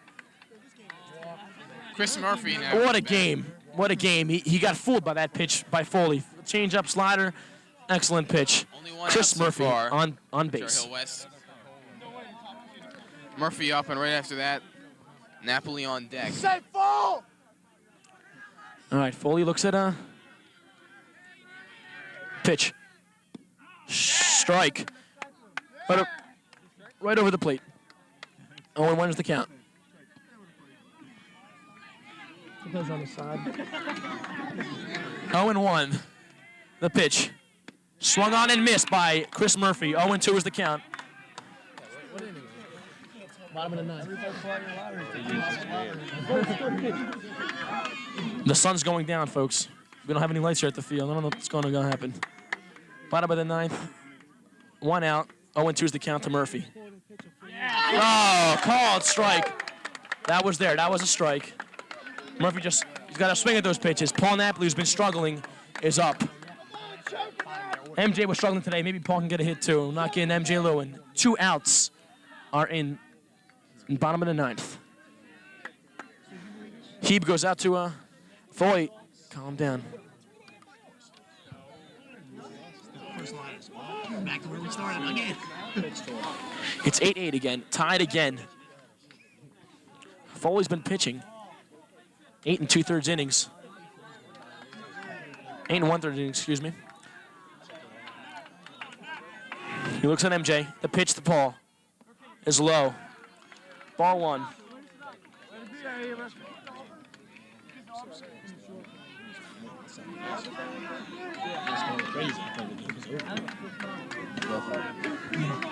The pitch. Ball 2-0 to Paul Napoli. Sean Sr., leadoff batter on deck if Paul gets on base, but MJ Lewin is at second base, not taking taking a pretty good lead. the pitch. Strike 2-1 to Napoli. Paul was looking all the way there. If you watch Foley though, he is watching. He's watching Napoli. He's also watching MJ there on second. 2-1's the count. The pitch to Napoli. It's a bouncer to. Oh, as he tags out Lewin. 3 outs. The game is tied 8-8. Bottom of 9th, we're going to the top of the 10th. Back to Stu and Steve. Scott. Well, ladies and gentlemen, it looks like Stu and I reacted a little too soon. Because guess what? We're back, and guess what again? We're tied for about the 6th time today. And you have no choice whether we're back or not. I'll tell you, this has just been unbelievable, Stu. I mean, East jumps ahead 8-6, and West ties it. A big throwing over by Zeberline last inning really hurts. Yeah, but shows what Glenn Foley's made of as a pitcher. He's must have thrown close to 175, 200 pitches, and he's still in this game. He's pitched 9, Stu, and if I can check out the old East baseball record book here, most innings pitched. Let's see if we can find her somewhere. Most innings pitched, 1 game, 11. Steve Prano. And he's got to have The way we're going, Stu, we could be going 20 innings. he's got to have a ton of strikeouts as well. Yeah, no question about it. And Murph is still on the hill for West. I don't think Senior's got anything left in his arms, Stu. I think it's Murphy's game to win or lose. Harshman! Oh boy, the crowd's starting to thin out a little bit. The West fans were going crazy last inning. Morbid 1 second, excited the next. And I got to give West a lot of credit, Stu. They've been coming back just as East East has been. players in the state. I'll One of the tell best you. athletes in the state. And Kevin Foley, his brother, is leading off at the bottom of the inning. Kevin Studer really get a big hit right here, and Doesn't matter. I mean, is any lead safe in this game? well, lead's a lead. A lead is a lead, Stu. I'd rather. Hey, you didn't get those 2 runs. We're out of here. I agree. Could be home. Got to give Cherry Hill High School West. They're not 19th ranked in the nation for nothing, Stu. I guess this is the Battle of Cherry Hill, but this is redefined into something I don't think anyone could even have thought of. Stu, we are now been here for 3.5 wonderful hours, and we're about to start the 10th inning. We've already completed a major league game, Quite enjoyable. and we still have plenty of light left, ladies and gentlemen. So we could be here with you for plenty of time. Kevin Foley steps in against Chris Murphy. We're at the top of the 10th, tied at 8. Yes, we're tied at 8. Here comes the first pitch to Kevin Foley. That thing smoked. Foul ball. Wow. He That really thing was- turned- he really got ahead of He turned on that one real well. Swung a little soon, or that thing was up. God, he was all over that pitch. Stu, do you think he was? Stu, do you think he was sitting on a fastball there? I believe he You was. better sitting believe on he a was sitting on the fastball. And Glenn Sarwick proving that he knows nothing but nothing. Yeah, pop up could be trouble with shortstop, It should be no problem. and he makes the play. I'm sure he did. Although I couldn't see. Even though we couldn't see, Stu, we just have to assume that he wouldn't drop that. That's a big out. That's a big. Yeah. In case you miss, in case Oh, you, lucky lottery. in case you miss it, Did ladies you and play the gentlemen. lottery today? In case you missed it, ladies and gentlemen, the winning numbers were 1, 2, 3, 4, 5, 6, and 7. Strange but true. And the backup numbers, then just in case no one 8. wins, are 8, 9, 10, and 12.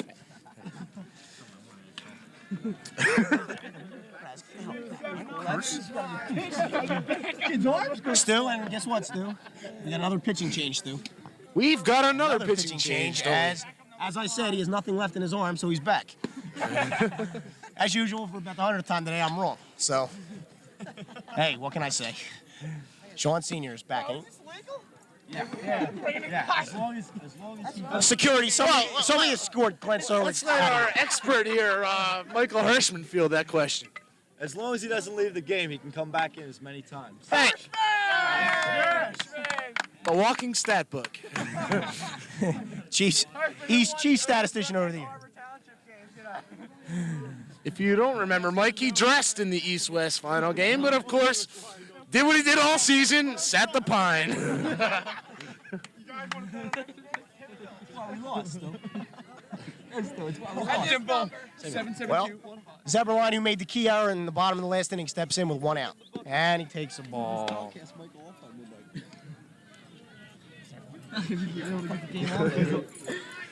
on, Zabby. Come on, man. Boy, I'll tell you. 1-0 count. East needs base runners. East needs base runners. That ball is right over the heart of the plate, 1-1. Somebody call Domino's, because I'm starving. Stu, who could ever thought this game would be like it is today? This is just absolutely unbelievable. And 1-1 pitch. Oh, he checks his swing upstairs. 2-1. Top of the 10th. 1 out. 2-1 count to Zebs. Waiting on deck, East best hitter. Here's the one more There pitch. you go. And that's upstairs, 3-1. And Zeb's about to work the wall. When was it? Last week. I don't want to know. Nobody called it because of darkness. Interesting little side view here, ladies and gentlemen. Since Dave Martin has been coaching East and West are 15-15 versus each other. And here comes a 3-1 pitch to Zebs.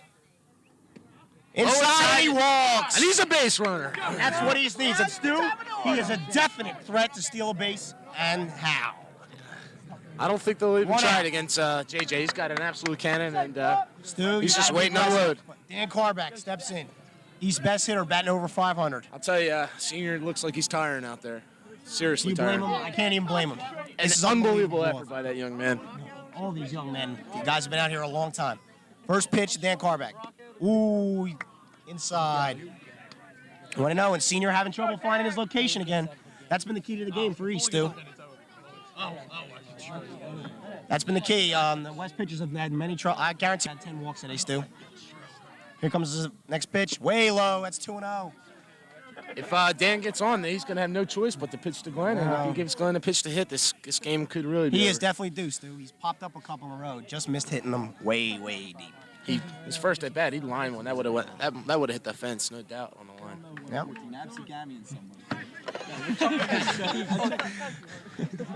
2-0 pitch. Here comes a 2-0 pitch to Carback. No. You don't want him on A token throw to first base just to keep Zeberline close. Absigami. Sounds like a lunch meat. Somebody put on a hoagie. I'll sell my hoagies. These guys are starving. Give the mic to Hirsch for an inning. He'll get nothing in like it. Zeberline leads off at first. And the pitch to Dan. Oh, right in there. Caught the corner. Yeah. That was an excellent pitch. Good pitch, good hard stuff. 2-1. Sean Senior's got good heat. No question about that. No question about it. He's just pitching a great game. I'll tell you, West is a superb team, Steve. No question about it. They're as good as they deserve to be. And East is the same. Oh, it's in the, could be in the hole. No, right. Goes to second. He got it. Throw to first. Turns the double play. Oh, brother. Oh, brother. Fantastic defensive effort. Sean Senior and East could be in trouble, Stu. We're going to bottom of 10. Question is, can Glenn Foley keep pitching? I don't know. I don't know if he's got it in him. Kevin Foley will be Ken the new Foley pitcher. will be the new pitcher for East, and we will be back. Well, we may not be back, but Lord had a hopes we blast. are. Back to your friendly neighborhood West announcer. Adam Erickson And here with Steve Stu and Boss. Scott. It's the bottom of the 10th inning. That's right, the 10th inning, with freshman Kevin Foley on the mound. From Glenn to Kevin. Up to bat, we have the top of the lineup, Senior, Sunkett, Piccolo. As TJ Locke again gets ready to go to first base and coach. Fine job today by TJ, who is in the West calendar. And he's also the governor of the class of 1989. And a great. And a great guy. He's a great yes, guy. Yes. I'm tired, folks. I don't know what's going on. It's top bottom of 10th. I gotta be home. By the way, I won the lottery. Anyone wants to know? All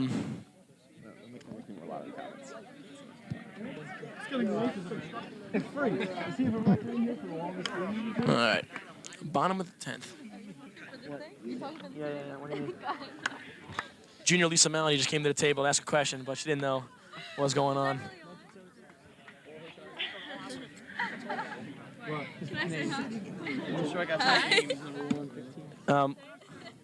Both Lisa Melanie and Laura Sweeney said hi, both juniors and both very athletic. Juniors here at West. How would you know, Steve?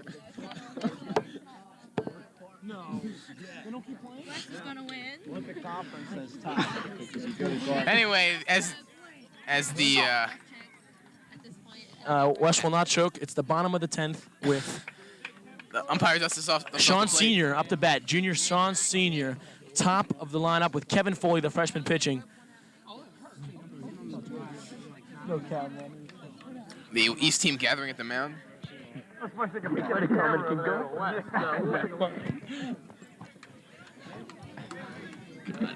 This is crazy. What a great game, though, I have to admit.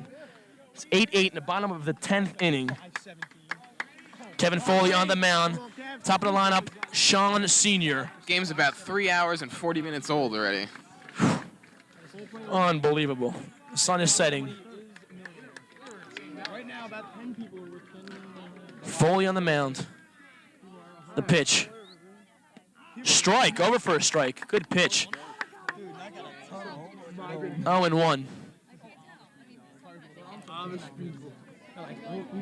We will give the money to our cows. God. Second pitch. Oh, swung on and missed. Oh, just misses. Just misses the cars in the parking A lot. 1987 Audi. Much to the dismay of the East crowd. No wagering, please. Okay. 0-2. Senior's falling behind in the count to Kevin Foley, Glenn Foley's little brother, freshman. Let's go. Fuck him. He winds up. Pitch. Fouled off again. That's the JV field. There's still a crowd here. Crowd on their feet. It's 10 after 7. We started this game 20-4. Between innings, Mary. Yes. And the pitch. Ripped on, single by Son Sr. Ripped that to the center of the field. 0 outs with Jay the Man Sunkett. What a great guy. Jason Sunkett, probably the best picture in the West Mail calendar. I have to say the best picture, yes. And a great guy, just like TJ Locke and Dice Man, JJ and Angel Dice Clay was in the audience, but he left. He got tired. He went home, make up some more rhymes. Piccolo on deck. Piccolo on deck. Mary, quite contrary. All right, Jay Sunkett in the batter's box. Man on first. Sean Cedar hit a single off of Kevin Foley. I think Kevin deserves here because he's a freshman and it's a big game. 8-8, bottom of the 10th. The pitch is Sunkett. Bunting foul, bunted foul. West hasn't gotten their bunch down at all today. Paul Napoli has been bunting. Look how quick the East team was responding to that. They had about 5 guys coming to the catcher's area Well, to try to pick up the ball. Kamrick They're and both Nenderline at both at third base. Foley at third base now. Kamrick and Foley both charging the plate very well.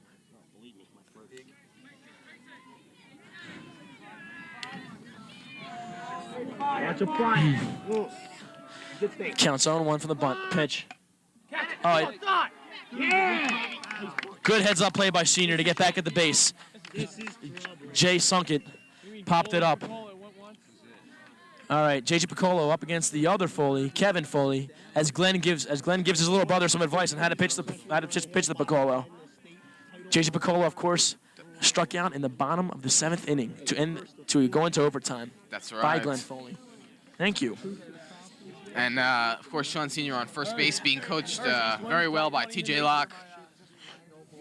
Top 10 in the East. They pull this one out. Bottom of the 10th. If this goes one more inning, I don't know what's going to happen. Yeah, you can't pull. Okay. Oh, on Hirsch's record. The pitch for Foley. Low, in the dirt. Good stop by Steve. Good block by Hebe, the catcher. In the dirt. 1-0 is the count. He must be tired because it's 10 innings. Strain on him. Catching is a very strenuous job there.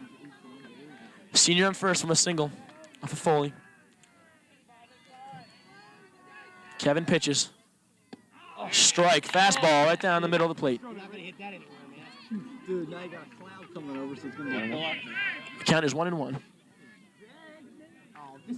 Oh, shut up! That right there, look. Don't start anything. What tension here at West. 1-1's the count to J.J. Piccolo. Low in the dirt. Good block by Heeb. Heeb's doing an excellent job behind the plate today. Both Foleys have been throwing it in the dirt. Heeb's doing a great job of getting in front of the ball and just blocking with his body. Senior does not advance to second base. What a guy, Stu. You're a god. JJ. Oh, on the ground. Marcelli, could he turn two? All right. Bad throw. Piccolo pretty quick there as he gets to first base. Good way to beat out the play. All right, Lou Torchel's on base. Torchel score is 8-8 here in the 10th, if you can believe it, 10th inning. 2 outs. Been a winner for 15 minutes. 2 outs here in the bottom of the 10th, and the coach comes out. Is he making another coaching? Could you change? You know anything? Some negative comments against the umpire from these fans. Do you know anything? Do you know anything is the quote I hear. I don't know. These fans apparently not pleased with the referee's. Kamrek is going to come in again and pitch to Lou Torchel, who's a left-handed hitter, and Kamrek is a left-handed pitcher. Lou hit a home run earlier today, solo home run off of Glenn Foley. J.J. Piccolo on first after Torchel getting some fielder's choice. Torchel getting some instruction from Coach Troutman over at West. MJ Lewin on deck. MJ really came through when he needed to in that in the last inning too. Yes, he did. To tie the game up 8-8, it would have been over. Game 1 for 4. That's right. Okay, back to the program. Let's see how Kamrek can do against Torchel. He's the editor of a lottery magazine, so he had to beat. He had to cover it. Cover what? Cover what? Okay. You buy tickets? You buy tickets? Nah, my brother bought about one. All right, as we await. Kamrek is Okay, Foley back at first. Kamrek's on the mound against Lou Torchel. Back to the action here in Cherry Hill West. The score is 8-8, bottom of the 10th. Piccolo leading off at first. Foley keeping an eye on Piccolo. Well, it's Torchel. The pitch. Goes for the pitch. Inside. All right. A 1-0 is the pitch, is the count to Lou Torchel. DH. Piccolo on the first base. Man, Kamrek looks at Piccolo, the pitch. Got him, Heaver! Yeah! Safe! Safe. Oh, it's called safe. He was safe. J.J. Piccolo is called safe at second base. Close call. Another controversial call by the umpire at second base. Man on second now, so if Lou gets a hit, Piccolo's coming home. Okay. Heeb is upset because he thought he had him. And the East fans are not pleased as well, Steve. I guess they wouldn't be, wouldn't they? I'm sure Stu's not too pleased either. So, Kamrek. 2-0 is the count to Lou Torchel.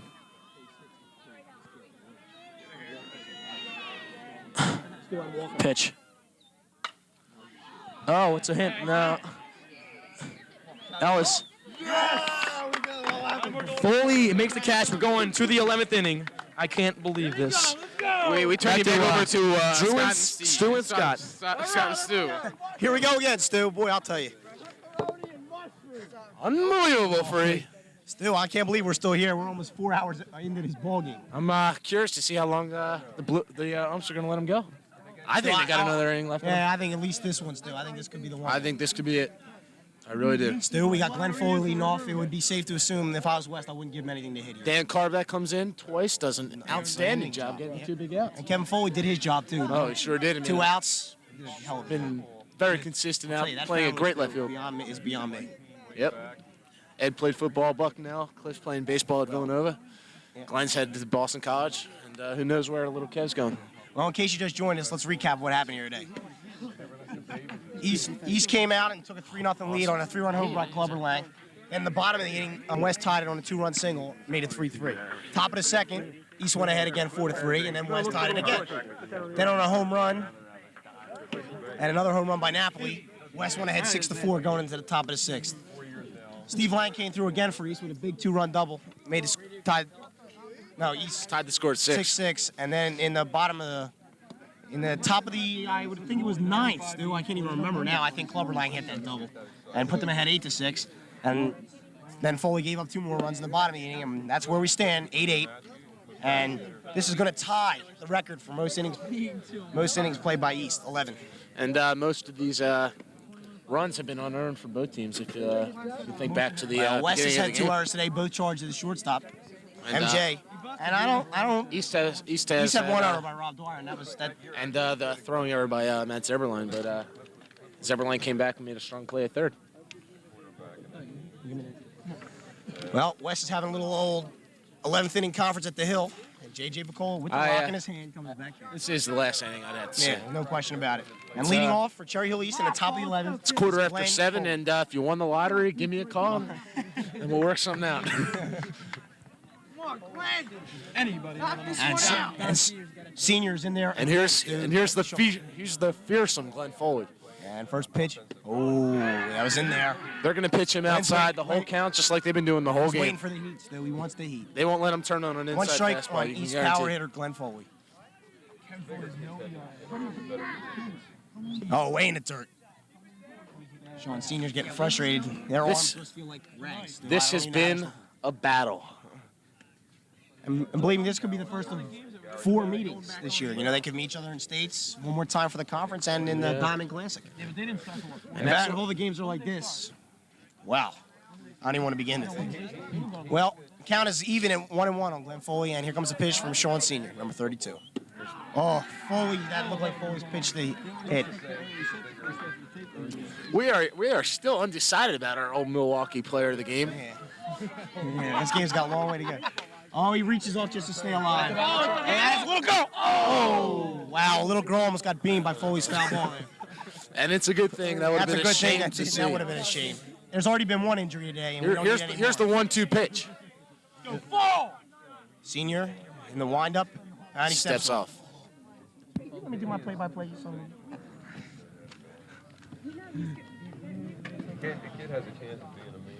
Sean Senior gets a new rock from the ump. This 10,000 throng of people is still here. This could be 10, 12,000 deep. No, I'm just kidding. Well, Foles in the hole at 1 and 2. Foles due for a hit. He's only hit the ball hard once today. And that was caught. There it is. That's in there. Man, oh, someone can cut it off. I don't think he's going to have a play. He throws. Yeah. He's in there. Glenn Foley beats out an infield single. Glenn Foley did have a big RBI single. Two-run RBI single. Earlier in the game. Yeah, but still, he legged that out. Still, I think that was Dan Carback, but hey, they both swing lefty and they both hit the ball well. It's been a long game. It has been a long game, Stu. I'll drink to that, babe. Well, You will, I will as well.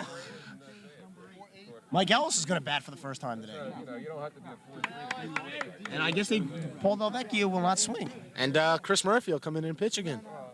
Well, Stu, I mean, these pitching, I can't even tell you who's pitching. I'm baffled. I have no clue to what's This has to going on. make it that much harder on each pitcher's arm because by the time they get warmed up, they go play But are first they doing base. a And job? They are doing a job. Murphy is coming in again. He'll get his 8 pitches. you got to be looking for the bunt right now. Oh, no question about it. And Mike Ellis is batting slim about 100.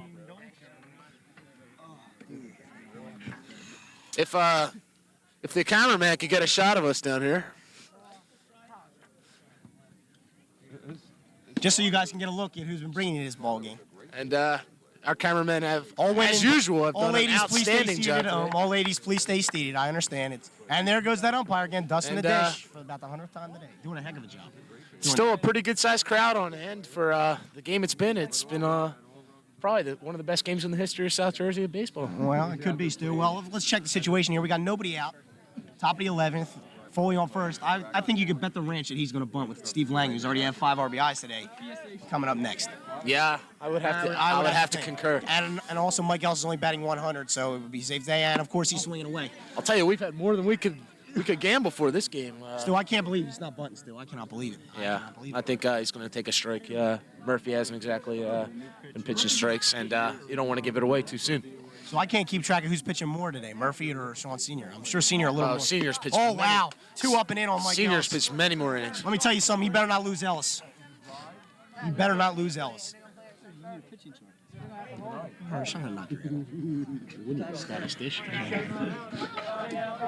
And boy, I wouldn't want to be the statistician today's ball game. The managers for both teams have got to be having heart attacks in there. Murph throws the heat in there for a strike, brings the count to 2-1. In case you just joined us again, we are tied at 8. Yes, 8, and we are in the 11th inning. This is unbelievable. 2-1 pitch, nobody out. Oh, now he tries to bunt, he pops it straight up. Oh, that's terrible. That really hurts. That is bad execution, but Stu, that pitch happened Stu, the same thing happened last Stu, inning. he in the couldn't West. have jumped and caught that ball. It was so high, Stu. It's the same scenario. West had the same Yes, problem. Stu, they did. Nobody can get down the bunt. Fundamentals. Fundamentals. These two teams are great, but fundamentally they have not played strongly today. Lots of walks. Wonder if teams are starting to tire. Well, Stu, they played 11 innings. They Yeah, used to but play about 6. this isn't exactly football, Free. Yeah, that's another good point, Stu. I'll tell you, the catchers in this game have done one unbelievable job, especially Dave Heath with Cherry Hill East. I mean, he has called one of the best games I've ever seen, and that's any level. I mean, he's blocking everything they're throwing up there. Clever waits on a pitch. Oh, just roasted foul. Sorry for the delay, ladies and gentlemen, but we don't have a good angle here to catch that. We don't have any I'll angle tell to you, catch. Steve Lang. That's a good point. Steve Lang is really on top of his game today. Man, is he swinging his stick. And the East fans are just yelling with enthusiasm. Stu. Stu, is that Kathy the Snatch Blumberg? I believe that is that Snatch? I hear her from a distance. out of my left eardrum. And Bacall, for about the 20th time today, has walked out to the mound and back. He's a superb player. He's caught a heck of a game. You know, Stu, sitting on his knees for 11 innings must not be that easy. This pitch is brought to you by Brown's Landscaping. 0-1 pitch.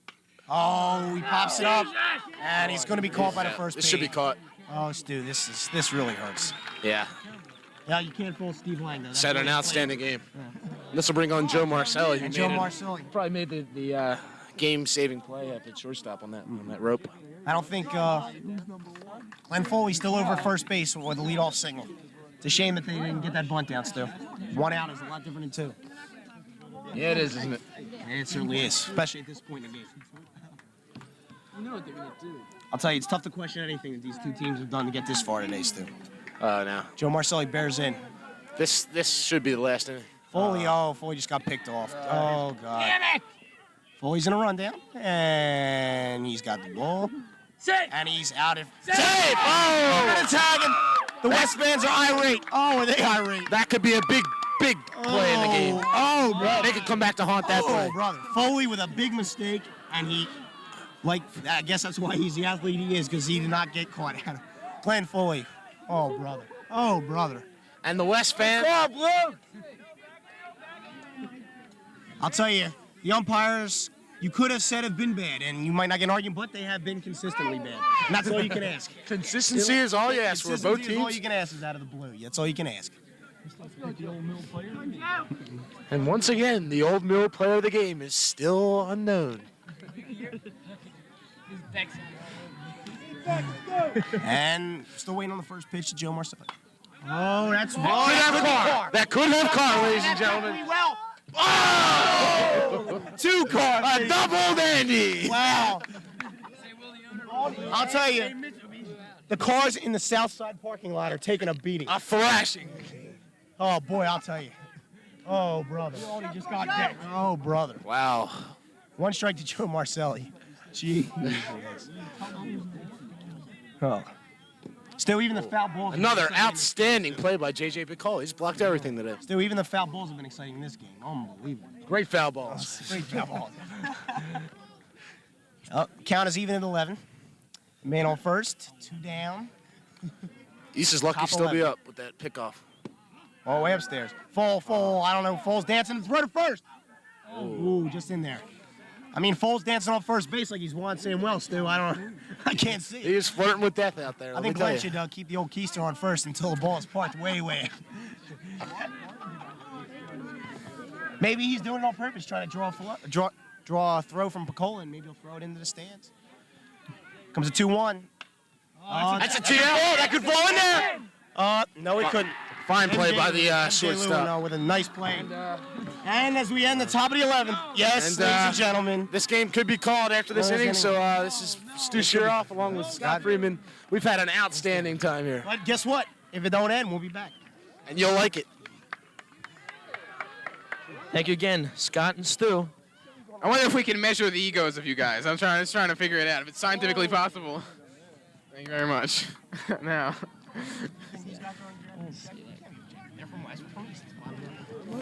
Come on, East! Okay, bottom of the 11th here. Here with Adam Merritt, comedian extraordinaire. What a guy. Yeah. Score still 8-8. What are we now in the 11th inning? Oh, well. Okay, up to bat is Dean DeGrazio. DeGrazio's up to bat. TJ Locke again going to first base, doing an extremely good job today. Excellent job first. Bottom 11th, Dean DeGrazio, followed by MJ Lewin, followed by Pat 9. That's Kevin Foley on the mound again. With 3 right-hand hitters coming up. DeGrazio, Lewin, and 9. It's 8-8 here, bottom of the 11th. I can't believe it's 4 hours long. This game has been 4 hours long, folks.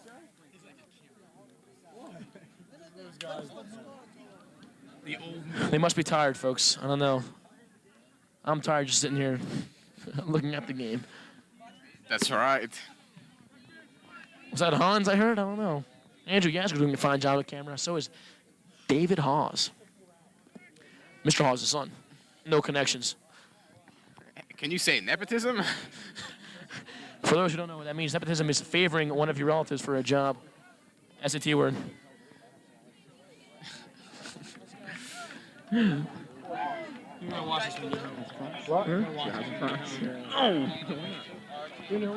Okay, back to the program.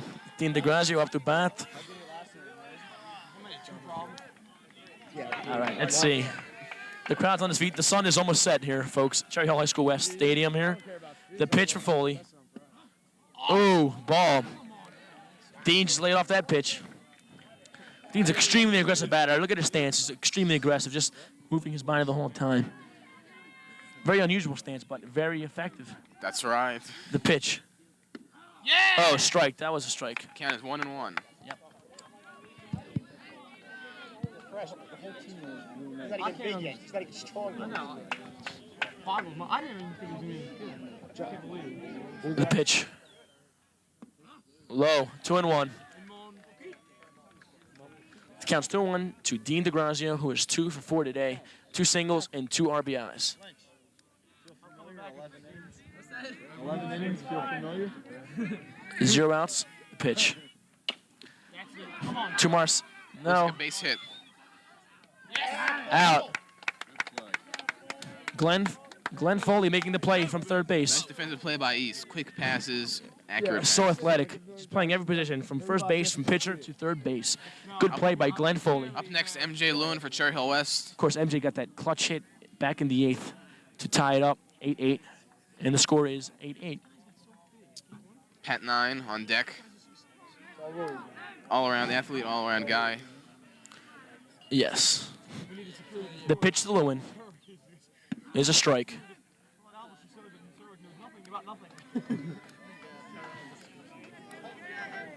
His lights are on. Yo, tape. Can you, David? You wanna get this The pitch is low. 1-1. That was low. That was at the ankles, ankle height, low. And of course, the strike zone is from the knees to the shoulders. But sometimes the umps tend to change that.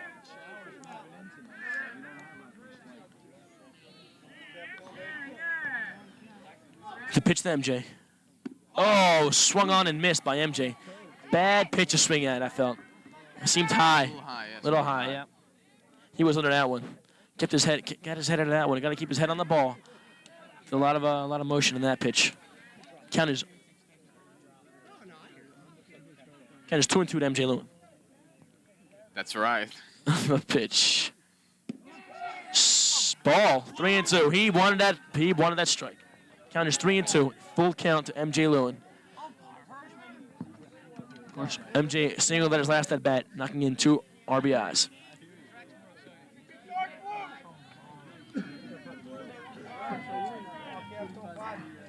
Pitch to Lewin. Yeah. Swung on and missed. Kevin Foley is pitching well. Left the freshman from East. Pitching very well. MJ out, and Pat 9 up next. Pat 9, I don't know. I think we've said all we can about Pat, but let's just say this. He's also quite a sensitive man. Very sensitive and very intelligent. Also very muscular. And Pat struck out his last at bat, but he hit it hardly to Joe Marcelli. He made an excellent play. Pat 9 very close with Hans and Franz, as a matter of fact. Pitch. Strike. Foley's pitching some really good pitches. Pitching better than his brother, seems like. Getting his pitches over the plate. 2 outs here in the bottom of the 11th. Score is 8-8, tied. This game is 1 game. Great pitch, low. 1-1 to Pat 9. Kevin Hoy is really showing his composure for freshman. What do you think? For a freshman, he's doing really well. 2 outs. What do you think about Kevin Foley and his performance so far as a freshman? Oh, I mean, just to get on the team as a freshman and be playing and be pitching, against Weston, such a crucial match shows that the coaching staff over at East have a lot of confidence in him, and especially like he's really especially on this East team, which is very talented.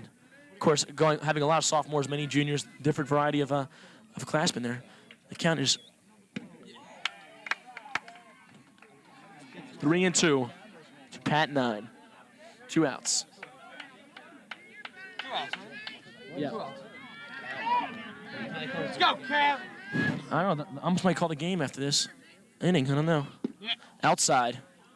Now the count was full. Excuse me. I erred in my judgment last time. Count is now 3-2. Yes, count is full now. Had a problem with our Cable 18 supercomputer. Yeah. It gives us all maybe one of the reasons I might be off the air, but this is a great channel. Yeah. Oh, swung on and missed. End of the inning. Umpires call the game. The game is ended. At Cherry Hill West, the game, a tremendous game, a game that will go down the books as one of the best games ever played between these two teams. A tie of 8-8 here at Cherry Hill West. Will not be decided until a later date at Cherry Hill East when they meet again. Great game. Everyone deserves an applause. Both teams. Great game by both teams. 8-8, Adam. What do you think? Well, you summarize. I think any more words would be superfluous at this point, and not to mention lengthy. So since this game has gone on for quite a long time, I think the best thing the home viewer wants to hear now is just to hear us say goodnight. But so until next week, we show you lacrosse here on Cable 18. I'm Adam Martin. And I'm Steve Zorbalis. And we'll see you next time. Here on Hans and Franz. Okay, back to the program. I'm out of here.